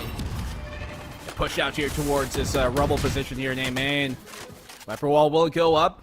Only momentarily slow them down. Sonic sensor in the tree, so they have to be careful pushing these chokes without checking them first. Down on the crawl up will get caught out by Mary. And that's a Hail Mary that they needed. Yeah, the lurk now allowing them to rotate towards B here. Mini door broken. Fake out also making some noise onto that A side. So Falcons getting a lot of space to work with into an upcoming post plant. It will be a post plant on the B site though. It's gonna be difficult for them if they don't find a more stable position to play this post front, but luckily they do have B main. You can see here 332 waiting for her time to open that door and strike. She's gonna wait until they're on the retake. Door now making that noise, trying to catch Mad V in the app. After utility, Mary though caught invulnerable, and now it's NTZ getting two, but Mad V still alive and kicking. For now, Prowler coming onto the site, into the smoke. Alexi with the kill, traded now. And Neri still in position. Alongside the objective. Perfect sees into the kill. Up to Neri now to finish it off. Full Moon falls this time. And it's Falcons back on map points. Falcons, Vega, and Neri finally delivering another round here when they needed to. And good found, really, starting off from Mary. Taking down Dana early is a huge shutdown. They were so close to taking this round, like 3-3-2 there on the flank. Almost had the double. That could have spelt disaster if he found Mad V on that fade. Falcons. Yeah, you gotta force the fist bump at this point. They need the vibes to keep everything going. It all started really with Mary's pick in the last round. The aggression works here for Team Falcons. They're gonna send it again here on the defense. 3-3-2 has been the one to answer back, and she's done it again. Here comes more from NTZ. Perfectly played with the angles here. Now Camu left their own devices to shut down. Unreal. Falcons are gonna be forced to reboot into the next round if this keeps up. And there he has the timing though. And at least that's one on the board here for the Falcons. Immediate shutdown in that push there in this round. No, Mary needed that kill to equalize. And Neri's good for the one. Can't really TP out as the saturate perfectly colors the situation in their favor. The hang time after the hinder. What do you even do when you're caught mid-air? The slow death for a Neri. It's up to Mary now to do it all. Had the chance a while ago. Looking to find the chance now, but Full Moon awaits. And Full Moon again. Oh, flicks away. Caesar. Did the jiggle spot her? Yeah, I think so. The repeat? I think so. And Mary sees that foot now. Wants to go for the deadlock first and foremost. Abandons the fight. Oh, it's so dangerous. The paranoia also lobbed here. Falcons now trying to find any kind of space, but there's no space when NTZ are watching these corners that well. Another overtime. Second OT here in the lower bracket final of Game Changers Pacific 2025. You can see the level of competition is at an all-time high. Both these teams really, nobody giving too much ground in map number 4. For Falcons Vega, definitely pressures on them, being down 2-1 in the series. For them, it's all or nothing, really, Dax. Yeah. They lose this one. They lose out on that slot into the grand finals. We already have one Southeast Asian team going. The Game Changers Championships. Falcons would love to make it 2, but NTZ would love to make history as well on the other side. Here comes the pressure now towards a fake out. Was Alexi trying to be a bit sneaky into tree? Oh, Falcons double thinking about this play. 3-3-2 as well. She's crawled up so heavily and so deep into Falcons territory with the operator here. Could be huge for 3-3-2, and there you have it. Another first kill for her. Yeah, they're just being reading this defense, rather this offense, over and over. They're always able to walk out here towards this mound position from C-Long. It just makes it so difficult because Falcons don't have any place to play on. Ever's going to get the jiggle going for her favor as well. The plant will go down, but it's a 3v4. Spike planted. They kicked it off with the pocket play from 3-3-2. And right now, it's NTZ with the advantage. Alexi though able to equalize. Here we go, the operator yet again. Can she get another kill here? No, Mad V's there to get the trade set going. Onto the site. It's still Full Moon and Dana. Finds the fights in different angles. The double up though from Falcons is huge. Now it's up to Dana to make the 1v2 happen. Prowler spots her. Some struggles so far. She's just looking to get a better angle here. Mad V though backing on away the smoke, making it tougher here. And Mad V now has been found. Dana now onto the spike. Gets the tap, goes for the chase. Camu taken on down! And it's Dana! Getting a bit of redemption there, but does she have time? That's the question. Seems like it's a no. 0.3. It's what separates them from that potential success. It's Falcons instead with the round win. Oh, you can see Dana. She wanted that so bad. But Falcons Vega, they're gonna take it. You give them an egg, and maybe that's all they need to complete the nest. Alexi. Huge round for her as well to get these trades going on, but man, Dana is such an incredible player. Yeah, she's trying to give it her all, and the zoom into 0.3, a sliver of time for Team Falcons. Get back on map points, and they're not done. The Honto, massive intel, courtesy of Ever. Stops the initial push. Camille still stationed up top rubble here. Initial play there from Falcons Vega to take away that A main position. And Ninetales looking to divert here towards B. The shear is up, so it will isolate Dana. She will also take a bit deeper space than I think they expect. Oh, she might actually see the gate crash here if she proceeds. And Neri can't press the evac order now. And Neri. Oh, Dana actually just gonna go past for the time They know the flank being. is coming. Yeah, that's the thing. They're watching out for the flank. Here comes Falcons as well, putting pressure towards Mount. Full Moon left to her own devices. Mary with the takedown. It's Team Falcons right now with the advantage. And they're trying to just come and cut across from B main itself. Prowler now gets the catch. The team through the wall. Camu gets a freebie here. And Team Falcons still with the numbers. What comes through? And Mary gets the double. And Team Falcons are feeling it now. The fire is lit, the fight's in them here, and we are gonna go to a map number 5. Bind it shall be. And who will be bound to a third placement will be found out in the next map at Falcons Vega in overtime. Come back in the series, tying it up 2-2. Man, what a map. What a performance from some of these players. Alexi's come alive. Dana has shown her true potential. But it will come down to Bind. It will come down to a final decider for this banger. And it's always about the mystery of that final map for both of these teams. But let's talk about some of the highlights here. And it all started with NTZ putting the pressure on early. You saw the start, right? You'd think that, okay, is this it? Is this NTZ running away with their opponent's map pick to secure their slot in the finals? But suddenly, Falcons, they're standing, they're screaming, they're dancing, they're doing it all. And Alexi, alongside Cammy, I'd say, one of the most amazing games that they desperately needed in this series. And actually, Mary had some moments there too, which really turned the tide to some of those rounds and gave them a winnable advantage.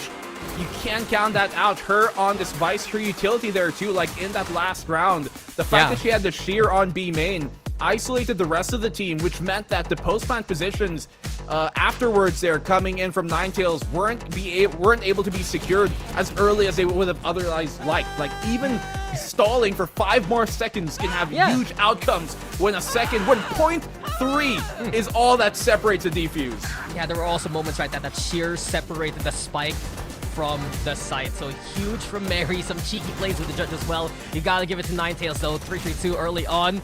Some of the pocket plays, whipping out the operator on the Viper, getting first kills as a controller.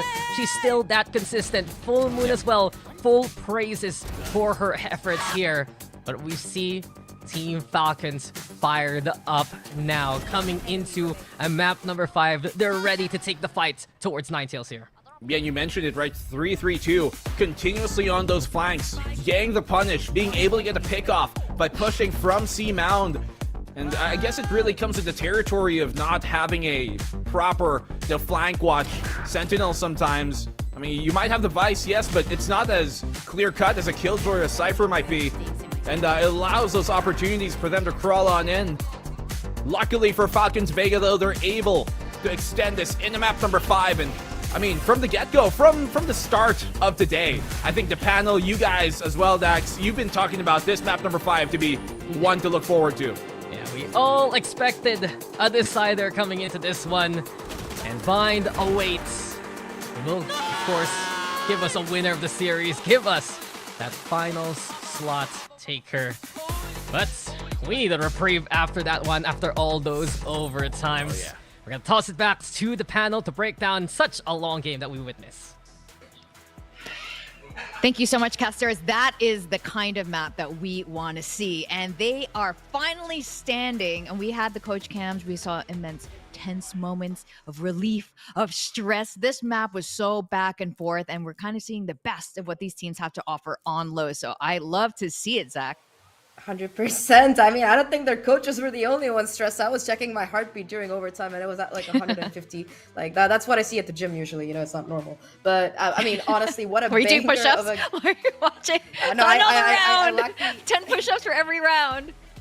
No, maybe not. Maybe not. I can do sit-ups, not push-ups. I have pathetic upper body strength. But moving on to the game here. I mean, I think the entire time this was the match that Alexi really came out alive. Like, forget the 30 bomb. Every single round that they won, she was standing up. She was hyping up her team. Her and Camille were just so instrumental in so many of these rounds because I think, like our casters highlighted, Vic, NTZ's had such a good beginning on the map, and it looked like they were starting to put that pressure. They were starting to take the lead away, especially since they won both pistols on this map. And despite that, Falcons, they're able to bounce back. They're able to put together a show, and a lot of that is because of the momentum that Alexi and Camille's plays got to the team.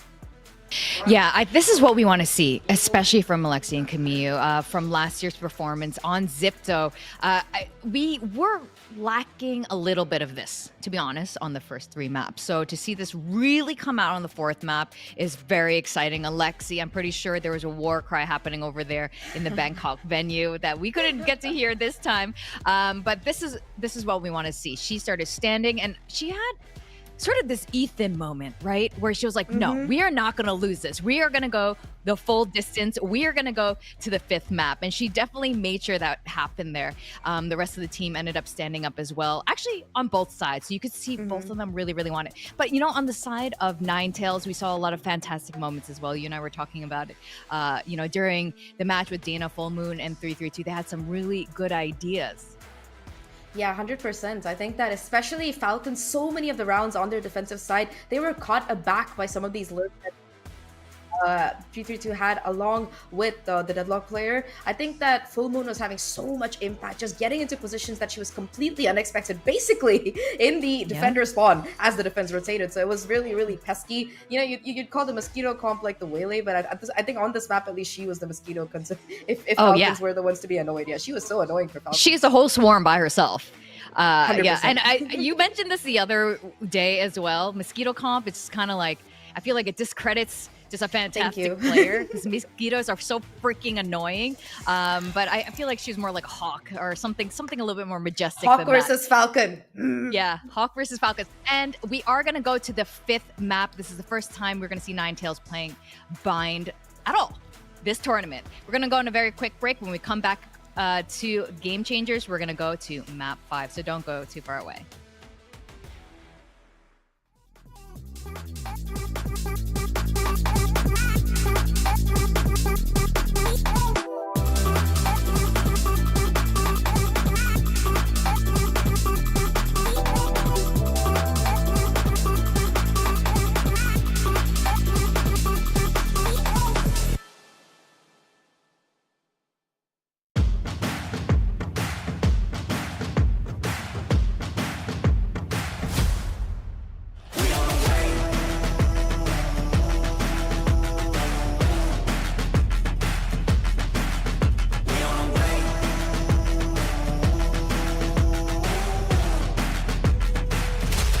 Time, yeah, we on the way. We back in your city, we back.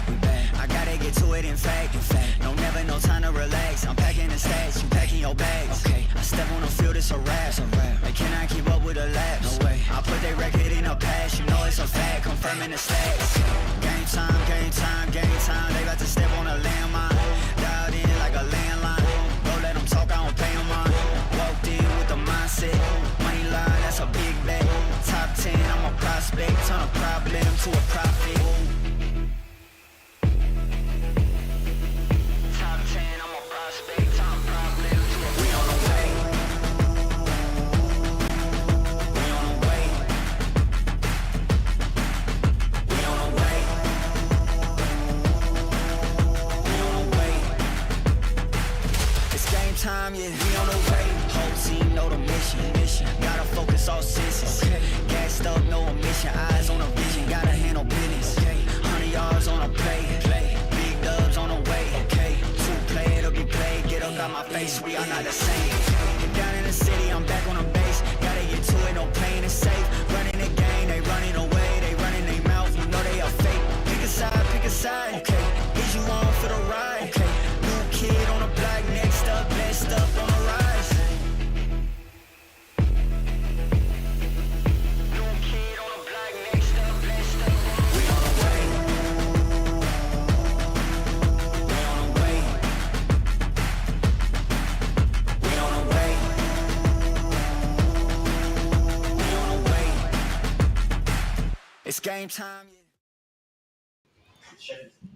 Welcome back to Valorant Game Changers Pacific Lower Finals, and one team is going to get eliminated on this next map, and the next one is going to the Grand Finals tomorrow, and also going to Game Changers Championships happening in Seoul next month. This has been a very close match so far. It's been absolutely exciting, and we were talking about this at the top of the show. Falcons Vega were one of the favorites to win it all, but they are here in the lowers with Ninetales, a Korean team who has been here last year, but they haven't been as strong or as impressive as they've been this year. Absolutely undefeated except for yesterday, Zach. But now we're going to be going to the very last map of Bind, which is going to be a bit fascinating because both of these teams, I'm just going to lay it out pretty straightforward. They don't have a great track record. In fact, one of the teams has no record on Bind. See, I feel like that could actually be a benefit here because, you know, if you haven't lost it or you haven't played it, there's just no data. So you could cook whatever kind of wild comp you can think of, because this was kind of the question mark that we had in the Champs Grand Finals as well, right? Because NRG had been kind of permabanning Sunset and everybody was like, yeah, Sunset, you know, maybe they're gonna suck, and they kind of just bullied. So you never know what a team could be cooking, and I am honestly a little bit worried because, like you mentioned, this is a map that, while Ninetales has no record on, Team Falcons have a kind of bad record on, for lack of a better way to say it. Yes, you know, within some tournaments that are not in Game Changers, they have been able to do well, but this is a map that one of the maps that they've lost this year during the Grand Finals of Split 1. This is a map that they lost to Fennel just a couple of days ago, and they are still sticking to pretty much the same comp. I do like the double duelists coming in here from Ineri and Alexi, especially considering their individual performance, but look at this NTZ comp pick. They've got the Brimstone, they've got the Viper, they've got the Raze and the Breach. How much utility can you throw in somebody's face? Well, yeah, they're making sure they're finding as much utility as possible. You can see all the ladies here on the stage are absolutely vibing. Camille is sending prayers right now. She wants to make sure she heads back to championships here.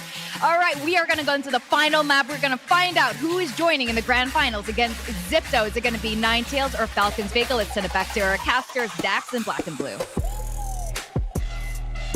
Do or die, it's game number 5. For one of these teams, this is going to be the last map they play for the Game Changers circuit this year. For the other, it's finals bound, it's soul bound, and it will just be this decider to say it all. We are back, and we are into Bind. Just to double down on the fact, Ninetales have not played Bind at all throughout the year here, Black and Blue, and this is the first time we're going to see them into quite a post-plant based comp here.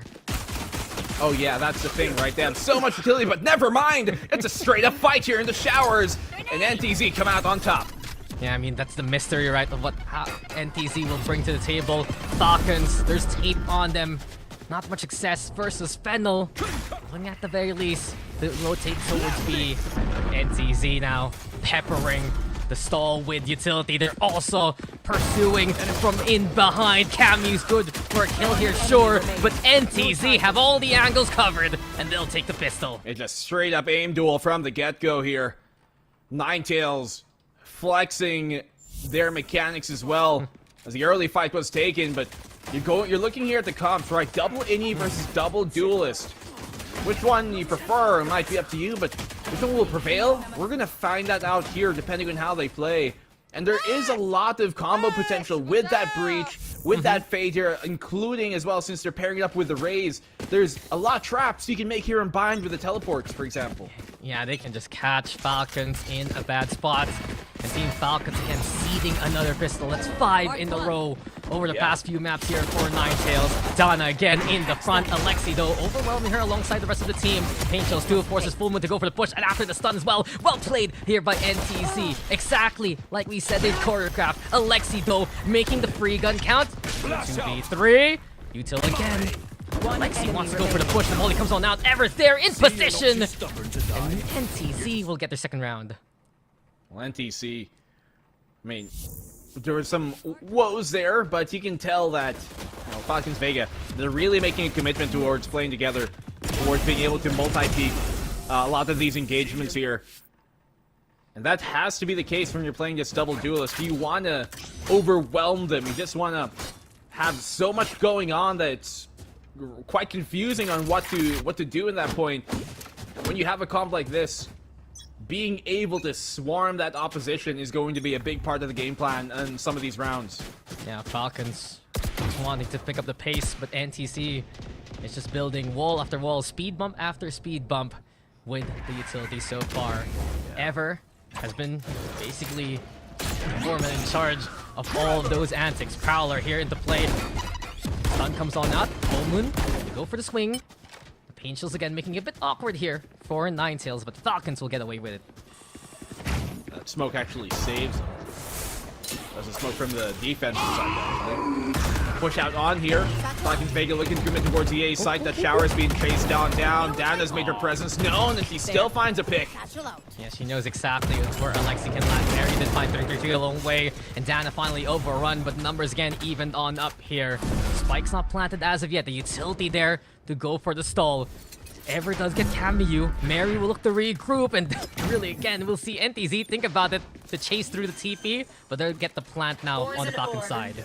Full Moon had a good position there to maybe get a catch, but they unfortunately just were out of time, out of place rather, to get that find.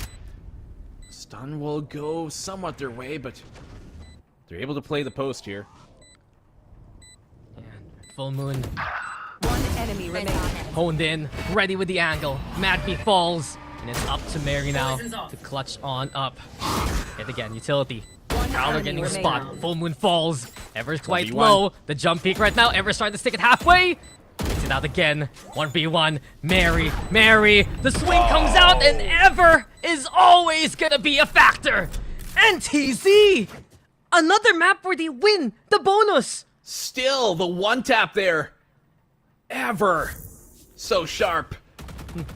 You would have thought that Mary had every advantage in that case in the post plant, but it's the bonus they're able to convert. Once again, Dana being able to influence the outcome of this fight here. Man, you know that they thought that they should have had that round. They had the chance, but Ninetales again taking it away from them.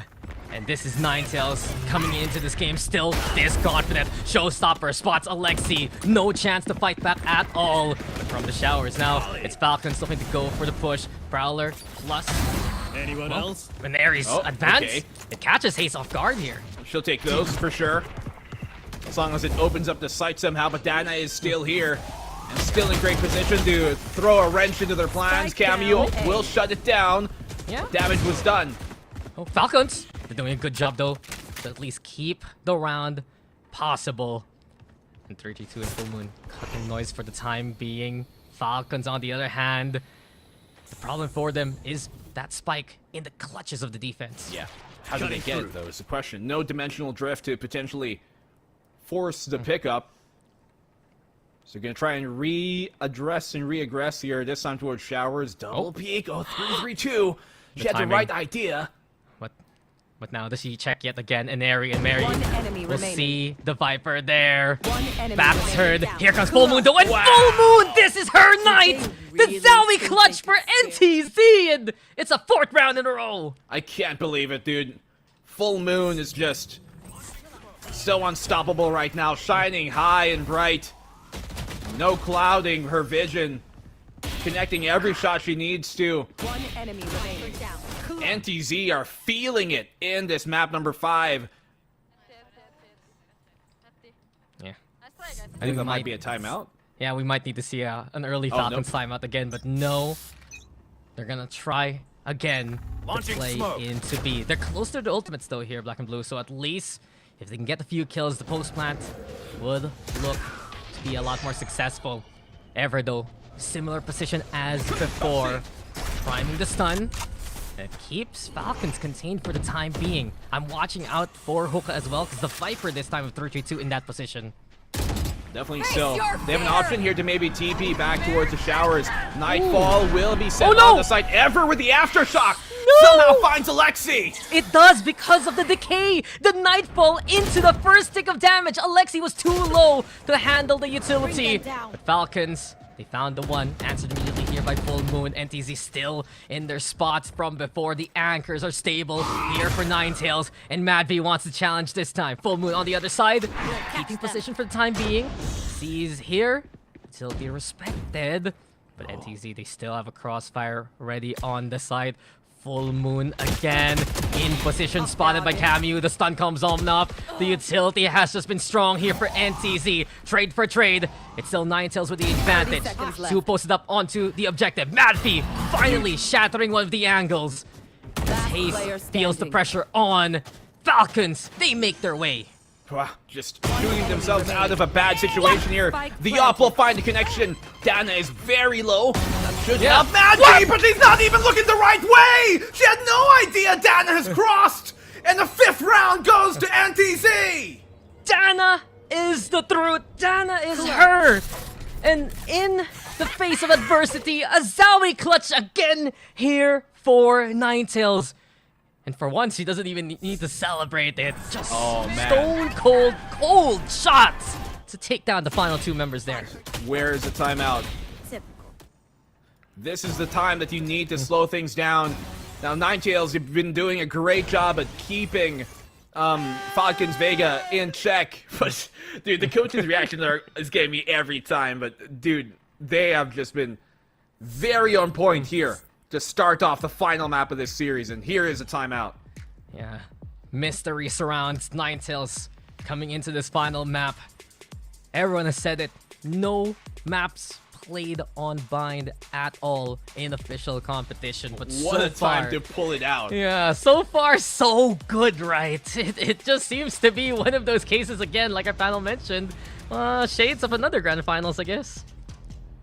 Yeah, imagine you don't play Bind for the whole year, then you play it against Falcons Vega in the lower bracket finals as map number 5 to qualify into Game Changers champions. The stakes could not be any higher than that.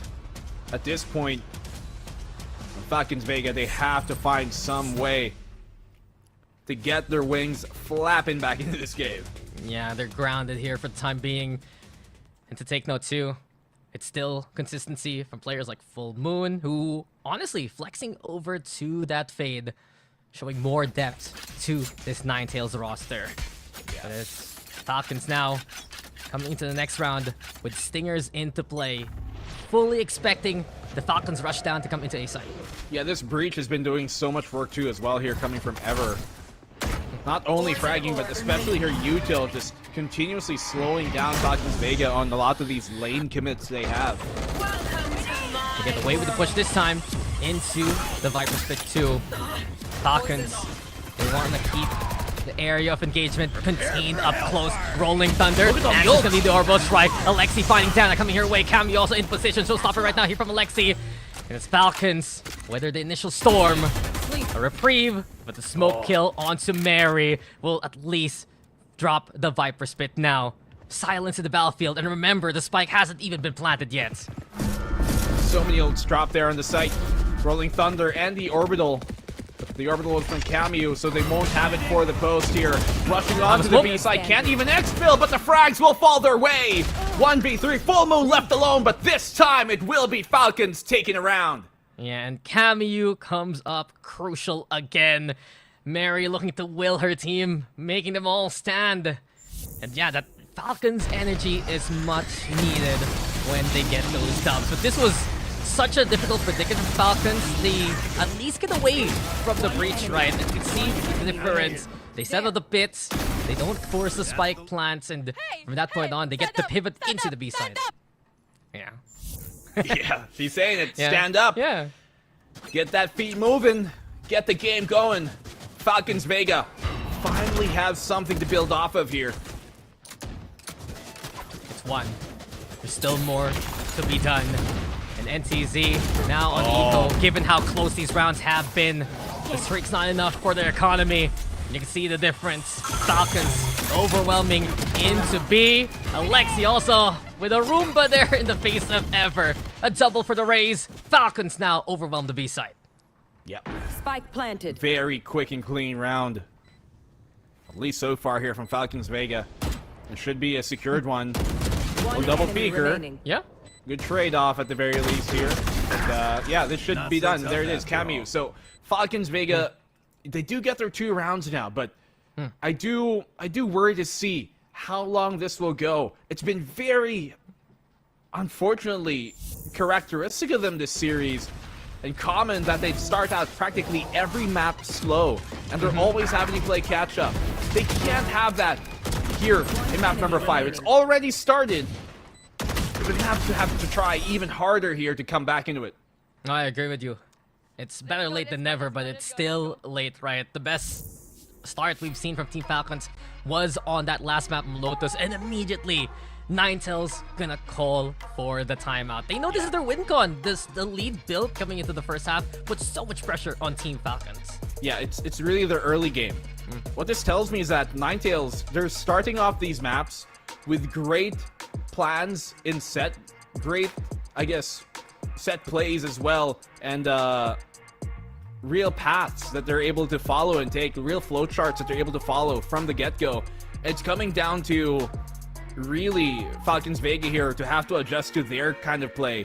It's not really Falcons Vega who are setting the pace here a lot of times. It's truly coming from Ninetales, and you're seeing once the adjustment comes from Falcons Vega, sure, they get some rounds back, sometimes they even win the map off of that, but it's definitely been the game plan here for Ninetales to establish where and when these fights happen. Yeah, coming into every single game, we've seen NTZ sound on their initial protocols. Some great set plays over the past few maps, and here and now on Bind, the way they're pivoting off the Breach utility. It's something practiced here for NTZ. And yeah, despite the history, right? Seems like Ninetales have brought their A game now into Bind. The flash though is good, and Ever still somehow gets the double! NTZ, whether the initial storm and Falcons will have to relent. Yeah, just Falcons Vega doesn't look like themselves sometimes. Can't hit these shots that they're known to hit. Mary will at least equalize. Molly there will keep them at bay as the incendiary bursts, but Madvi is quite low. Orbital strike available. Camu will get out safe. Yeah, they get away with it. Madvi as well lurking into showers right now. See ya. Spotted though by Haste. 6 cents there. Understanding could be one coming from in behind. And with NTZ, they're just so prepared on this side. Down from above, the eye in the sky from heaven. Spikes drop. Mary put in a difficult predicament yet again. In behind, Full Moon catches her napping, and NTZ will get their 6th round off the timeout. Yeah, great timeout there coming from the coaching staff of NTZ. Making sure that immediately, as soon as Falcons Vega gets even a hint of momentum going their way, they just stop it immediately, put a halt to that, and try and take it back towards their way. Ninetales here really showing a lot more, I guess, knowledge in this game than people might have expected compared to where Falcons Vega are in terms of experience. Very wise decision-making so far. It's just been a strong showing from Ninetales overall. And Neri, though, deep into backside, will give up the angle and look to find the rotation elsewhere. So Falcons, they sussed out the stack here. I think they realized the Breach also is towards A, so they're going to go for the B side. Yep, I mean, the Breach can still kind of influence Hookah, but that's about it. Let's see how deep they're able to go with this. Incendiary will be dropped. They're going to get stalled from the util. From the Nightfall into Falcons, just giving it up again. The thing is, though, they're forcing Ninetales to use this utility pretty early into the round. Still so much time for Falcons to rotate. They cut the noise for the time being. They can completely just rotate here towards that A site if they so choose so. Especially since Dana does have the showstopper here on B. Might be the best idea, but I don't think they're really too aware of the rotation. Yeah, Full Moon playing close. Full Bot checking the left-hand side rather, and here at the right, it's Full Moon who gets the good angle. Falcons though still into B. The blind side also catching He's for the time being, and eventually the overwhelming onslaught of Falcons will give them the side. Yeah, able to secure at least a plant here. It's a good sign, as you mentioned. Ninetales burning a lot of their utility early. Allowed Falcons Vega to hit the site with a bit more leeway, a bit more space to work. Whatever! I can't believe it! Finds a double! It's all in the Mad V! Yeah, Mad V, the captain again, in a tough spot. The fadeaway there gets the kill, and Mad V! It's just insanity in the clutch! Another win here for Team Falcons now! Back to back here. At the very least, back and forth rather, these rounds have come. Everman almost making it happen. One enemy remaining. At least to get a third round Falcons Vega, but good utility shuffle. I think here, coming from Falcons Vega earlier on. Yeah. Burning some of that utility, burning the Nightfall especially. Off of NTZ, off of Full Moon. Allowing them to have an easier time really pushing on in. Oh, and Mary's ready for that one. Falcons here. Feeling it again. Full Moon. It's always the sheriff. It always backs a punch. In any case, Falcons, they do have the numbers. And how did Ever not get spotted? Ever has gotten away with so much in this game. And she still gets a kill. Unbelievable. You can't keep getting away with this. You really can't. This is the lower bracket finals. This isn't a pub. How is she continuously being able to play these rat positions? Well, 3-2-2. The rat position again. There is no way. And she ults it?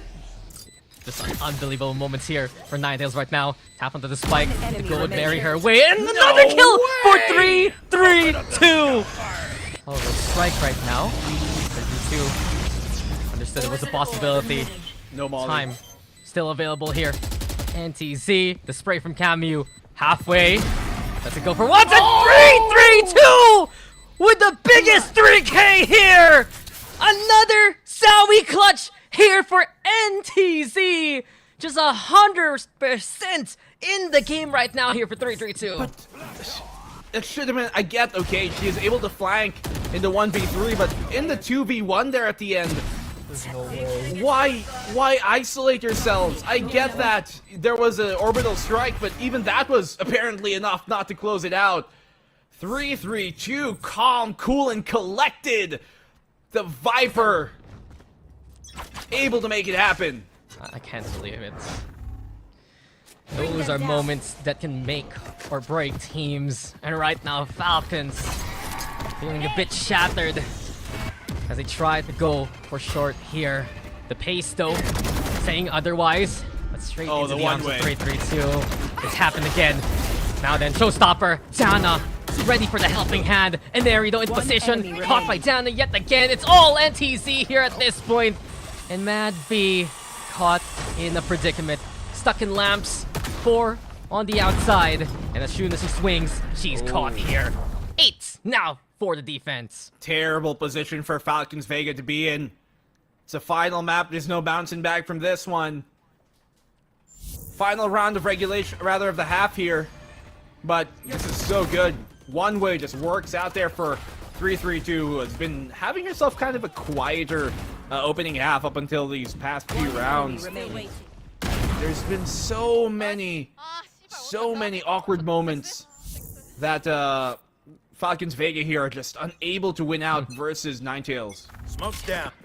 And discomfort looking to be the problem here for Falcons right now. Struggles versus Fennel, rearing its ugly head versus NTZ. And Ninetales, they still have the corner held by 3-3-2, so always a close hold outside the B long entrance into the site. So Matt V, I'll find you. Priming the haunt until doesn't get much actually, and because Falcons will look to play a bit more slow now.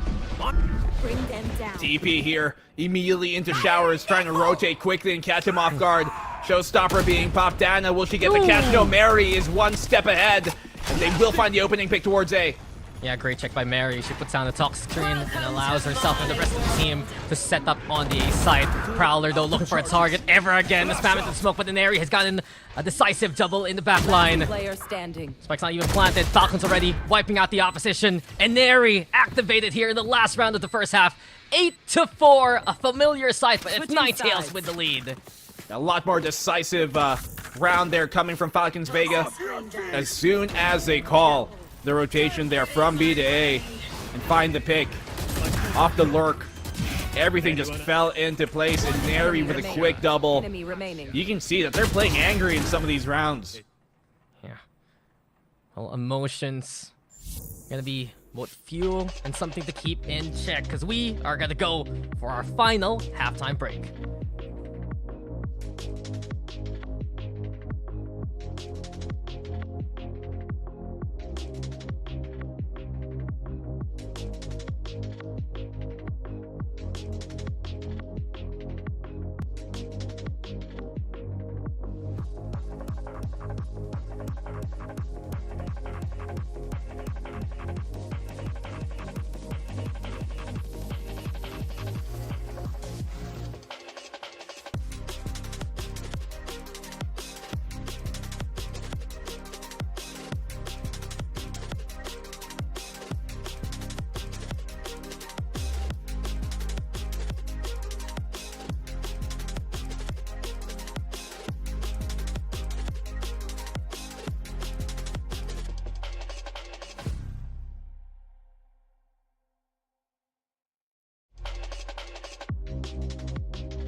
A score that we've seen in map number 1. We're seeing it here in map number 5. Familiar territory for both Ninetales and Falcons.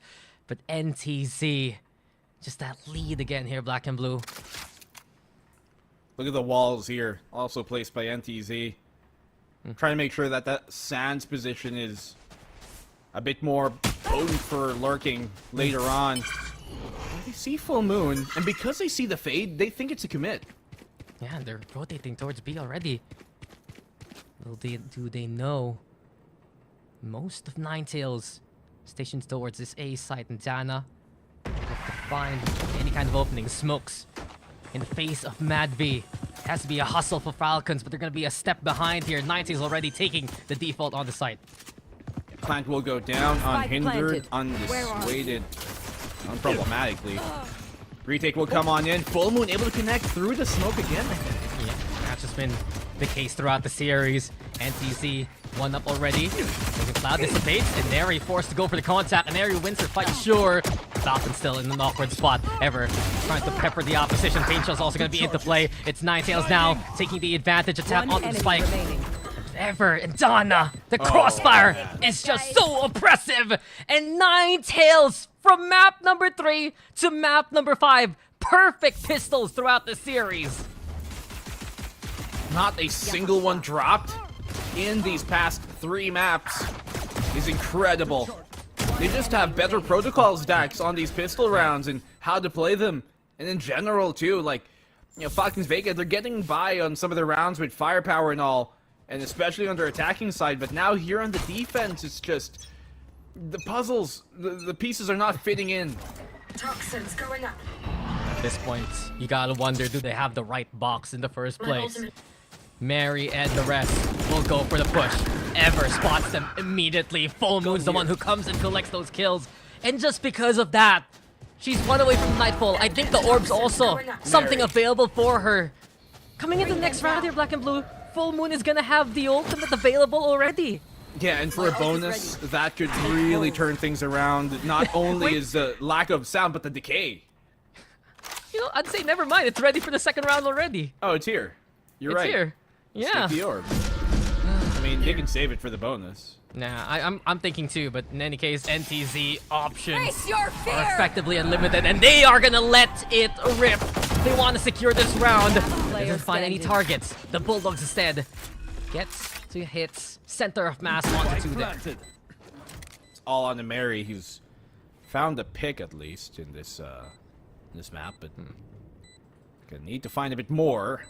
They want to have real hopes of getting themselves back into it. Who's got this snack? Dana will put a quick shutdown to that. And really for Falcons Vega, this round needs to be huge from them. These next 2 rounds needs to go their way. Just can't afford to lose any more rounds at this point, and especially that's going to be an upcoming bonus here for Ninetales. But this early on, double digits established by Ninetales. The pistol rounds, the anti-ecos, it is just costing Falcons such a big number in the score lines for the past few maps, and you can see where it hurts. Yeah, just Ninetales always starting these rounds in pole position. Dana deep on the dive. Ooh. Only good for the one. Never mind, the flash is perfect. Man, he's still alive, and Cameo also comes to collect in the face of adversity. Falcons still happy to play the fight up close. Ninetales though around the site within the smoke. Prowler gets the intel. There's still presence here for Ninetales. And Neri play the challenge. The step up comes in. Haste than ever as well. Massive kills. Alexi wants to play the angle, but she's spotted by the Prowler. A quick little bounce here from NTZ. They'll go for B now. We'll get the B rotate coming on in. Mary will not get a catch. Actually, it's Alexi who comes in big. Mary will connect! And that was so close to going Array and Astray. Luckily, Falcons Vega hold on, but they made it expensive here. Yeah, much needed. And with one hand clicking on the clip, Falcons need to step up. Incredible transfer. I was thinking it too. How did Alexi shatter the high-low there? Just some hype as well as Mary collects that final kill. So Team Falcons trying to still will themselves into the game. That was just a bonus though for Ninetales. Yeah, and it was so close. Look at the buy now here from Falcons Vega. A Stinger, a Bulldog, and a Guardian to accompany the 2 Vandals that they bring to the round. It's good information at least gathered, but they've taken the orb here in Showers. They know Showers is occupied. Dana dashing on in, only good for the 1. Camino still in position. Falcons scrappy with the buy, looking to make this whole round all about the skirmish. The TP now from Ninetales. They're not looking on to B though. They're trying to sell it a bit with the flash. Yeah. They're gonna rotate into B long instead and leave some players for the lurk. Yeah, they've left that lurk. They've left the insert here from Haste into that U-Hauls and the lamps on A, so that's still an option. They can still go back towards A if they feel like B is a bit too hot. And they still have positions, right? With lamps and short under control here for Ninetales. Options are on the table. And there you have it. They make their choice to play in the Showers. Honestly, they still have time to do it all over again. But Inari saw the stun coming from Showers. Has the angle right now. Looking to catch Full Moon here. And she's precise to get that kill. Plant though here for NTZ. Outlaw will bring out. They know it's taking position there towards short, so she'll relocate and rotate here towards the Showers instead. Plant is on the default spot there in the APC. Oh, but ever for a double! Enemy remaining. She's always good for those doubles, and now she's good for the triple! 3-3-2 as well! Coming in hot, and NTZ are 2 away from making it to the finals! Oh man, Ever just somehow is able to make those collats work out time and time again. Deep dive, and look at this set execute from them. They knew that, okay, we have a protocol that if they're gonna go towards Showers, we know exactly how to respond, and that they did. They had the fault line there towards Showers. They send the deep dive coming from Dana on that raise with a judge. Systematic dismantling here of their defense coming from Ninetales. And man, you hate to see it for Falcons Vega, who have had so much expectations on them throughout this entire year. They were the ones with that core from Sipto that led and paved the way last year for Pacific. They are your back-to-back champions. They are the juggernauts. They are what you would say to be that super team from the Southeast Asian region.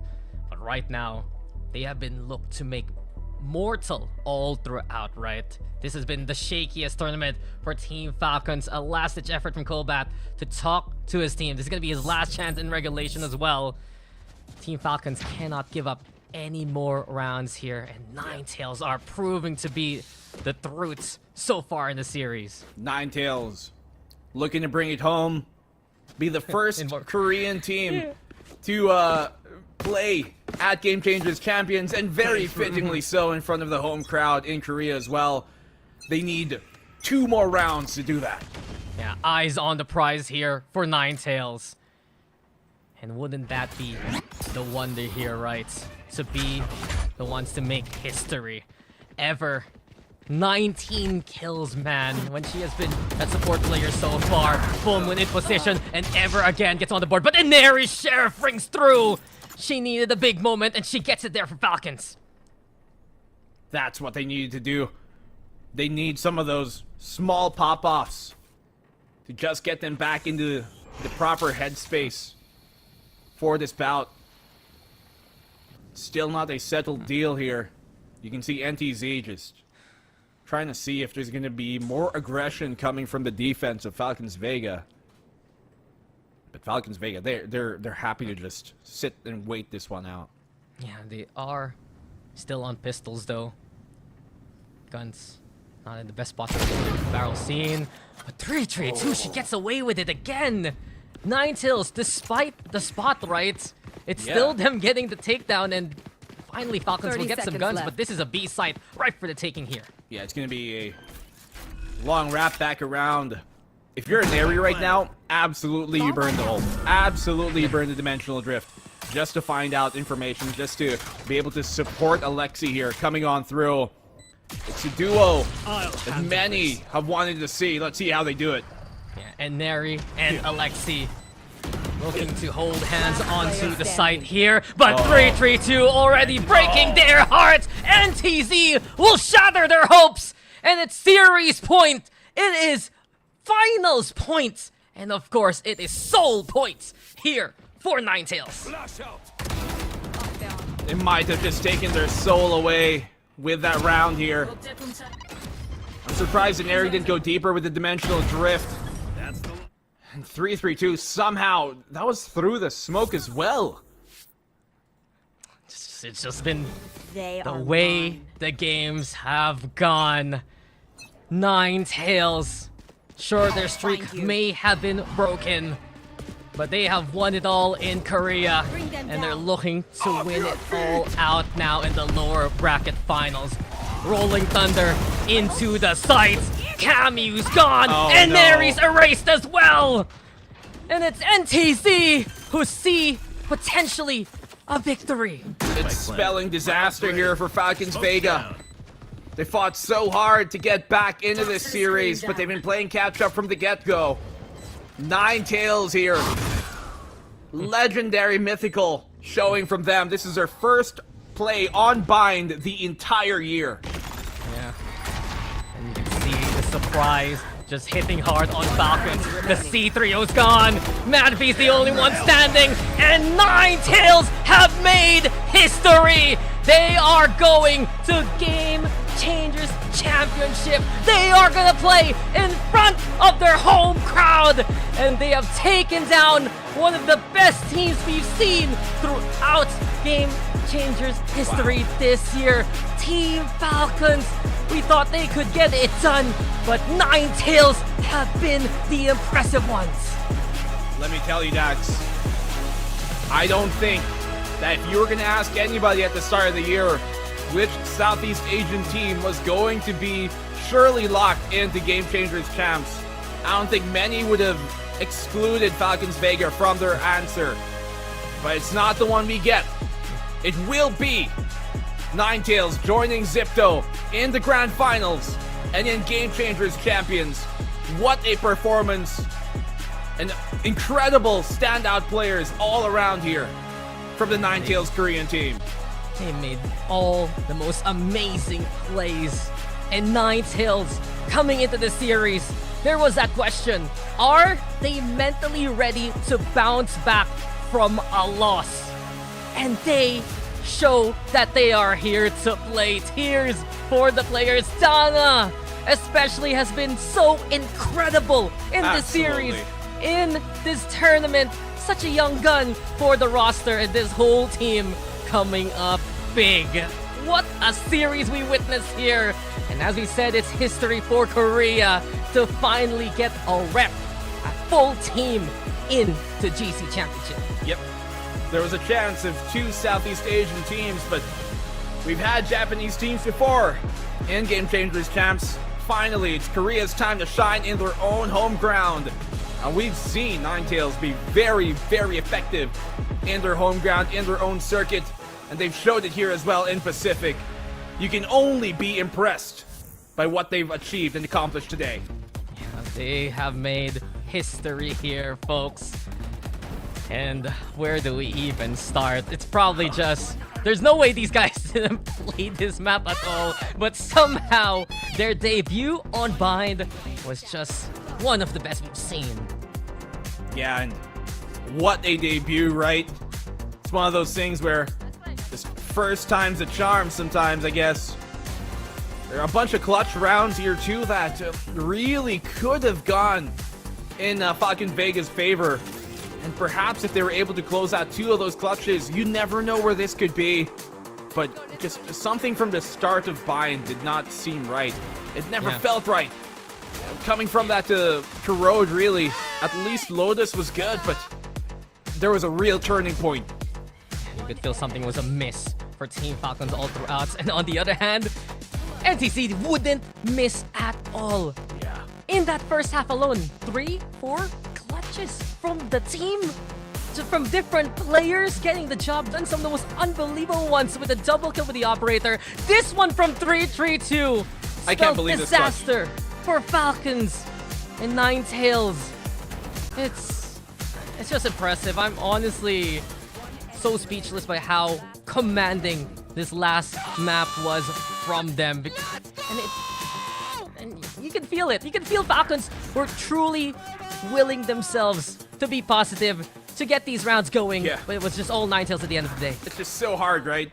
Like, you're losing these rounds. There are some rounds where you feel like you could have won, and you still have to maintain that kind of positive outlook. It's so difficult when the opposition is very, very sharp like this, and Ninetales, their protocols today have been great. But I think what's been even more impressive is how they've approached this series against one of the most incredible teams we have in the circuit. Yeah, and that's gonna be it for us, guys. An incredible series we just witnessed. Ninetales are moving to GC Championship and moving for the rematch against Sipso. We'll toss it over to the panel to, of course, break down that final map. Thank you so much, Dax and Black and Blue. Yeah, you said it, Zach. I think today was actually the first time Ninetales played Bind in 2 years. I think it was pretty good. What did you think? Completely agreed. I mean, they had a battle plan going in, and I think we highlighted the sheer amount of utility available for this team. And my God, were they just destroying Falcons within so many of these rounds right from the get-go, Vic, with that pistol. You got that breach, fault line coming in, hits 4 people, you swing off the back of it, multiple kills for them, and you saw this pattern coming in round after round. Also, just how on point every single member of Ninetales was on this map. Like, you see 13 first kills, it's not just Dana getting them. It's so many of these players, whether it's the showers control being taken early, or, just those kind of crunch plays we saw towards B, just forcing Falcons to stay on their toes for those rotations. And I mean, at that point, you just don't have any control of the map. That's something that we saw consistently, I think, across the series. And yes, there were rounds that got incredibly close, but overall, it just felt like Ninetales were way more on point, especially, Ever and Dana. Ever's utility was great, but Ever's shots were also so impactful. So many multi-kills, at least 2 or 3 3Ks they got. And I think the turning point in this map was probably 332's clutch on that Viper with that Bucky. That was just a heartbreaker. Oh my God. I was screaming during that particular round with the, the moment her ult came up and she was just going one by one with Bucky. I thought she was going to switch to a Vandal there, but she decided to stay true to the Bucky, and she held down that defuse and it worked out in the end. It's been absolutely phenomenal watching Ninetales go through this tournament and throughout today's match, and the most remarkable thing to me, I think, is their mental. You could see they were going into each map absolutely unshaken with good and comfortable vibes. I think this helps as well when you have that kind of pressure, the same kind of pressure that Falcons Vega has. Every single one of these players on Falcons Vega has been to championships more than once. So this must be absolutely crushing for them to not be able to attend this year. I mean, that said, you can see why they have been qualifying on various teams throughout the years. This team is so good, and it's such a shame we can only send 2 teams over to Seoul. Now, Dana, this is someone we talked about since the start of the show, which feels so long ago at this point. 5 maps ago, we pointed out this rookie, 16 years old, absolutely on fire from start to finish here. And this raise on Vine was such a way to end this particular match before the grand finals. I mean, you pointed out, like, she was just as big as Mary when Mary was 16. Exactly, and Mary was the MVP of that year's championship, and she lifted her first trophy. So who knows? Maybe history is in the process of repeating itself. But man, you could see how much it meant to Dana right after they'd won. Like the rest of her team, they were hugging each other, they were celebrating. But Dana she kind of just sat down on stage. She was like, "My God, is it finally done? I made it!" And you could kind of see the disbelief, the joy, but also like how much it just meant to her. I mean, I don't know. At 16 years old, I think I was just struggling to school, going for exams and stuff. Playing on a stage like this, being such an impactful player for your team, not just MVP of this map, but honestly throughout this entire series. She was just so impactful on so many different kinds of agents as well. I think that this entire team, they're so flexible. That's what I really like about them, because three of their players played 4 different agents on 5 maps, and the 332 played 3 different agents on 5 maps. So that's just insane to me. Yeah, it is. I think that is the way of Valorant, though. I think players need to be more flexible, and IGLs need to frag. I think there's a lot that is being demanded from individual players now. We're seeing it in Game Changers as well. Everything is leveling up. Everything is getting harder. Now, tomorrow's Grand Finals is going to be super interesting. We got Zipto versus Ninetales. We do have an interview coming up, guys, so for those of you watching, do stick around. But Zipto did qualify to the Grand Finals. They did make it to championships last year as the org, as the team, but the people playing, very different, right? So for those of you who've not watched this week, Zipto is primarily the ex-Sisu squad, right, Zach? Yes, it is. And they've got the same coach. They've got most of the same players. And last year, I mean, I also blame the format last year. They didn't have a lower bracket in that playoff, so they didn't really have a chance to redeem themselves. But they played Zeta Division, and it was a damn close series. It went to all 3 maps. It was a best of 3 as well, which was probably another heartbreaker there for them. But they narrowly missed out on making it to the championship from that one game. This year, their redemption arc, and my God, they are just grabbing onto it by both hands and making sure they do it. They haven't lost a map so far, a feat that you cannot say for any other team right now in this tournament. Yeah, that's right. And the only team that has come as close as Zipto's record this year is Ninetales. And the only team they lost to was Zipto. So they're going to be going in with that revenge there, and a lot more confident this time around. And at this point, I think everyone was a little bit sick early on in the tournament. This is bound to happen when everyone is stressing out about the tournament, practicing every day. But we're at the tail end now. We are at grand final, so no more excuses. You just got to give everything that you got. And I'm just so impressed by Ninetales. So we have at least 2 players from Mirror Gaming last year. We have Full Moon, who's been playing in Game Changer since 2022. And I'm so glad we got to see her highlights throughout this tournament. I feel like her team hasn't made it this deep into tournaments in the past, so we never really got to see Full Moon outside of Korea. But now we're seeing her in her her full moments here, and so many of these rounds are thanks to her. 100%. And I mean, I'm glad you brought up Full Moon here, primarily on that Sentinel role. I was looking at the stats here for the first kills. And, first you got Dana at 20. Of course, makes sense. That's your primary duelist. She's going to have that kind of stat. And then you got 332 at 15. As the lurk player, again, makes sense. But as that hard anchor, Full Moon had 12 first kills throughout this entire series. And so many times, she was just such a menace for Falcons, who were even just could not make any kind of headway into sight, especially on that deadlock. She was just so deadly, for lack of a better phrase. And Deadlocky. Like you said, locking in that deadliness. Deadlocked in deadliness. Just no way through without paying a price in blood, and too often that was just too much a price to pay by the time the rest of NTZ rolled around looking to retake. I mean, it was just such an impactful series coming in from this entire team, right? I mean, even if you look at the stats, like, arguably the lowest is going to be Ever. And I mean, after the last few maps that we saw, the utility and the multi-frags coming in from Ever, I feel like that's Hasten, 3-3, Ever, those two players have slightly lower stats than the rest of the team. Probably because everybody else is already doing the killing. If Dana already gets a 4K, what's left for you to do, bro? Just I don't know, play post-fund, I guess, chill.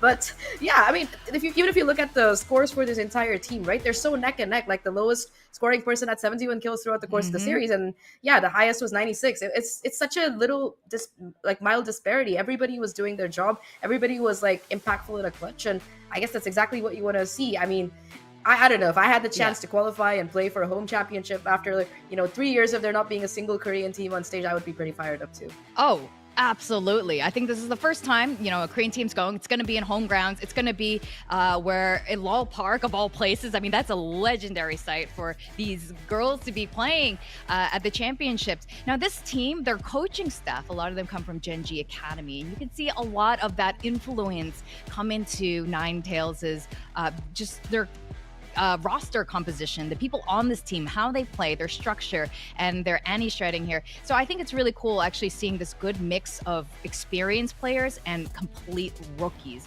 And I think this is the way VCT is going here. It's just getting a good mix of both. And you want some like youngins whose first game ever was, as Alex has said in previous interviews as well, like, you want people who's never touched any other game before Valorant. You want the influence of other games. You just want them like playing Valorant from the crib. So Dana there is like practically at that point, I think. And you can see just how successful it has been. That said, if Falcons Vega had won today, I don't think any of us would have been surprised with that outcome either, with such an experienced squad. So I props to them. Again, they've just had such a fantastic showing all through the years, throughout this tournament. And I cannot believe they're not going to championships at this. I think it's gonna settle in overnight. I'm gonna go to bed thinking like, I can't believe it. I can't believe they're not gonna be in Korea to possibly win a trophy. But I think this is a good sign overall for Pacific, right? I think across the board, a lot of the teams have been so good. Did you have any favorites? I think, for me, I think I really liked Fennel for their aura. Like, I like teams that are always like so, bring those good vibes to the stage. That was really nice. But yeah, I think I really have liked the Ninetales team as well. I think that they've been very resilient. And like you said, I mean, one more thing that perhaps would be interesting is, so far, the teams that have played against Zipto, on their march to the grand final, Falcons was the one that came closest in their scoreline. I think it was a 14-12 and a 13-11 that they lost, even if it was a 2-0. So, NTZ's loss was much more devastating, I think, especially on one map. It was a 13-2 or a 13-3. So I think that, it's going to be important for them to have that reset heading into tomorrow. I think, at least now, it's more for the seeding and, the prize money than anything. You've confirmed your tickets to Korea. You're going to be playing in the tournament. That's at least a sigh of relief that they can breathe. Oh, definitely. At least you're definitely going to Korea. Seeding, I would say, is very important. Prize pool, money is always important. I think we got 20 grand on the line here for the first place winner, or the prize pool here. But seeding is going to be really important going into this tournament, because we are not the only region with teams who have leveled up, right? We will be interviewing one of the Ninetales players very shortly. But Zach, how are you feeling about these two Pacific teams matching up against some of the other regions? I know you've also casted for EMEA Game Changers as well, so you've also seen this scene grow. 100%. I mean, I think every year Pacific is just looking so much more insane, to be honest. And I think this year we genuinely have the most competitive year that we've seen usually. I mean, I think for the last 2 years, SEA teams have been kind of dominating, or at least like looking strong against most other regions. But this year, I think Korea and Japan really showed like what they could do. Even, you know, Japan's first seed, of course, Fennel narrowly missing out. But yeah, I think everybody has just been so great. So overall, the level is rising. Yeah, definitely. And I think it's really exciting. And it sounds like we're ready for our interview. I believe we have Haste on the line, but let's see as we toss it over to our interview with the winners today from Ninetales. Hello. Hello. Congratulations on today. You know, I have to say Falcons Vega were the favorites to win it all. Were you nervous coming into today's elimination? And how does it feel to be in the grand finals of Pacific? 오늘 잠시만요. 짧게 해줄게요. 펄컨 우승 후보였는데 오늘 경기 전 긴장됐나요? 솔직히 이제 긴장보다는 이제 한 판 지면 집을 가야 되잖아요. 그래서 긴장보단 이거 지면 집 가야 된다. 이 악물고 했어요, 그냥 긴장보단. So the moment please. To be more feel like nervous, she won't feel nervous, but she feel kind of like, if I lose this time, I have to go home. So I have to win for this time. So yeah, it's better. So not nervous, just Yes, winning only. Yes, yes. I think that's like the kind of focus you want to have, especially when you're heading towards this championship. I think my question to you would be, now that you've qualified for Seoul, and I think there have been a couple of other teams qualified. I think KC has qualified from EMEA, for example. Which teams are you excited to face, you know, in that Game Changers Championship? 챔피언십이 무서운 팀? 때, 어느 팀? 제일 무서운 팀? SR. 무서워요. Shopify. Makes. Can you tell us why or who you're excited to face against? 항상 좋은 성적을 냈던 팀이어서 좋은 Because they 선수들. always have a good score. Yeah, I mean, I would want to take down the reigning champions as well. So I totally understand that. Now, your team's mental was so strong throughout, especially today's match. Can you tell the world more about your team? Who are the key players on your team?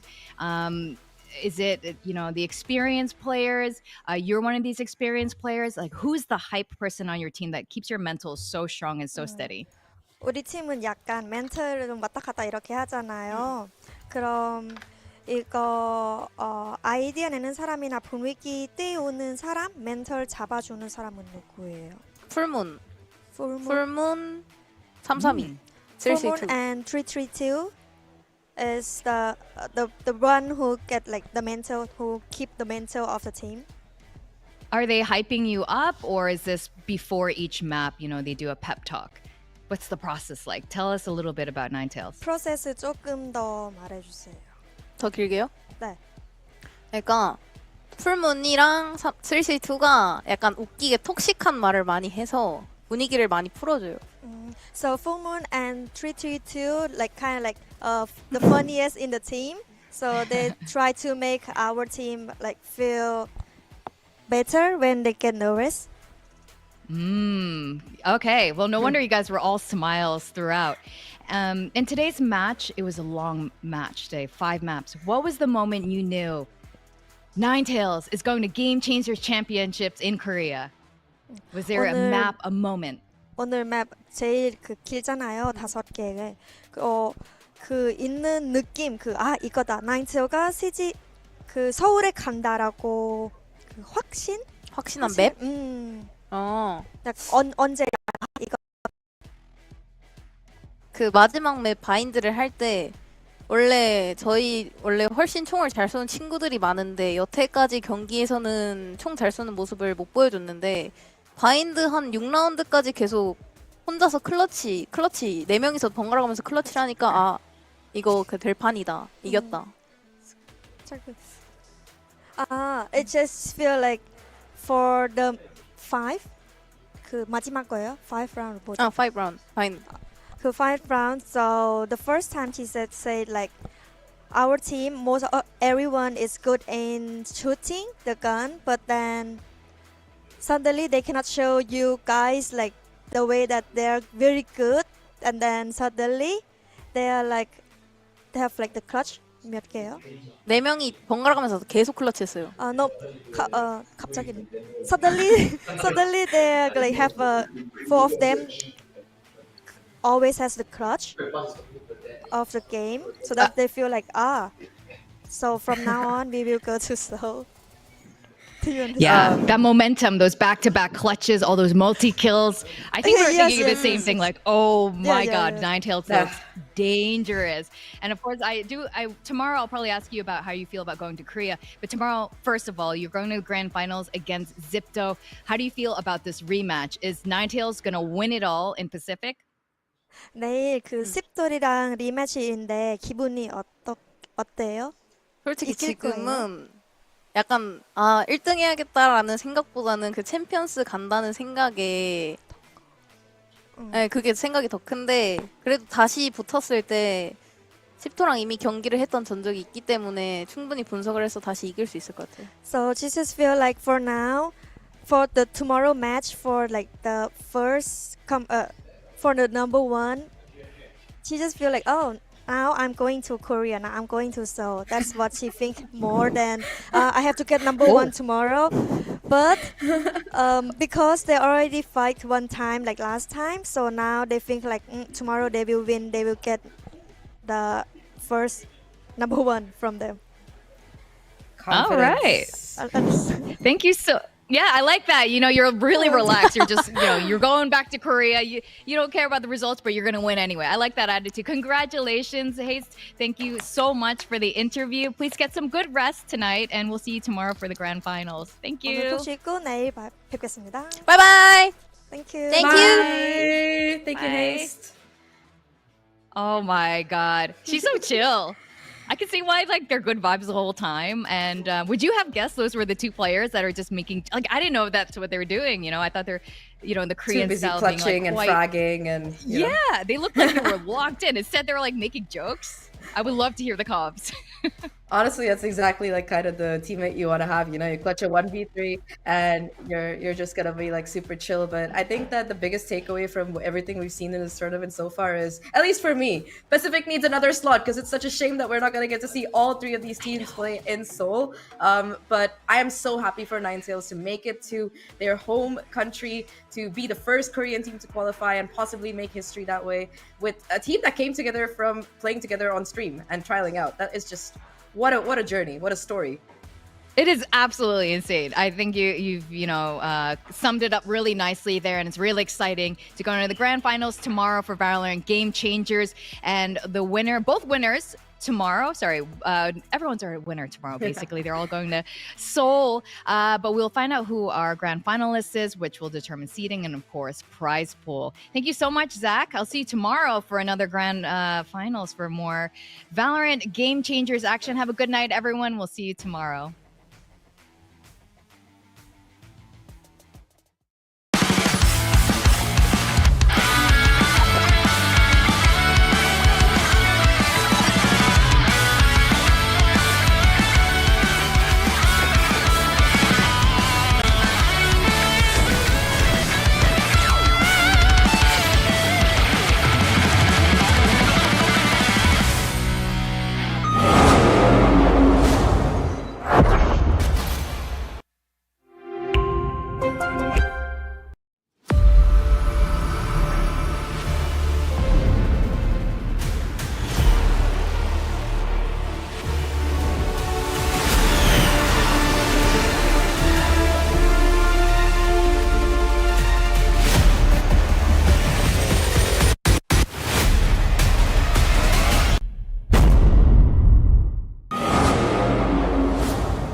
Fueled by the same passion as esports athletes, Zowie continuously develops tailored products, empowering gamers to bring their best out.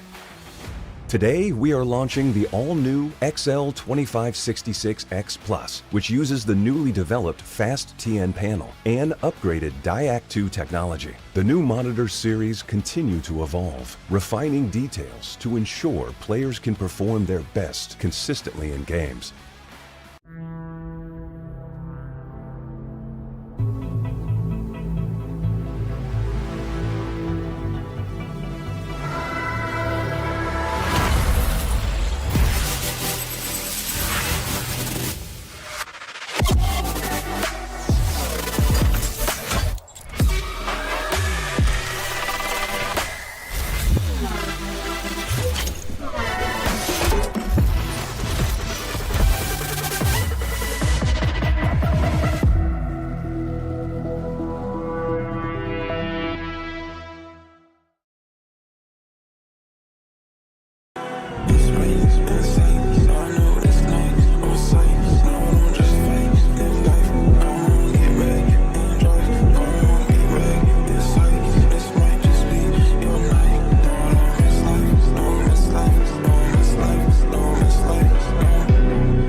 We're making history. It means so much to us.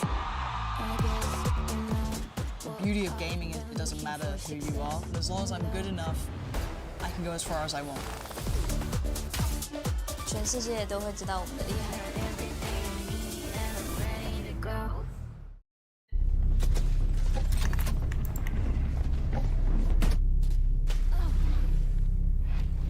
Defenders win.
Like 24/7, we get it, we run up a check. I'm in the yours. They call me a go black 40 set. Visa bustle, can't fuck on no size. I'm too little chef, king of the city.